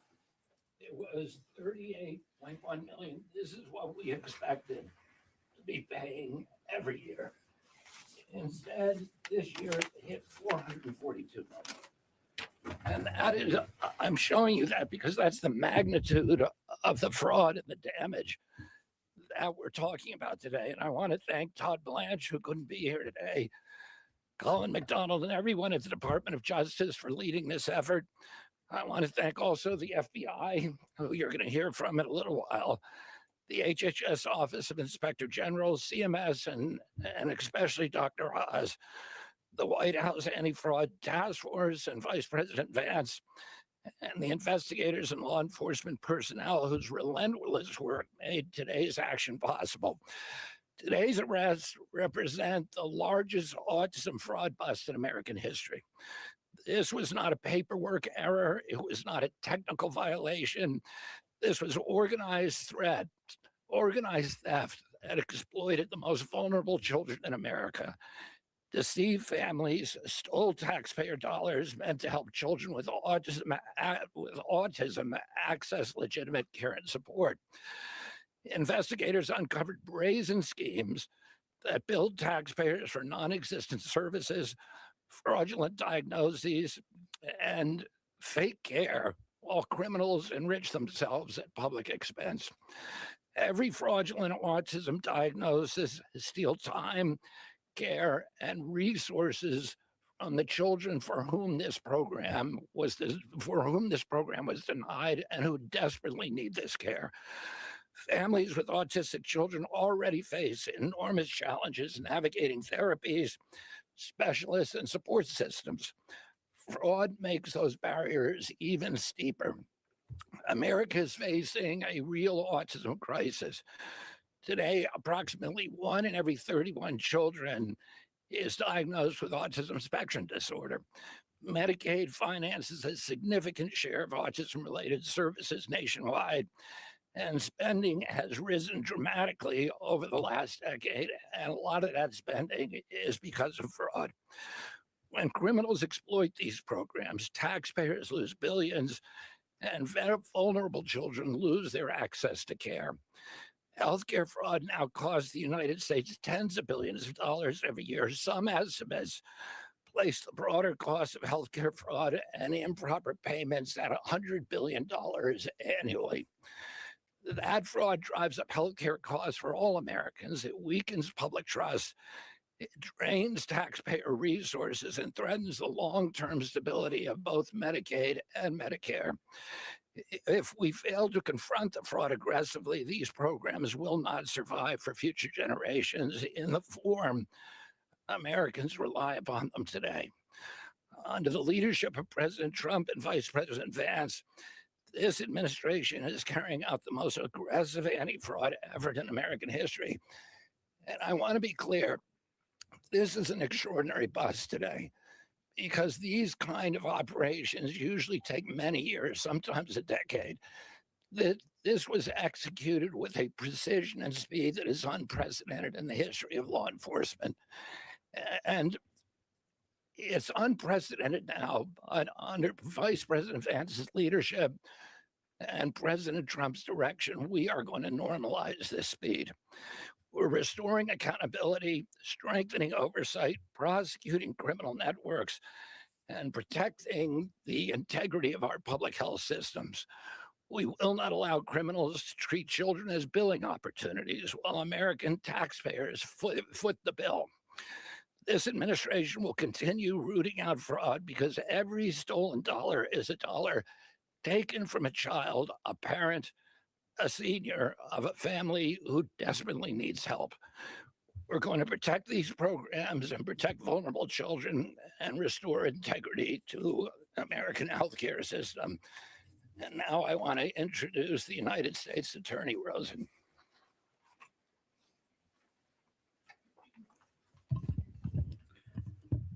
Thank you, Mr. Secretary, and my thanks, where did he go, to Colin McDonald, who has led the Department of Justice's national fraud prosecution effort with a tenacity and an effectiveness that is really inspiring to all of us who are on the team.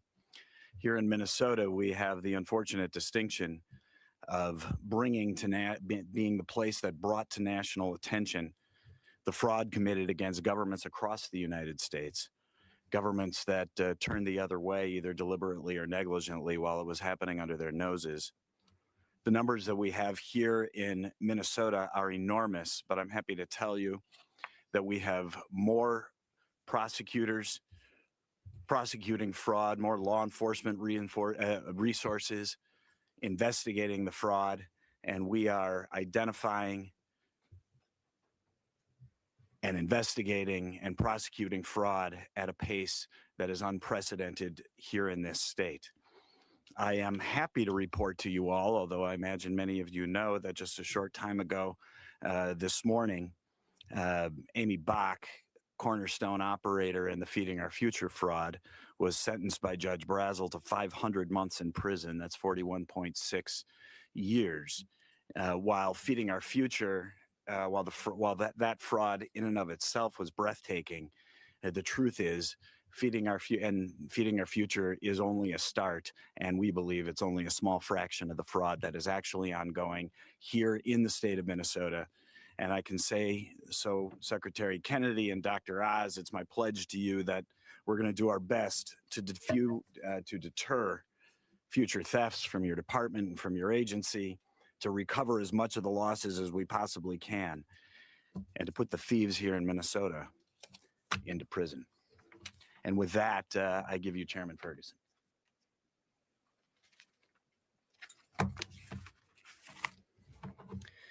Good afternoon. When President Trump said he wanted an all-of-government approach to fighting fraud, he meant it. He wants us to stop fraud by preventing money from going out the door, and he wants fraudsters swiftly brought to justice. And that's why he created the Anti-Fraud Task Force and put President Vance, or Vice President Vance, in charge of it to coordinate both arms of the anti-fraud campaign. Today is about bringing justice to the fraudsters at an unprecedented pace, and the whole country owes tremendous gratitude to the Acting Attorney General, to Assistant Attorney General Colin McDonald, to the U.S. Attorney Rosen, to the Deputy FBI Director Rhea for today's indictments, and also to the Healthcare Fraud Strike Force that was sent here in Minnesota. And I just want to reiterate what was said earlier, having met some of the prosecutors today. The work done at the speed at which it was done is unprecedented. And because of Attorney General Blanche and Colin McDonald, this is going to become the new norm for American fraud prosecutions. We saw last week an example of keeping money in the agency thanks to Administrator Oz and Kim Brandt. The task force helped keep billions of dollars in HHS rather than going out the door to fund fraud. And this week, the other arm of the pincher becomes apparent, with fraudsters who took money from the American people getting their just desserts. That is all about restoring deterrence. And restoring deterrence is important for two reasons. First, this is how we have to save these programs. Fraud is going to bleed our social programs dry. All of these programs are made possible by the most generous country in the world and the most generous people in the world, Americans, turning over trillions of their hard-earned dollars to fund social programs to help their families, their friends, and their neighbors through hard times. If fraudsters get to siphon off that money and put it into their own pockets, these programs, like Secretary Kennedy just said, will not survive in the form to which we are all accustomed. And Americans who've paid in, expecting these programs to be around in the future, will have doubts about whether they will be. So stopping fraud is how we save these programs. And no matter what your party identity is, that has to be one of our goals, saving programs by stopping fraud. The second reason that deterrence is so important is that all of our programs are built for a high trust society. We didn't set up these programs with layers and layers and layers of anti-fraud redundancy because we set it up for a people who are accustomed to be able to trust their neighbors, their families, and their friends to do the right thing, to be honest, and not to try to bilk their fellow Americans by raiding these programs. It's become clear that that social trust has been diminished and that people have taken advantage of these programs. Deterrence is how we restore social trust. It's how we have Americans believing in one another again, believing in their government, believing in these programs, and that social trust is necessary for the entire American experiment to work. Like the Assistant Attorney General said, today's work is just the beginning. The Vice President, at President Trump's direction, is working incredibly hard every day to fight fraud in every agency, and DOJ to stop the fraud after it happens, arrest and prosecute the fraudsters. And I think today makes very clear to every fraudster, if you somehow get money that goes out the door that doesn't belong to you, the FBI is going to find you, put you in handcuffs, and prosecutors are going to throw you in jail. Again, I'm very grateful to the acting Attorney General and his incredible team, including the strike force that sent prosecutors from all over the country to achieve today's results. President Trump promised justice, and today DOJ is delivering. With that, I'll turn it over to Administrator Oz. Thank you, Andrew. I want us to think back to what life looked like here in Minnesota a year ago, because that's when we started hearing there were concerns in this state about programs that had been built to provide services that historically had been given by families to their family members who are struggling. Kim Brandt, who's standing behind me, received a phone call, and her team began to work with Minnesota, trying to understand some concerns that were raised, suspicious billing that didn't seem to make a lot of sense. But Minnesota, Department of Health here, said they had it handled. They were going to take care of it. And we didn't hear back from them until the last week of August at a conference, at an event around that conference. There was a comment made by someone who worked in that organization here in Minnesota that they actually didn't have it handled, and there were significant problems that had gotten so out of hand that panic was setting in. And it was at that point that we re-engaged the process and realized that there were programs that had been created here with massive spending that had increased so rapidly that there's no way to save the program. The Housing Stabilization Program, which takes care of people who are struggling with homelessness or substance abuse and many other reasons why they may need housing, especially in a place like Minnesota where in the cold that can be lethal, needed that program to survive. We are all up here because we love these programs. Medicaid is the fundamental payer of last resort for our most needy, most vulnerable citizens. And when we're unable to keep these programs alive because of fraudsters, it hurts all of us deeply. And that's what happened here in Minnesota. Housing Stabilization Program, which had gone from a tiny little program to over $100 million of spending just to find someone on the streets a place to stay, which had been doubling in its expenditures annually, was shut down. Now, these are not the outcomes that we desire, but when you have to force a shutdown, it's an issue.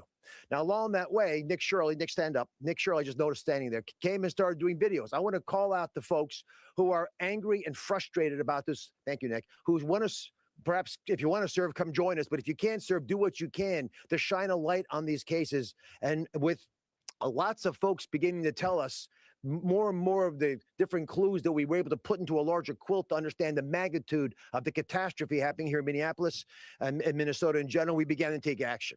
Now, I want to point out that a lot of this started during COVID. If you're asking how and why, COVID led to a general abandonment of principles around protecting these programs. The corruption that ensued grew rapidly. Total Medicaid spending has increased by 50%.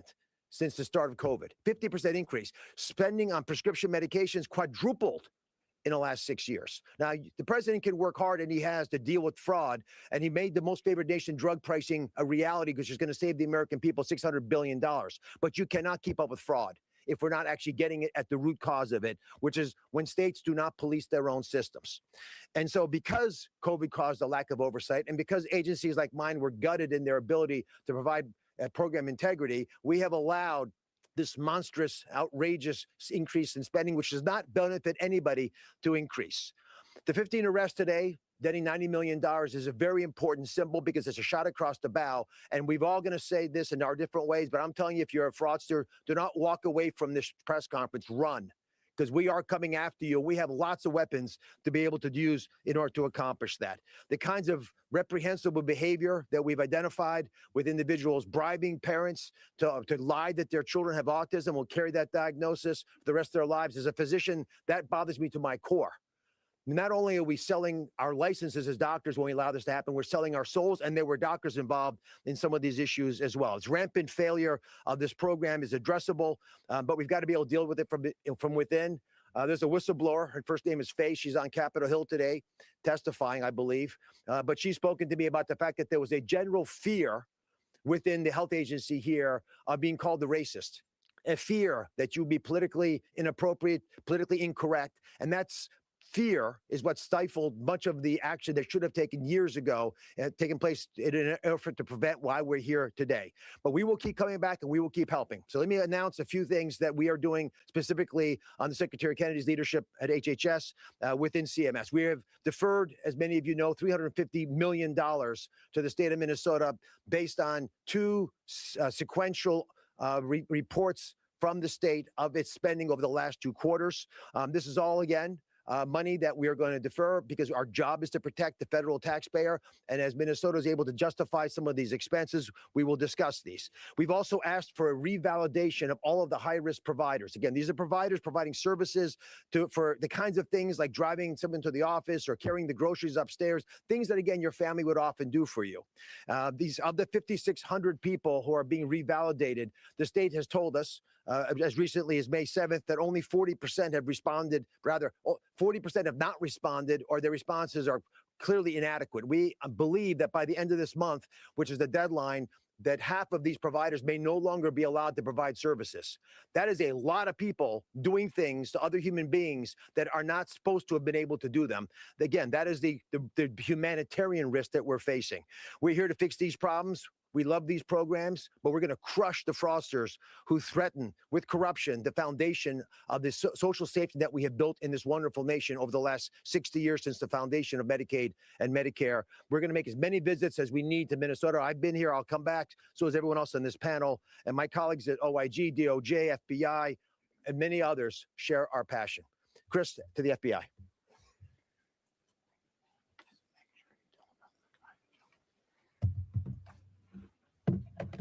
All right. Thank you, Administrator Oz, and thank you to the fine men and women behind me who made this day possible. I also want to specifically thank Acting Deputy Attorney General Colin McDonald.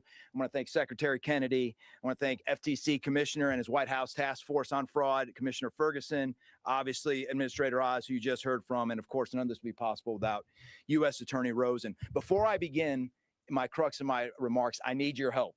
On the screen, you will see a subject. Depicted on the screen here of an individual who was a target of the investigation this morning.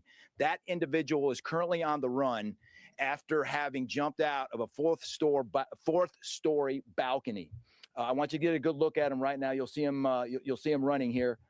He is currently on the run. We need your help. If you recognize this individual, if you know this individual, if you can provide any information related to this individual, I would encourage you to call 1-800 call FBI, CALL FBI, or go to the internet at www.tips.fbi.gov or call your local law enforcement. Obviously, this morning, our partners have gone into a lot of the details of today's charges, so I'll try not to repeat what was already said. What I would like to do, however, is speak briefly about the FBI's work in this particular fraud space. The Bureau, as you know, is one of the primary agencies responsible for investigating and rooting out healthcare fraud, with jurisdiction over both federal health insurance programs and private insurance plans. At any given time, we're running roughly 3,300 investigations related to healthcare fraud across the country. And unlike some of our work in, say, the violent crime space or the national security space, this work doesn't always get the same amount of attention or national headlines as some of those other threats we work. But let me be clear. This work is just as crucial, just as important, because healthcare fraud is not a victimless crime. It targets our most vulnerable population demographic. It costs our country hundreds of billions of dollars each year, as you heard from the folks behind me. And that drives up the cost of healthcare for everyone sitting in this room. It's not lost on me, and it should not be lost on any of you or anybody in the public, that every single dollar stolen through these schemes is a dollar that came from the pocket of hardworking American taxpayers. And each of those dollars were meant to help somebody in true need, not to line the pockets of shameless crooks filing false claims. Unfortunately, too often here in Minnesota lately, fraudsters have turned government programs into their own personal ATMs. What is even more troubling is these programs are meant to help our most vulnerable population demographic, the sick, the elderly, the disabled, and the unprivileged. That's why, starting last December, the FBI has surged personnel and resources here in Minneapolis and across the country, for that matter, to help in these efforts.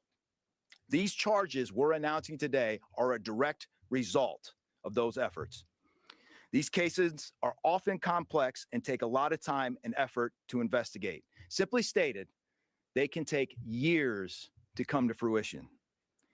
Fortunately, at the FBI, we have dedicated teams working healthcare fraud in each of our 56 field offices, not just Minneapolis. We've also got specialized teams of agents, intelligence analysts, data scientists, and forensic accountants that we deploy to support these cases, just like we deployed here in Minneapolis.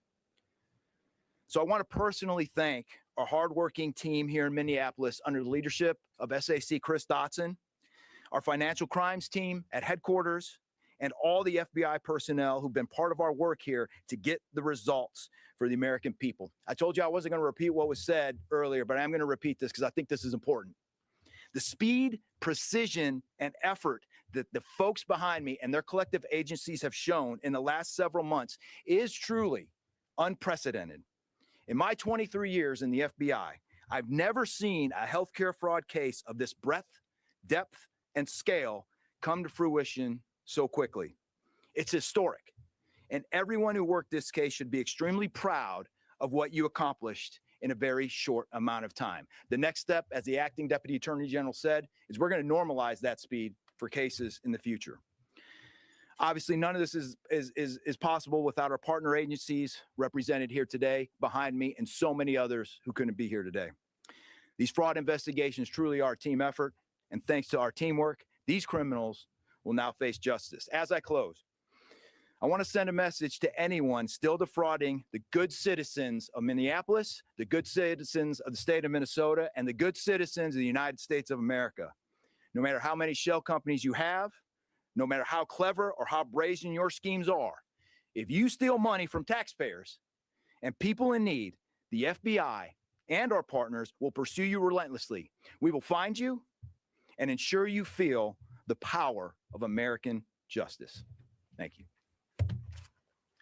We'll take a few questions. Yes, sir. बहुत बड़ी press conference है बहुत सारी agencies बहुत सारी agencies शामिल हैं etch I'm not going to talk about that. Any other questions? Yes, sir. These prosecutions are vital, and it started here, and going back to 2022 when the prosecution started, so they're vital. The question I have is, what's the plan to go after the leadership that enabled this, the whistleblowers going back to 2019, who's had their careers ruined, they were state employees here, who raised this, and the administration has known about it, the government here, and have enabled it. So what's the plan to go after that? Yeah, it's a very important question. The answer that I would give you is that the Department of Justice and our partners here on this stage, we are intent on building a fraud fighting apparatus that's capable of reaching the full spectrum of fraud that we see wherever it is, and that there's no fraud that's too big for this team to solve. And we are intent in going wherever the facts require us to go and charge whoever we need to charge for those who are within the chain of criminal culpability. Anyone within the chain of criminal culpability, we are interested in finding you and prosecuting you. Those outside of the chain of criminal culpability, we are not. But it takes investigation, takes hard work, takes the agents and prosecutors working together to find the exact boundaries of those within the chain of criminal culpability, and that's what's underway. But just a tiny follow-up, is it your view that those who enabled this are a part of this criminal enterprise? I would hate to get ahead of any facts, of any investigatory findings. As I mentioned before, we are intent in uncovering and unmasking anyone involved in these schemes, including obstructing investigations into these schemes. That is our focus in this effort. Yes, sir. You mentioned a new Medicaid fraud task force to be created here in Minneapolis. Can you explain what that entails and how it'll function and what will be different than what currently exists? Yeah, so we're doing two things. One is we are adding strike force prosecutors to our Midwest healthcare strike force team. That will be to put additional prosecutors on the ground here in Minnesota in a dedicated fashion to work for the American people right here from Minnesota. Our healthcare fraud strike force team, their work returns $106 for every dollar we spend. The ROI is 106 to 1 for the work of these healthcare strike force prosecutors. So that's what we're doing there. The second thing is to build out a completely new Medicaid strike force team. We're going to start with 15 attorneys. Those are going to be deployable across the entirety of the United States to enter the places where Medicaid fraud is of utmost concern. That includes Minnesota. It includes California. It includes other places. But we're forming that team so that we can deploy them to the hot spots and make sure that we can reach the fraudsters across the country. Yes, sir. With criticism of the Minnesota state governments over how this has all been handled, the Attorney General here in the state has said that his team was involved in the investigations and the charges that you described today. So can you talk about collaboration with Minnesota? And on top of that, is the federal government satisfied with what the state has done in this past legislative session to move forward with tackling fraud? I'll start by saying that to make this work happen and to do it really well requires very good partnerships with local law enforcement, with local prosecutors. That's what will really solve this national problem, is people setting aside ego and agenda and deciding, you know what, we're actually going to do the right thing. That's what is going to be required across the country for this to work. Has the cooperation from the Minnesota individuals met that standard? No, it has not. It's fallen significantly short of the standard that we are seeking to set in terms of what a strong state and federal partnership looks like. What about most recent investigation? I'm wondering within the recent raids, first off, Paul Bloom with Fox Channel 9 here in town. I'm just wondering, within the recent raids, do you continue to see ongoing fraud being committed? Or are obviously these charges go back several years? I mean, are the crooks still trying to get away with these schemes? Yes, what we're seeing is these schemes are active, they are ongoing, and they frequently metastasize. When law enforcement shines a microscope on one area, they shift to another area. What we're seeing is that a lot of these fraudsters will actually cross-pollinate between different programs. They might be simultaneously defrauding a USDA program, Feeding Our Futures, for instance, while also simultaneously defrauding Medicaid. The fraudsters are agnostic as to whose money or what program they are defrauding. They just want our money. And so, yes, we are seeing that the fraud is ongoing, and we are interested in rooting it out. Did the suspect in the ICS case get indicted? Last I heard, he fled the country. Is that still accurate? So we are working rapidly to bring into custody everyone who is facing charges and who faces arrest warrants. I don't want to speak more specifically to any operational updates in that regard. But we are actively tracking that situation and others to make sure that folks are held accountable for the charges that have been brought. Yes. The man in this video, he is a charged defendant named Mohammed Omar.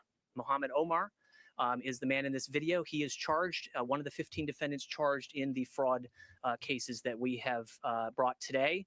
And I would encourage the public to help turn this man in to face justice for the fraud that he has perpetrated, and now to face the additional charges for seeking to flee from law enforcement and seeking to obstruct justice by virtue of his conduct today. Yes, sir. Question for Dr. Oz. Yes. Are you satisfied with how the state government here is responding to what you want to see in order to lift those suspensions of the Medicaid reimbursements? Not yet. If they had satisfied our needs, we would have released the money. So we're still waiting for the state to go through the multiple documents that were initially sent to us as part of our review of the last quarter of last year and it's a fiscal year. So last quarter of last year and the first quarter of this year, to identify the many areas where there's variability. Again, what we look for very specifically, and you would do the same thing. If your normal bill is $100 and then all of a sudden it's $500, someone needs to ask what happened. Sometimes there's a reason for that. But as Secretary Kennedy pointed out, and again, it's an all-government approach. So we have Treasury also helping us, looking at numbers. We have OIG and DOJ giving us support. Jake Foster is here, who runs the health group there. They do a lot of heavy lifting together with our CPI unit that Kim Brandt behind me runs to make sure that we're actually looking for all the variability. But we are able to identify enough concerns that it's caused us to defer $350 million to Minnesota. And as you know, we deferred last week with the announcement with the White House Anti-Fraud Task Force with Vice President Vance that we are also deferring $1.34 billion to the state of California for the exact same kinds of problems with the documents that we're seeing. Is it a lack of cooperation here, or are they just slow rolling this? You know, I'm a heart surgeon. When you go out and talk to the family, the motivation is nice to hear, but you want the result. Is the patient alive? Is the bleeding stopped? We need actual numbers and factual written responses to the many areas that we've pointed to as evidence that that these documents are not satisfactory. Again, our job is to make sure that your tax dollars and tax dollars of other Americans coming to the federal government are appropriately spent. I did not go into this job that the president appointed me to stop people who need money from getting money. We just don't want the money stolen from people. I mean, this gentleman, this picture, he's one of the reasons that the housing stabilization program in this fine state is shut down. So all the people in Minnesota who actually might need those help, you know, the folks that we always feel badly by when we're driving by and we see them homeless, especially when it's cold outside, or they're obviously strung out on drugs, those people need our help. Because of that man, they're not going to get the help anymore. And the state shut down the program. We helped, but the state shut down. They knew it was unfixable. A couple more questions. Yes, sir. Hi, thank you. My name is Aaron Johnson. I'm a community-based independent journalist. I'm a victim of HSS fraud. And I'm just wondering, you know, I hear all these plans to prevent it. Is there any course of action? Is there a plan to compensate victims like myself for damages? I've been housed by a single mother for the last several years until just this month I finally got help from a different program. There are people who lost a family member. Is there any plan to compensate people for damages? So, sir, first let me say that I am hugely sympathetic to you and to anyone else who has suffered harm or injury by virtue of fraudsters taking advantage of you and exploiting you. There are recently the president issued an executive order that relates to the establishment of a fund for victims of fraud. President Trump announced that around 60 days ago, and we are actively engaged in the development of a whistleblower program that will allow people to come forward to report fraud and to ensure that people both have their voices heard when they have been damaged by fraudulent conduct, and also have a chance to see some of the money that has been stolen from them be recovered. That is a focus of President Trump's administration and a tasking that he has given to the anti-fraud task force to consummate and seek to implement. Is there a timeline to get funds back into the hands of legitimate providers? I know a lot around the state are still waiting for those funds to get unfrozen. So that might be a question for the administrator. Just to put numbers out there, the state has a several $billion rainy day fund. So when we defer $350 million, we're not taking money out of the pockets of anybody. The money exists within the state of Minnesota. And that's why we want everyone in Minnesota to know that they are safe. And legitimate providers are our biggest allies. The people that we call to find out where the problems are folks who are actually working in these businesses who see the fraud, and they went into these jobs because they love these people and they love these professions, and they're not allowed to compete because fraudsters who have no cost of goods sold make a lot of money, and they scale up quickly and they take over like pariahs the entire system. So our biggest allies are part of the community that we want to keep supporting. It is our hope that the state of Minnesota is able to reply to the questions that we have asked. It was $250 million in the first deferment. It was $100 million in second deferment. So there tends to be a trend. We'll see if it continues. Is when we get the responses that the federal government needs and requires, and you would desire us to do if you're taxpayers, which hopefully most of you are, then you'd agree with us. That's the right time to let the money go. I am very sorry that you were caught up in this, but this is an important story that you're sharing. We didn't talk about it in much detail, but there was a man who passed away, and as was discussed by Colin, there were bills sent to the government for monitoring a dead person. I mean, I thought I'd heard it all because we're selling insurance policies through brokers to dead people, and quite a few times, unfortunately. I've never heard of us being billed for someone who died who was supposed to be monitored. But that's how egregious this has become. Yes, ma'am.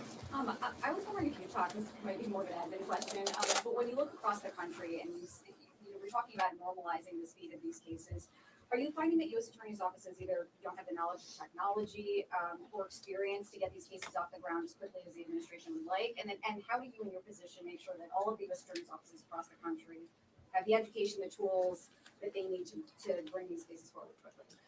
The U.S. attorneys' offices are proving that they are the best that America has to offer when it comes to prosecutors and capabilities to bring investigations, to move them forward rapidly.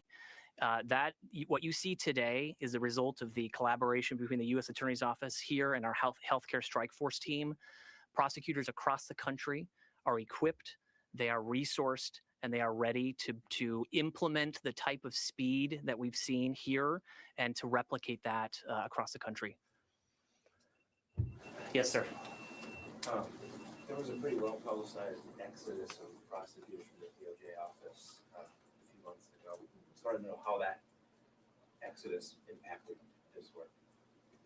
I would start by saying that the work of this office in the last 5 months has been historic, both on the reactive cases that this office successfully brought to bear, but also the fraud cases that you're seeing here, bringing to fruition charges at a rate never before seen. Mr. Rosen might be able to speak with even greater specificity, but I would say that the U.S. Attorney's Office here is in fantastic hands. The leadership here has cast a vision of one that is making sure that the public is safe and secure and that taxpayer money stays in the taxpayer's pocket. And that's due to the fantastic leadership of U.S. Attorney Rosen. We'll do one final question. Yes, sir. Max Stark, Minnesota Reformer. President Trump has granted clemency to numerous individuals who have stolen hundreds of millions of dollars in Medicaid funds. Can we expect Amy Bach or any of these folks to be shown the same mercy in the future? I'll take a different question as the final question. Yes, sir. In December, U.S. Attorney Joe Thompson estimated the fraud at, I believe it was $9 billion over, I think it was 14 different programs. Several weeks later, Governor Walz slammed that as hyperbole. I'm wondering if you could clarify if the number is in fact 9 billion or it's Yeah. grown. So I don't have the exact number because what I do is I look at individual people committing individual crimes. And at the end of all of our work, we'll tally it all up and we'll tell you exactly how much was stolen from the American people. We're focused on individual defendants. The fraud is enormous. I wouldn't be surprised if that number is accurate or even small. But today, the collection of cases reaches 90 million in intended loss from the pockets of the taxpayer. And like I said, we're just getting going. This is not the end of the beginning. This is the beginning. Thank you all.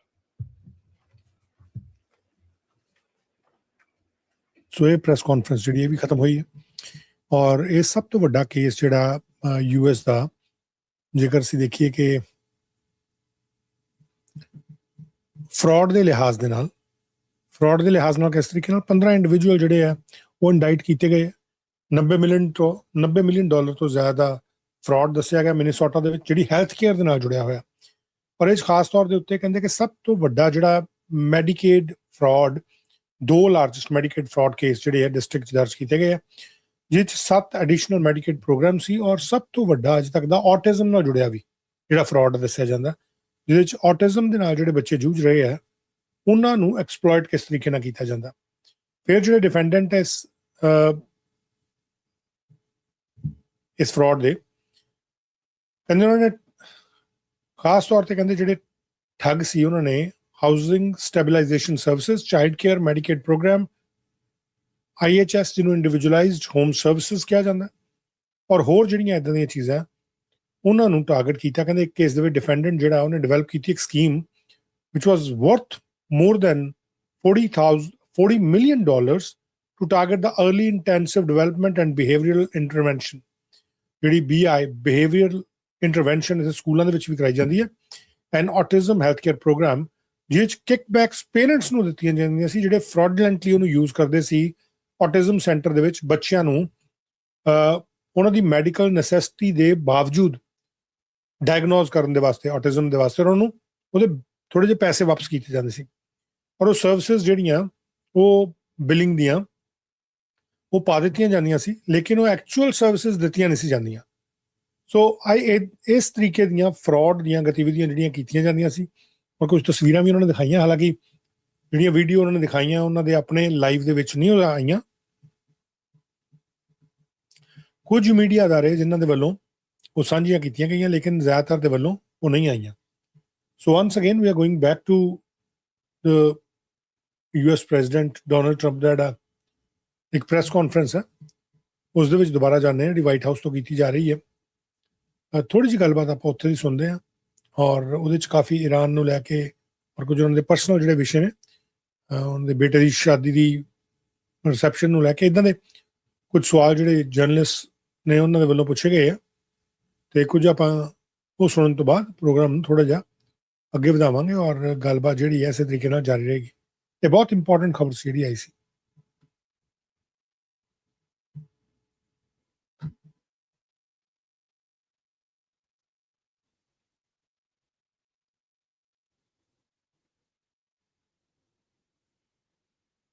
wasting a lot of food product because it doesn't cool the food properly.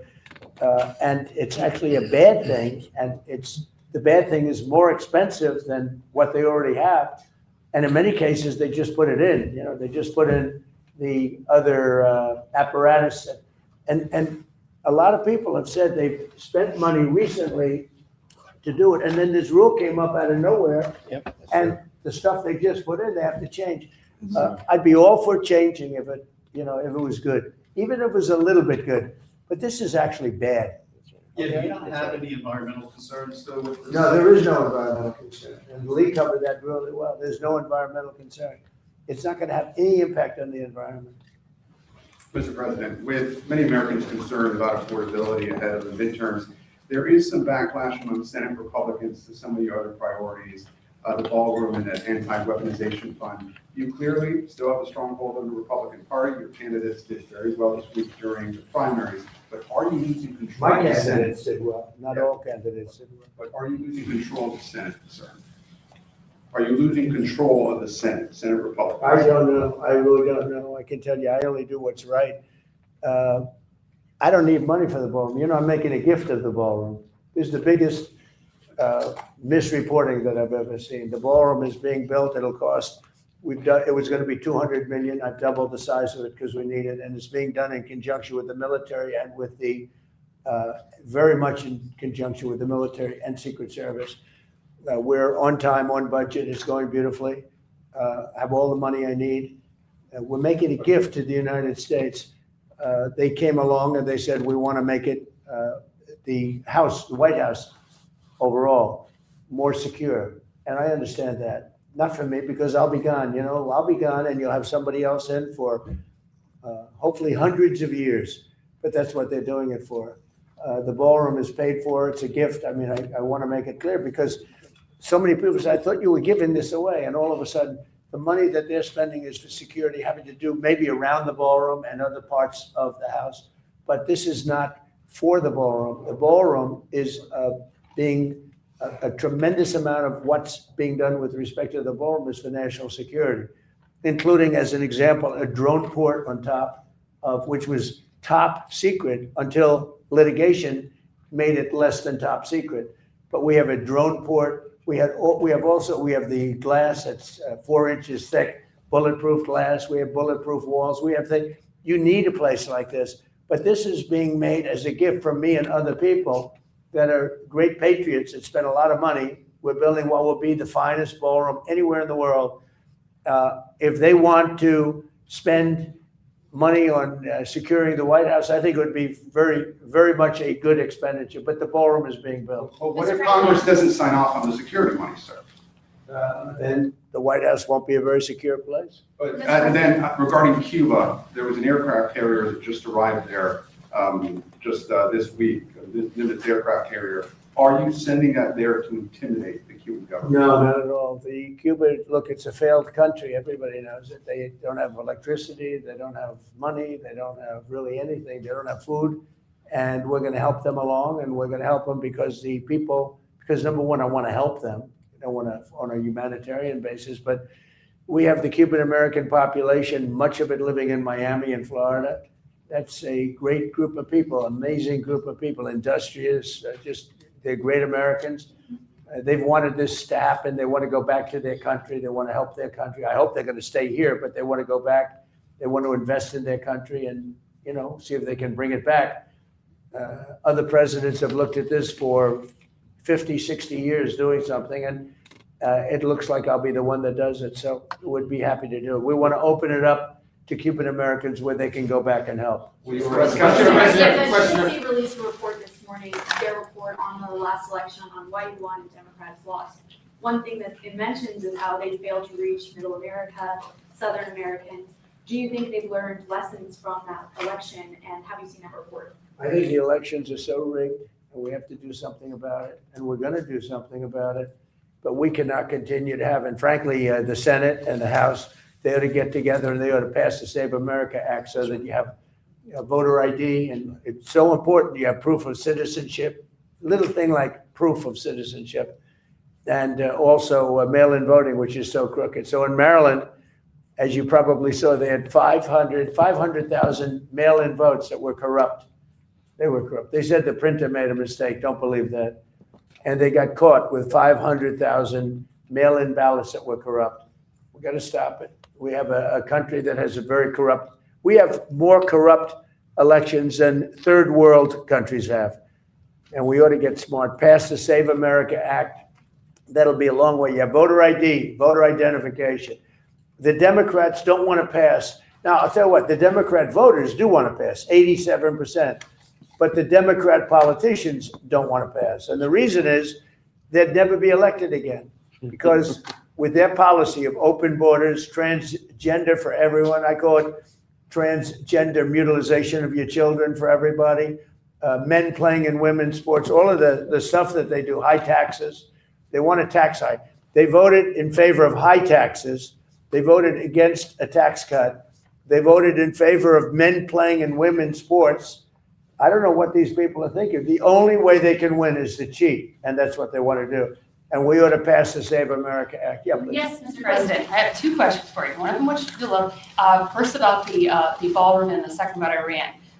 First, I'm curious, what is the stone that you're going to be using? And I ask that for a reason, because I live in Stafford County, and you know a lot about history and stuff like that. So you know the stone that was quarried for the Capitol and the White House is from Stafford County. They still have quarries, so hint, down there. Just We're using curious. marbles and granite. Okay. Mostly marbles and granite. All right, excellent. And then my second question is, the Vice President mentioned the other day there would be accommodations, they were willing to make accommodations with the Iranian deal.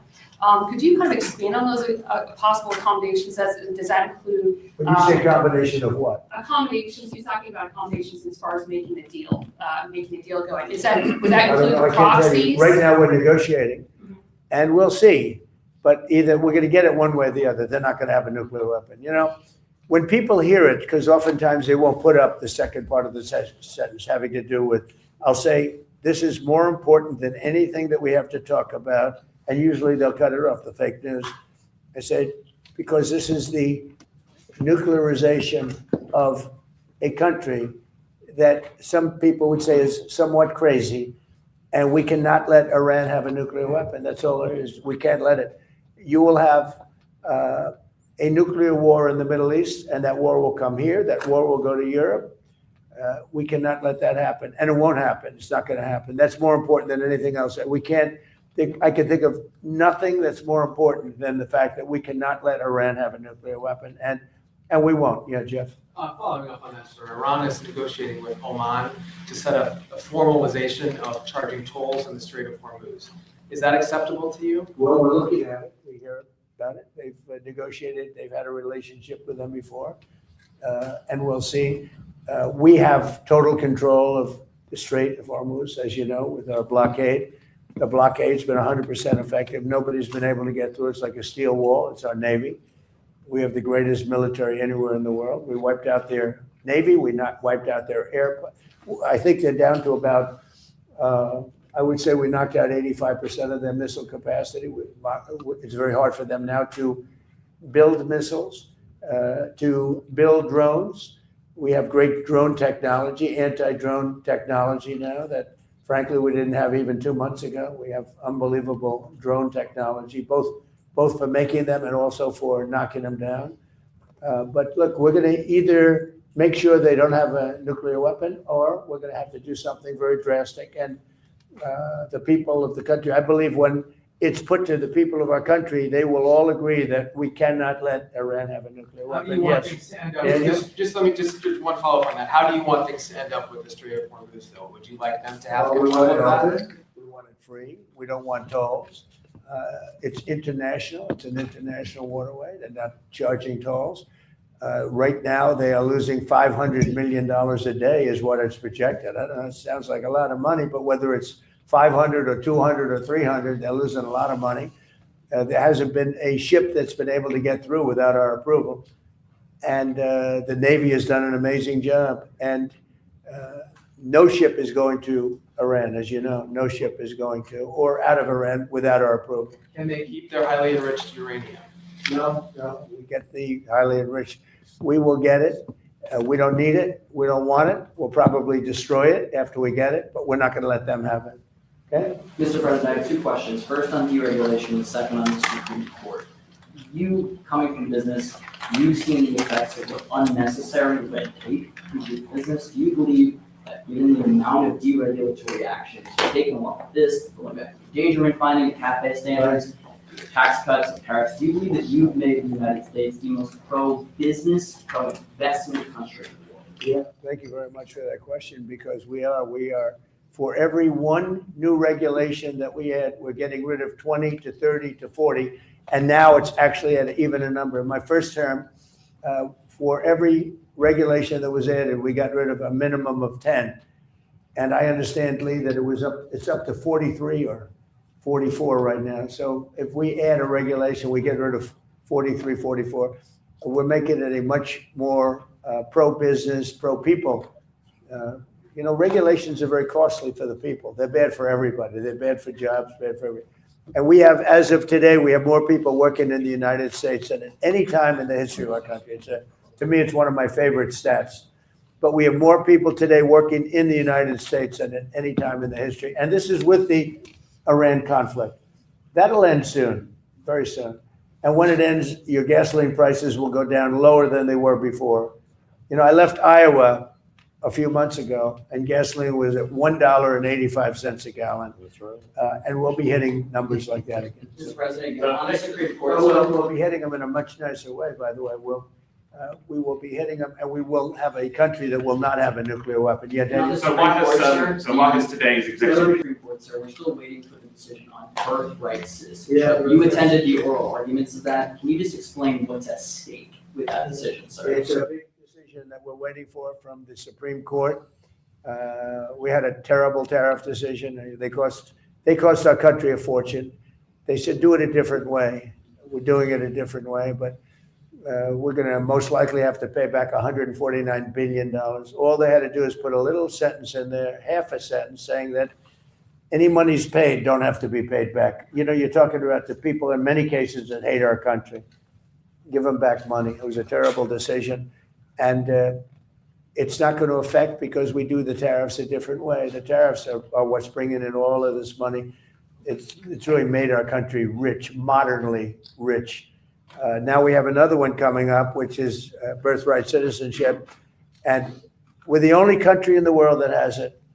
You step into our country and you're all of a sudden a citizen. You come in a certain way. This was not meant for Chinese billionaires to have their children become citizens of our country. This was meant, or other rich people, poor people. This was meant for the babies of slaves. This was signed right after the Civil War. You look at the dates alone, immediately after. This was having to do with the babies of slaves. And people have used it. And if this is allowed to stand, it will be a disaster economically for our country. And you'll have 25% of the people coming into our country coming in through birthright citizenship. And we won't have any control. This decision by the Supreme Court is a very big one. They'll probably rule against me because they seem to like doing that. Frankly, I'm not happy with some of the decisions. Look at NIL. Look what they've done. Look what the courts have done to college sports. They're destroying college sports. They're destroying universities. But birthright citizens are a big deal. And literally, if that's allowed to stand, and again, this was a civil war. This was right after the Civil War. And it has to do with the babies of slaves. It doesn't have to do with the babies of very rich people coming into the country. One of them came in with 57 children. Okay, 57 children.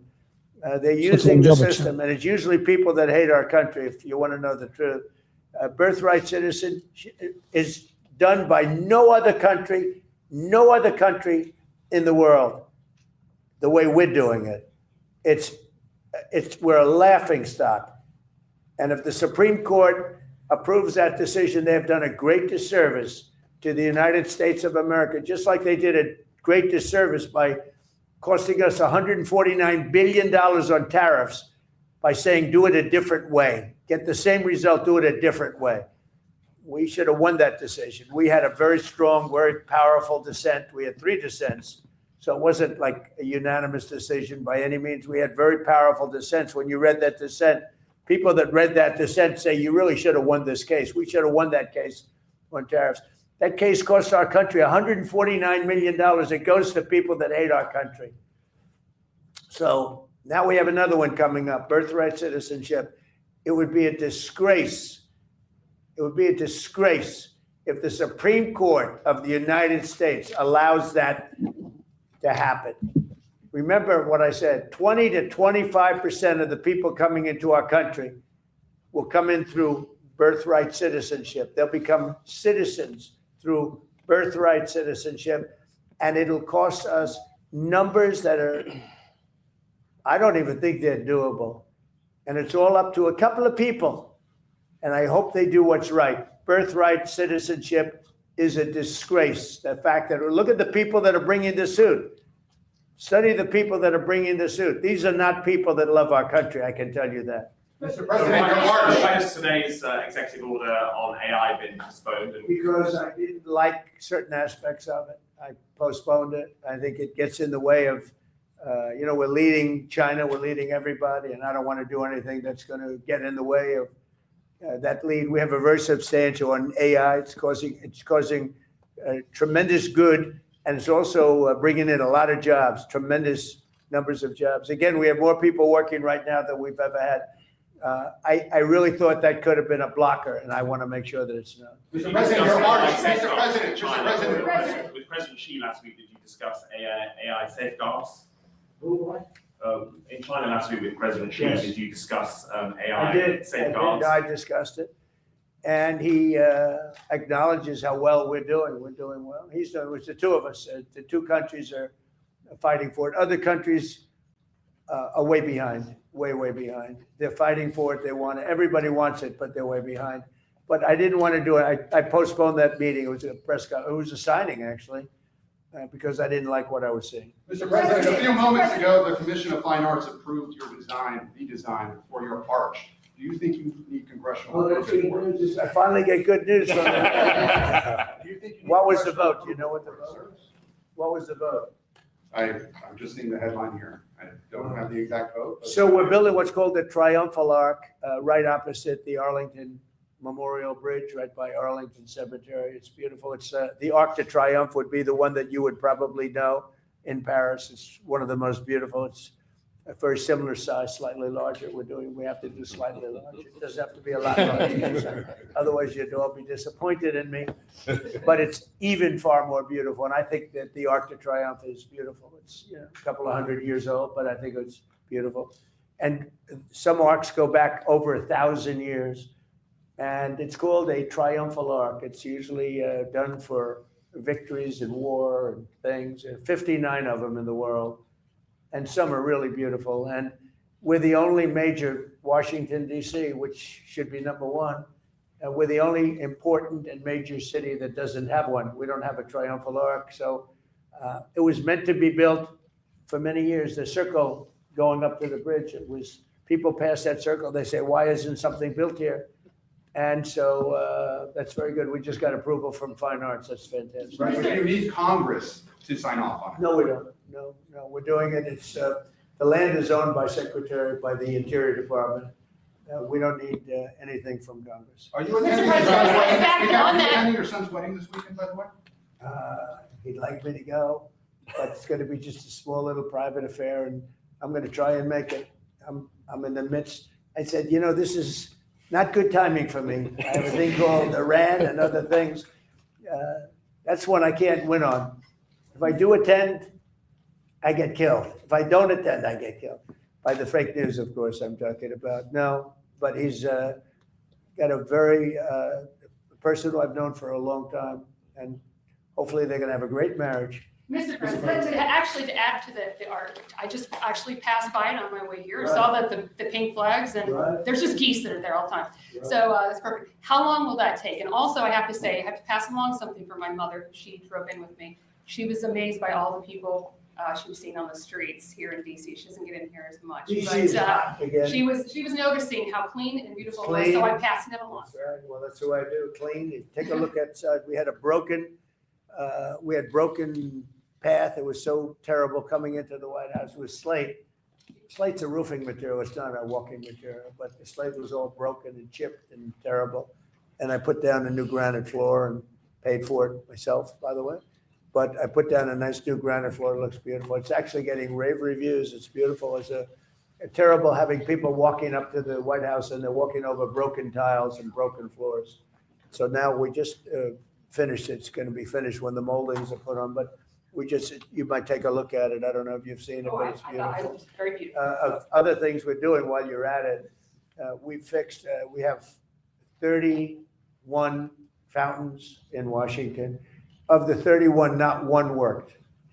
Now we have 21 working and the others are going to be fixed. And people are calling and saying, it's amazing what's happened, the fountains, and they're working top level. And my most exciting is the reflecting pool between the Washington Monument and the Washington Monument Lincoln Memorial. It's 2,500 feet long by almost 200 feet wide. It's a massive structure, if you think of it. It's taller than the tallest building in the world. If you sat the building down the tallest building in the world would not reach the end of it. It's a very big thing. It hasn't worked properly since it was built in 1922. President Obama and Biden spent hundreds of millions of dollars trying to fix it. They didn't, of course, they couldn't do that. They didn't fix it. It was a mess. So mostly they turned it off, collecting garbage. It looked horrible. And we are very close to getting it finished. And when it's finished, it'll be beautiful. It'll be blue water, dark blue. We call it American flag blue because that's the name of the color that we chose. American flag blue. Can't do better than that. It's a rich, dark blue. And it'll be, I think, very reflective, very, very good. Big project. I decided to do a much bigger job. I was going to just get it open, but I said, let's do it right. Let's get it open and let's have it be good because President Obama, President Biden spent hundreds of millions of dollars, much more than 100 million, but hundreds of millions. It never worked. In fact, when they finished it, it was much worse than it was before. It leaked at a higher level. They would have to fill it up every single day with water. The whole thing was ridiculous. So they ended up turning it off and it became like a garbage dump. Well, it's pretty close to finished. So they had estimates of $350 million to fix it. I'll be doing it for a tiny fraction of that. A bigger job than I originally thought I'd do it for $2 or $3 million, just do a base. But now we're fixing up the exterior of it. We're doing so we'll probably be in there for less than $20 million. And the estimate was going to be using a different method, 350. It was going to take 4 years, 350 million. I'll be doing it in basically a couple of months for less than $20 million. That includes all of the exterior base, which I never included in my original numbers.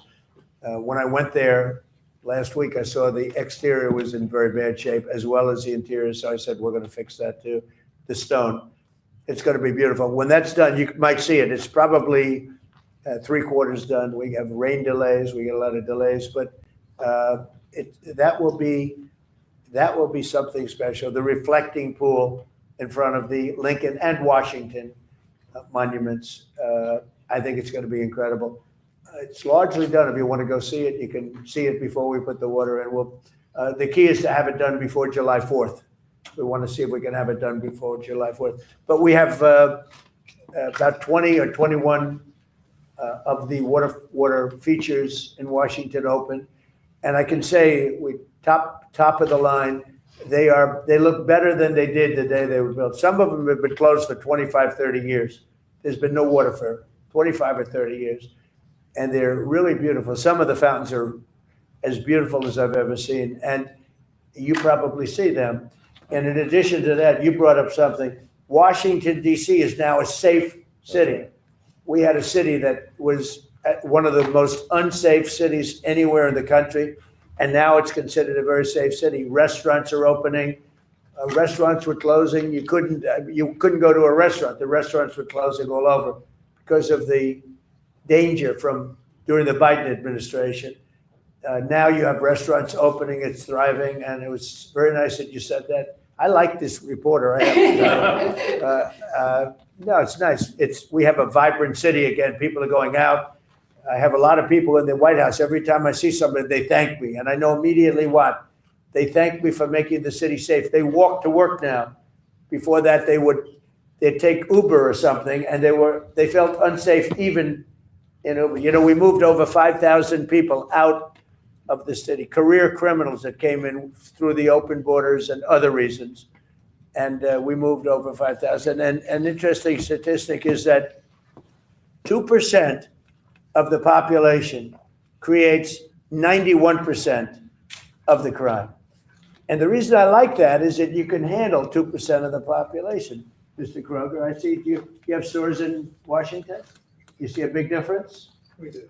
Well, you said the right thing. Could you imagine? That would have been the end of Kroger. All right, okay, we'll do one or two more. Yeah, please. Do you think Democrats are genuine in their focus on affordability, especially after they delivered 40-year high inflation last time they were in power? And then, or do you think they're using it or focusing on it as a means to try and win midterms and begin the impeachment process? Look, the Democrats had the highest inflation in the history of our country. 48 years, they say, but the history of our country. They had the highest inflation that we've ever had. When I inherited it, I inherited very high prices. And from day one, they said, affordability. Affordability is a word, because they're good at that. They're good at words, but I'm good at words too. But they hit me with affordability. I'd just gotten there. They hit me with eggs. We had a news conference on my third day, and they said, egg prices are through the roof. I said, I just got here. Tell me about eggs. And we got the prices down, way down, actually lower than it was 4 years before. But we've gotten everything. The thing that we have now, the only thing that's really of great concern, two things. Beef is coming down. And the reason is they put restrictions on beef under the Biden administration, and it takes a while to settle that, but prices are down. But the big thing is, of course, energy. We had the energy way down, but I had to do a journey to Iran. I had to say, we just hit the best markets. By the way, the stock market today is at the highest it's ever been. And we've had 59 of them, 59 days out of a very short period of time where the stock market hit all-time highs. So we have an all-time high stock market. We have all-time high job numbers. We have 401ks just hit the highest number they've ever been. So many of you have 401ks. That means you're richer than you've ever been. And we're doing really well. But they came up with this word, affordability. But it's them that caused the problem. And they use that word, Senator, they use that word right from the beginning. I was in one day, and I heard somebody on television say, affordability. And I inherited this mess from them. But we've got it in great shape. The country's doing well. We're respected all over the world. This country is respected. We're the hottest country. We were a dead country 2 years ago. And now we're the hottest country anywhere in the world. So I think most of you appreciate that. Some of you don't. Yeah, please. Washington Times.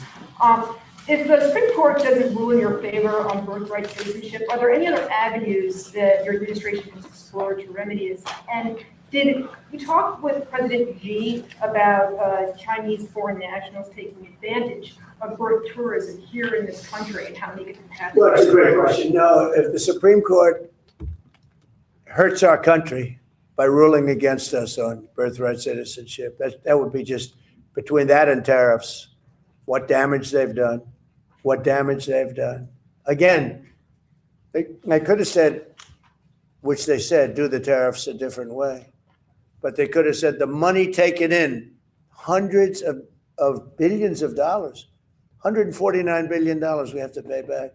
Kevin understands that better than anybody. All they had to do is say, any money taken in, because they agree you could do it a different way. Any money, this is a better way. But the other way is a very secure way. And maybe in many ways it's a stronger way. They could have said any money taken in thus far does not have to be paid back to, in many cases, the enemy, people that don't like our country. Or it was a half a sentence. The Supreme Court could have saved us $149 billion with a half a sentence. But they chose not to do that. Now they have a ruling which is a much bigger ruling, actually, birthright citizenship. The cost, forgetting about the fact that it's wrong, the cost of birthright citizenship is barely not affordable by our country. It's going to cost hundreds of billions of dollars. And it's in their hands. What can I tell you? It's a common sense ruling.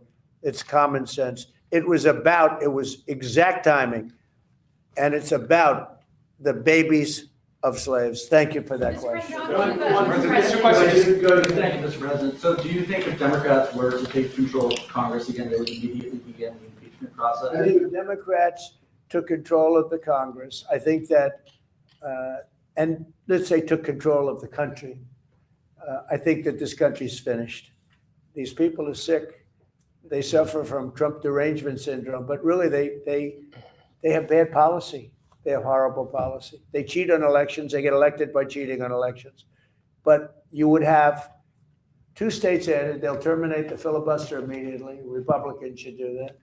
They'll terminate the filibuster. You'll have Washington, D.C., and you'll have Puerto Rico as a state, which will be a disaster, which would be 4 Senate seats. tremendous numbers of electoral college votes, you will have that's really bad, but you will have the destruction of our country. They want to go to 21 Supreme Court judges. That's their perfect number. They talk about 13, but they want to go to 21 Supreme Court judges. If they get in power, I think this country would be maybe finished. If I didn't win the election, I'll say this, we've become the hottest country anywhere in the world. We were a dead country 2 years ago. If I didn't win this election, we would have been a country that was essentially, I don't even know that we would have been a country any longer. They were destroying our country. They were letting hundreds of thousands, millions of people pour through our southern border, criminals, people from jails, people from mental institutions, drug dealers and drug addicts. They were sending everybody, countries were sending everybody that they didn't want by the millions, 25 million people. If I didn't win this election, I believe our country would have been finished. Thank you very much. Thank you, press. Thank you, press. Thank you, guys. ਸੋ ਇਸ ਦੇ ਨਾਲ ਜਿਹੜੀ ਆ press conference ਜਿਹੜੀ ਖਤਮ ਹੁੰਦੀ ਹੈ ਔਰ ਹੁਣ ਮੈਂ ਤੁਹਾਡੇ ਕੋਲ ਇਜਾਜ਼ਤ ਲੈਣਾ ਤੁਹਾਡੇ ਨਾਲ ਸ਼ਾਮ ਦੇ ਪ੍ਰੋਗਰਾਮ ਦੇ ਵਿੱਚ ਮੁਲਾਕਾਤ ਹੋਏਗੀ ਤੁਹਾਡੇ ਸਾਰਿਆਂ ਦਾ ਬਹੁਤ ਬਹੁਤ ਸ਼ੁਕਰੀਆ thank you so much for joining and my humble request to all of you to kindly like share and subscribe ਤਾਂ ਕਿ ਹੋਰ ਜਿਹੜੀਆਂ ਇਨਫੋਰਮੇਸ਼ਨਸ ਨੇ ਇਸੇ ਤਰੀਕੇ ਨਾਲ ਦੁਨੀਆ ਭਰ ਤੋਂ ਆਉਣ ਵਾਲੀਆਂ ਇੰਪੋਰਟੈਂਟ ਇਨਫੋਰਮੇਸ਼ਨ ਉਹ ਤੁਹਾਡੇ ਨਾਲ ਸਾਂਝੀਆਂ ਕਰਦਾ ਰਹਾਂ ਪਰ ਜਾਂਦੇ ਇੱਕ ਮੈਂ ਇਨਫੋਰਮੇਸ਼ਨ ਜ਼ਰੂਰ ਦੇਣੀ ਚਾਹੁੰਦਾ ਕਿ ਕੁਝ ਸੋਸ਼ਲ ਮੀਡੀਆ ਦੇ ਉੱਤੇ ਮੀਡੀਆ ਆਊਟਲੈਟਸ ਜਿਹੜੇ ਇੰਡੀਪੈਂਡੈਂਟ ਮੀਡੀਆ ਆਊਟਲੈਟਸ ਆ ਉਹ ਕਲੇਮ ਕਰ ਰਹੇ ਆ ਕਿ ਜਿਹੜਾ ਇੱਕ ਡਰਾਫਟ ਹੈ US ਔਰ ਈਰਾਨ ਦੇ ਵਿੱਚ ਸਮਝੌਤੇ ਵਾਲਾ ਅਗਰੀਮੈਂਟ ਵਾਲਾ ਉਹ ਲਗਭਗ ਪੂਰਾ ਹੋ ਗਿਆ ਐਂਡ ਹੋਪਫੁਲੀ ਉਹ ਕਿਸੇ ਵੇਲੇ ਵੀ ਅਨਾਉਂਸ ਕੀਤਾ ਜਾ ਸਕਦਾ ਜਿਹਦੇ ਵਿੱਚ ਕਈ ਤਰ੍ਹਾਂ ਦੀਆਂ ਸ਼ਰਤਾਂ ਉਹਨਾਂ ਦੇ ਵੱਲੋਂ ਦਿਖਾਈਆਂ ਜਾ ਰਹੀਆਂ ਜਿਹੜੇ ਕਿ ਉਹ ਕਲੇਮ ਕਰ ਰਹੇ ਆ ਕਈ ਤਰ੍ਹਾਂ ਦੀਆਂ ਸ਼ਰਤਾਂ ਬਟ ਅਜੇ ਜਿੰਨੀ ਦੇਰ ਕੋਈ ਕਲੈਰਿਟੀ ਉਸ ਮਾਮਲੇ 'ਚ ਨਹੀਂ ਆਉਂਦੀ I'm not going to share that information until unless ਕੋਈ concrete ਗੱਲ ਜਿਹੜੀ ਆ ਜਾਏ ਇਰਾਨੀਅਨ ਮੀਡੀਆ ਇਹ ਕਹਿੰਦੇ ਰਿਪੋਰਟ ਕਰ ਰਿਹਾ ਜਿਹੜੇ ਬਾਰ-ਬਾਰ ਸਾਰੇ ਲਿਖ ਰਹੇ ਆ ਕਿ ਇਰਾਨੀਅਨ ਮੀਡੀਆ ਜਿਹੜਾ ਉਹ ਰਿਪੋਰਟ ਕਰ ਰਿਹਾ ਕਿ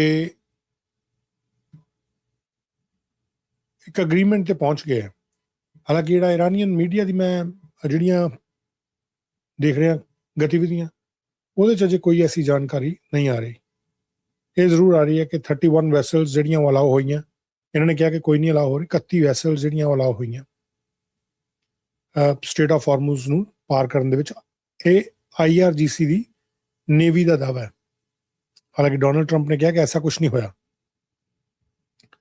ਡੋਨਲਡ ਟਰੰਪ ਦਾ ਕਹਿਣਾ ਕਿ ਐਸਾ ਕੁਝ ਨਹੀਂ ਹੋਇਆ ਪਰ ਜਿਹੜੀ IRGC ਹੈ that's directly from the IRNA Islamic Republic News Agency ਉਹਨਾਂ ਦੇ ਪੇਜ ਤੋਂ ਜਿਹੜੀ ਈਰਾਨ ਦੀ ਨਿਊਜ਼ ਏਜੰਸੀ ਹੈ ਹੁਣ ਤੋਂ ਥੋੜੀ ਦੇਰ ਪਹਿਲਾਂ ਜਿਹੜੀ ਜਾਣਕਾਰੀ ਦਿੱਤੀ ਗਈ 31 vessels allowed to pass through Strait of Hormuz in 24 hours ਇਹ IRGC ਦੀ ਨੇਵੀ ਦੇ ਹਵਾਲੇ ਤੋਂ ਖਬਰ ਲੱਗੀ ਹੈ ਉਹ ਕਹਿੰਦੇ the Navy of the Islamic Revolution Guard Corps has announced that 31 vessels were permitted to pass through the Strait of Hormuz over the past 24 hours with the coordination of IRGC Navy. ਇਹ ਇਹਨਾਂ ਦੇ ਵੱਲੋਂ ਜਾਰੀ ਕੀਤੀ ਗਈ ਹੈ ਹਾਲਾਂਕਿ Donald Trump ਨੇ ਕਿਹਾ ਕਿ ਇੱਥੋਂ ਸਾਡੇ ਹੱਥ ਦੇ ਵਿੱਚ ਸਭ ਕੁਝ ਅਸੀਂ ਕੰਟਰੋਲ ਕਰ ਰਹੇ ਹਾਂ ਔਰ ਜਿਹੜੀ ਉਹ ਦੂਸਰੀ ਗੱਲ ਸਾਹਮਣੇ ਆ ਰਹੀ ਹੈ ਕਿ ਕੋਈ ਫੈਸਲਾ ਹੋ ਗਿਆ ਬਹੁਤ ਛੇਤੀ ਉਹ ਗੱਲ ਜਿਹੜੀ ਸਾਹਮਣੇ ਆ ਸਕਦੀ ਹੈ ਐਸੀ ਅਜੇ ਤੱਕ ਕੋਈ ਇਨਫੋਰਮੇਸ਼ਨ ਜਿਹੜੇ ਇਰਾਨੀਅਨ ਮੀਡੀਆ ਜਾਂ ਜਿਹੜਾ ਮਿਡਲ ਈਸਟਰਨ ਮੀਡੀਆ ਉੱਥੇ ਮੈਨੂੰ ਦਿਖ ਨਹੀਂ ਰਹੀ ਕਿਸੇ ਵੀ ਮੀਡੀਆ ਤੇ ਇਰਾਨੀਅਨ ਮੀਡੀਆ ਜਿਹਦੇ ਵੱਲੋਂ 31 ਵੈਸਲਸ ਦੀ ਗੱਲ ਕੀਤੀ ਗਈ ਹੈ let me just share that with you as well Paras news agency ਦੇ ਵੱਲੋਂ ਇੱਕ ਵੀਡੀਓ ਜਾਰੀ ਕੀਤੀ ਗਈ ਹੈ حمل و نقل دریایی از مدیران شرکت‌های کشتیرانی تا بیمه‌گران از سنگاپور تا لندن ਇਹਦੇ ਵਿੱਚ ਵੀ ਜਿਹੜੀ ਫਾਰਸ ਨਿਊਜ਼ ਏਜੰਸੀ ਉਹਨਾਂ ਦੇ ਵੱਲੋਂ ਵੀ ਇਹਦੇ 'ਚ ਜਿਹੜੇ ਇਹਨਾਂ ਦੇ ਰਿਪੋਰਟਰ ਨੇ ਉਹ ਇਹੀ ਦਿਖਾ ਰਹੇ ਆ ਕਿ ਇੱਥੋਂ ਦੱਸ ਰਹੇ ਆ ਕਿ 31 ਜਿਹੜੀਆਂ ਵੈਸਲਸ ਨੇ ਉਹ ਸਟੇਟ ਆਫ ਹਾਰਮੂਜ਼ ਦੇ ਵਿੱਚੋਂ ਲੰਘਾਈਆਂ ਗਈਆਂ। ਇਹ ਉਹਨਾਂ ਦੇ ਵੱਲੋਂ ਦੱਸਿਆ ਜਾ ਰਿਹਾ ਜਿਹੜੇ ਫਾਰਸ ਨਿਊਜ਼ ਏਜੰਸੀ ਵਾਲੇ ਆ। ਲੇਕਿਨ ਇਹਦੇ 'ਚ ਜਿਹੜੀਆਂ ਕੁਝ ਹੋਰ ਚੀਜ਼ਾਂ ਆਪਾਂ ਨੂੰ ਪਤਾ ਲੱਗ ਰਹੀਆਂ ਉਹਦੇ ਬਾਰੇ ਵੀ ਤੁਹਾਡੇ ਨਾਲ ਸਾਂਝ ਪਾਉਂਦੇ ਹਾਂ।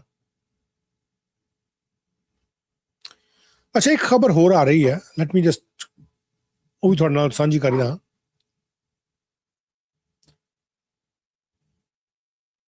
ਕਹਿੰਦੇ ਕੰਜ਼ਰਵੇਟਿਵ ਪਾਰਟੀ ਦੇ ਜਿਹੜੀ BC ਦੀ ਕੰਜ਼ਰਵੇਟਿਵ ਪਾਰਟੀ ਹੈ, ਕੰਜ਼ਰਵੇਟਿਵ ਪਾਰਟੀ ਆਫ BC, ਉਹਨਾਂ ਦੇ MLA ਜਿਹੜੇ ਸਰੀ ਤੋਂ ਮਿਸਟਰ ਮਨਦੀਪ ਧਾਲੀਵਾਲ, ਉਹਨਾਂ ਦੇ ਵੱਲੋਂ just one second,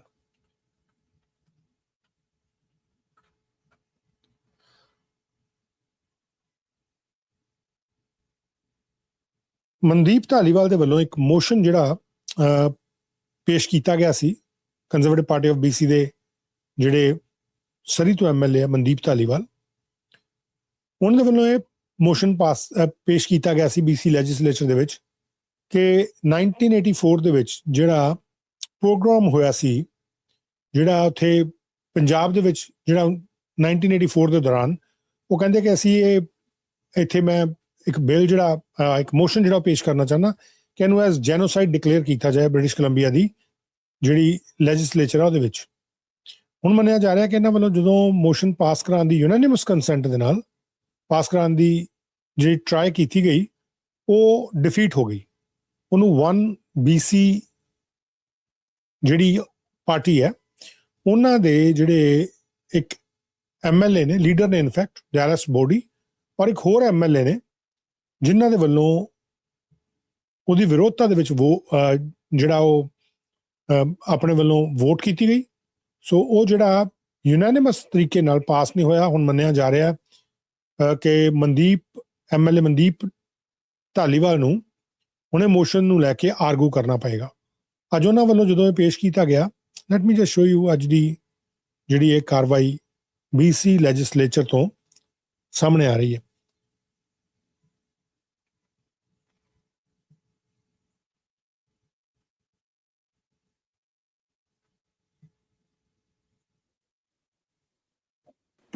Thank you, Mr. Speaker.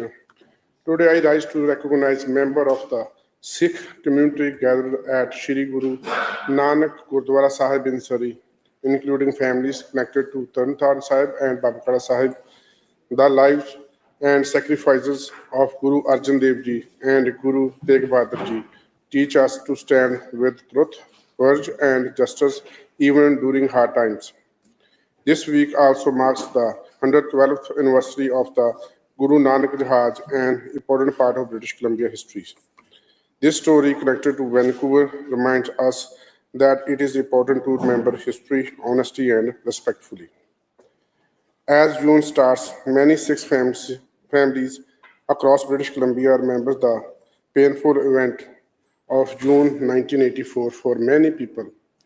This time to bring memories of loss, pain, and suffering that still affect families today. Public institutions must remember history with honesty, respect, and dignity. Sikh British Columbians have contributed greatly to this province through business, farming, transportation, education, public service, and community leadership. Movement like this remind all members of this house for every political party about this importance of truth, remembrance, and respect for democratic institutions. May this assembly continue to honor history with truth, remember the past with dignity, and support equality with honesty and integrity. Thank you, Mr. Speaker. The statement ਜਿਹੜੀ ਇਹਨਾਂ ਦੇ ਵੱਲੋਂ Member for Coquitlam Lardwell. Thank you, Honorable Speaker. ਇਹਨਾਂ ਦੇ ਵੱਲੋਂ I welcome statement to the ਜਿਹੜੀ ਹੈ House.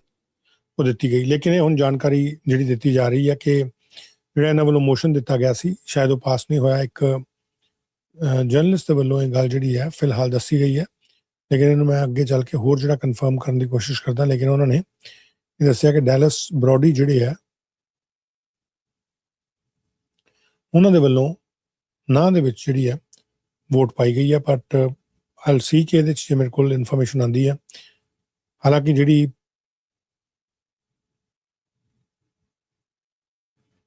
Bill C9 ਦੇ ਉੱਤੇ ਹੀ ਅੱਜ ਗੱਲ ਜਿਹੜੀ ਆ ਹੋਈ ਹੈ, ਜਿਹੜੀ ਮੇਰੇ ਸਾਹਮਣੇ ਆ ਰਹੀ ਹੈ। Let me just check. Reports progress and ask leaves to sit again. When shall the committee sit again, Government House Leader? Later. So ordered. Member for Surrey North. Thank you, Mr. Speaker. Point of order on parliament language from the Minister of Education and Child Care. Calling my motion on Sikh genocide and human rights gross, which is racist. I ask for an apologize to the all Sikh community and in the gallery, all Sikh community, and that the minister retract. Minister of Education. Thank you, Chair. And first off, absolutely, I want to clarify the comment. It was inappropriate that I called the leader of the opposition gross.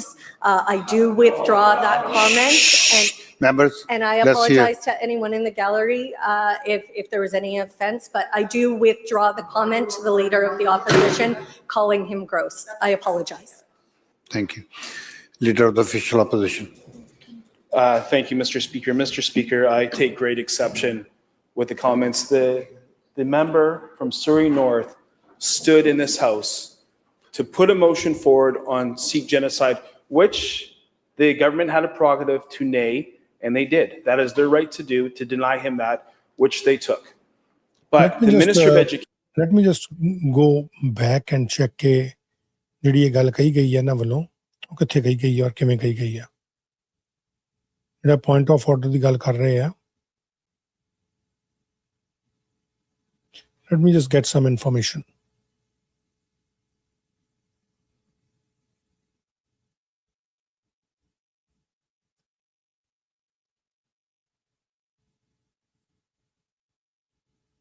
So ਖੈਰ ਉਹਦੀ On the amendment to clause 2. I don't know.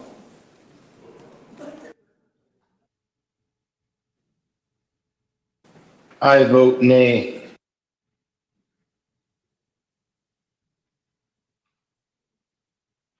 Thank you, members. Madam Clerk, to collect online. Emily Banman, I vote nay. Emily Bangu, I vote nay. Emily Chapman, I vote nay. This is Emily regarding the, Davis, I think different I vote nay. bills. Emily 9 Dew. ਦੇ ਵਾਸਤੇ ਮੇਰੇ ਖਿਆਲ ਨਾਲ। I vote nay. Minister Callon, I vote aye. Minister Kang, I vote aye. Minister Lore, ਸੋ ਥੋੜਾ ਜਿਹਾ I vote aye. ਕਿਉਂਕਿ ਹੁਣ ਤੱਕ ਹੋ ਚੁੱਕਾ ਹੈ। Chair, I move that the committee rise, report progress, and ask leave to sit again. Members, you've heard the question. Those in favor say aye. Aye. Opposed say nay. This committee sits adjourned. ਇਹ 'ਚ ਅੱਗੇ ਕੀ ਹੋਇਆ ਦੇਖਦੇ ਹਾਂ, ਕਿਉਂਕਿ ਇਸ ਤੋਂ ਅੱਗੇ ਜਾ ਕੇ Again, Government House Leader. ਇੱਥੋਂ ਦੁਬਾਰਾ ਜਿਹੜੀ ਕਾਰਵਾਈ ਸ਼ੁਰੂ ਹੁੰਦੀ ਹੈ ਜਦੋਂ ਸਪੀਕਰ ਆ ਜਾਂਦੇ ਆ। ਆਈ ਥਿੰਕ ਪ੍ਰੀਮੀਅਰ ਉੱਥੋਂ ਨਿਕਲ ਗਏ ਆ, going from the far left corner. Attorney general is leaving and speaker Raj Chauhan ਜਿਹੜੇ ਐਂਟਰ ਕਰਦੇ ਆ। Committee Chair. Thank you, Mr. Speaker. The Committee on Bill 9 reports progress and asks leave to sit again. When shall the committee sit again, Government House Leader? Later. So ordered. Member for Surrey North. Thank you, Mr. Speaker. Point of order on parliament language from the Minister of Education and Child Care. Calling my motion on Sikh genocide and human rights gross, which is racist. I ask for an apologize to the all Sikh community and in the gallery, all Sikh community, and that the minister ਇਹ already retract. ਆਪਾਂ ਗੱਲ ਜਿਹੜੀ ਸੁਣੀ ਹੈ ਜਿਹੜੀ ਇਹਨਾਂ Minister ਵੱਲੋਂ of ਕਹੀ ਗਈ ਹੈ, Education. ਲੇਕਿਨ ਉਹਦੇ ਵਿੱਚ ਕਿਤੇ ਜਿਹੜੀ ਉਹ Government House leader. ਜਿੱਥੇ ਇਹਨਾਂ ਦੀ ਗੱਲ ਹੋ ਰਹੀ ਹੈ, ਲੈਟ ਮੀ ਜਸਟ ਚੈੱਕ ਜੇ ਉੱਥੇ ਕਿਤੇ ਮਿਨਿਸਟਰ ਆਫ ਐਜੂਕੇਸ਼ਨ ਨੇ ਕੋਈ ਗੱਲ ਕਹੀ ਹੈ ਤਾਂ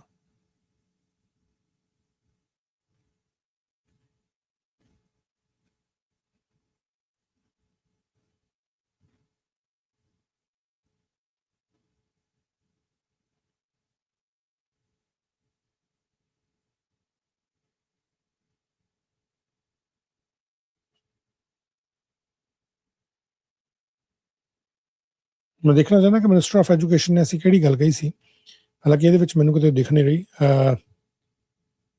ਲੇਕਿਨ ਉਹਨਾਂ ਨੇ ਮਾਫੀ ਉਹਦੇ ਵਾਸਤੇ ਮੰਗੀ ਹੈ, but I just want to check ਕਿ ਕਿਹੜੇ ਪੁਆਇੰਟ ਤੇ ਉਹਨਾਂ ਨੇ ਜਿਹੜੀ ਇਹ ਗੱਲ ਕਹੀ ਹੈ ਜਾਂ ਕਿਸ ਕੰਟੈਕਸਟ ਦੇ ਵਿੱਚ ਕਹੀ ਸੀ।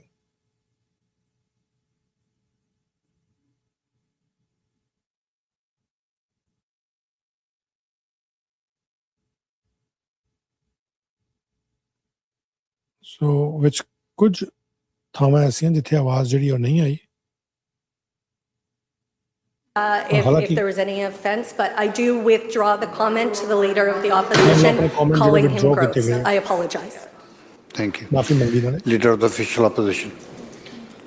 Thank you, Mr. Speaker. Mr. Speaker, I take great exception with the comments. The member from Surrey North stood in this House to put a motion forward on Sikh genocide, which the government had a prerogative to nay, and they did. That is their right to do, to deny him that, which they took.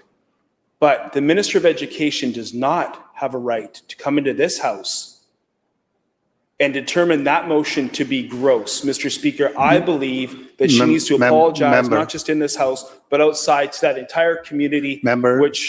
The minister stood up and she has already apologized and withdrawn her remark. Thank you. Government House Leader. Thank you, Honorable Speaker. In this chamber, I call committee supply estimates the Minister of Finance. And in Section 8 of the Douglas Fir Room, I call committee stage on Bill 9, the Freedom of Information and Privacy ਸਰਕਾਰ Act. ਦੇ ਵੱਲੋਂ ਇਹਨੂੰ ਨਾਲ ਕਹਿੰਦੇ prerogative ਉਹਨਾਂ ਦਾ ਨਾ ਕਰਨ ਦਾ, ਸੋ ਉਹਨਾਂ ਦੇ ਵੱਲੋਂ ਕੀਤਾ ਗਿਆ। ਆ ਇੱਕ ਜਾਣਕਾਰੀ ਜਿਹੜੀ ਆ ਆਈ ਹੈ। ਇਸ ਤੋਂ ਅੱਗੇ ਮੇਰੇ ਕੋਲ ਹੋਰ ਕੋਈ ਜਾਣਕਾਰੀ ਇਸ ਮੈਟਰ ਦੇ ਵਿੱਚ ਅਜੇ ਹੈ ਨਹੀਂ ਹੈ। ਜਿੰਨੀ ਕੁ ਮੈਂ ਜਾਣਕਾਰੀ ਇਕੱਠੀ ਕਰ ਸਕਿਆ ਇਹਦੇ ਵਿੱਚ ਜਾਣਕਾਰੀ ਮਿਲੀ ਹੈ, ਬਟ ਜਿਹੜੀ ਇਨਫੋਰਮੇਸ਼ਨ ਮਿਲ ਰਹੀ ਆ ਉਹ ਵਿੱਚ ਇੱਕ ਜਰਨਲਿਸਟ ਨੇ ਲਿਖਿਆ ਸੀ ਕਿ ਐਨਡੀਪੀ ਦੇ ਇੱਕ ਐਮਐਲਏ ਔਰ ਇੱਕ ਡੈਲਸ ਬਰੋਡੀ ਦੇ ਵੱਲੋਂ ਨਾ ਕੀਤੀ ਗਈ। ਸੋ ਮੈਂ ਦੇਖ ਰਿਹਾ ਸੀ ਕਿ ਜਿਹੜੇ ਪੁਆਇੰਟ ਆਫ ਆਰਡਰ ਜਾਂ ਜਿਹੜੇ ਵੋਟਿੰਗ ਤੇ ਪ੍ਰੋਸੀਡਿੰਗਸ ਅੱਜ ਹੋਈਆਂ ਉਹਨਾਂ ਦੇ ਵਿੱਚ ਕੀ ਕਿਸੇ ਕਿਸਮ ਦੀ ਕੋਈ ਜਾਣਕਾਰੀ ਜਿਹੜੀ ਆ ਰਹੀ ਹੈ, ਉਹਦੇ ਵਿੱਚ ਅਜੇ ਕੁਛ ਨਹੀਂ ਦੇਖਿਆ। ਪਰ ਜਿਹੜੀ ਇਨਫੋਰਮੇਸ਼ਨ ਤੁਹਾਨੂੰ ਮੈਂ ਇੱਥੇ ਸੁਣਾਈ ਹੈ ਉਸ ਦੇ ਵਿੱਚੋਂ ਇਹ ਸਾਂਝ ਜਿਹੜੀ ਆ ਉਹ ਪਾਈ ਗਈ ਹੈ। Let me just check certain other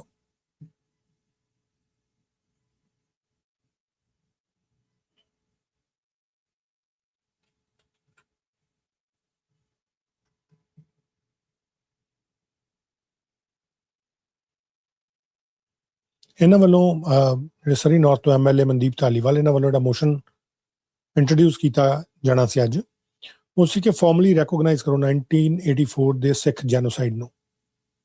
ਔਰ ਇਹ 'ਚ ਇਹਨਾਂ ਦਾ ਮੋਸ਼ਨ ਜਿਹੜਾ ਸੀ ਉਹ ਕਹਿੰਦਾ ਸੀ ਕਿ ਸਟੇਟ ਸਪਾਂਸਰਡ ਵਾਇਲੈਂਸ ਜਿਹੜੀ ਆ ਉਹ ਸਿੱਖਾਂ ਦੇ ਖਿਲਾਫ ਇੰਡੀਆ ਦੇ ਵਿੱਚ ਹੋਈ 1984 ਦੇ ਵਿੱਚ। ਇਹ ਜਿਹੜੀ ਇਹਨਾਂ ਵੱਲੋਂ ਗੱਲ ਕਹੀ ਗਈ ਸੀ।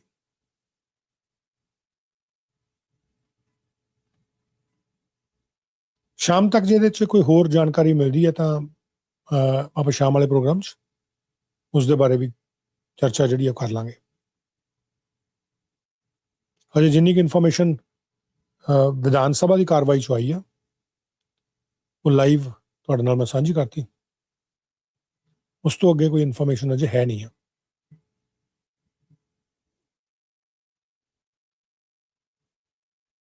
ਬਾਕੀ ਹੋਰ ਕੁਝ ਜਾਣਕਾਰੀਆਂ ਜਿਹੜੀਆਂ ਵੱਖੋ ਵੱਖਰੇ ਤਰੀਕੇ ਨਾਲ ਆ ਰਹੀਆਂ, ਲੇਕਿਨ I think this is the time ਮੈਂ ਤੁਹਾਡੇ ਕੋਲ ਇਜਾਜ਼ਤ ਲਵਾਂ ਔਰ ਤੁਹਾਡੇ ਨਾਲ ਸ਼ਾਮ ਦੇ ਪ੍ਰੋਗਰਾਮ ਦੇ ਵਿੱਚ ਮੁਲਾਕਾਤ ਹੋਏਗੀ। Thank you so much and once again my humble request to all of you kindly like share and subscribe News Derby, ਚਾਹੇ ਤੁਸੀਂ ਇਹਨੂੰ YouTube ਤੇ ਦੇਖ ਰਹੇ ਹੋ, X ਤੇ ਦੇਖ ਰਹੇ ਹੋ, Instagram ਤੇ ਦੇਖ ਰਹੇ ਹੋ, Facebook ਤੇ ਦੇਖ ਰਹੇ ਹੋ। Thank you so much.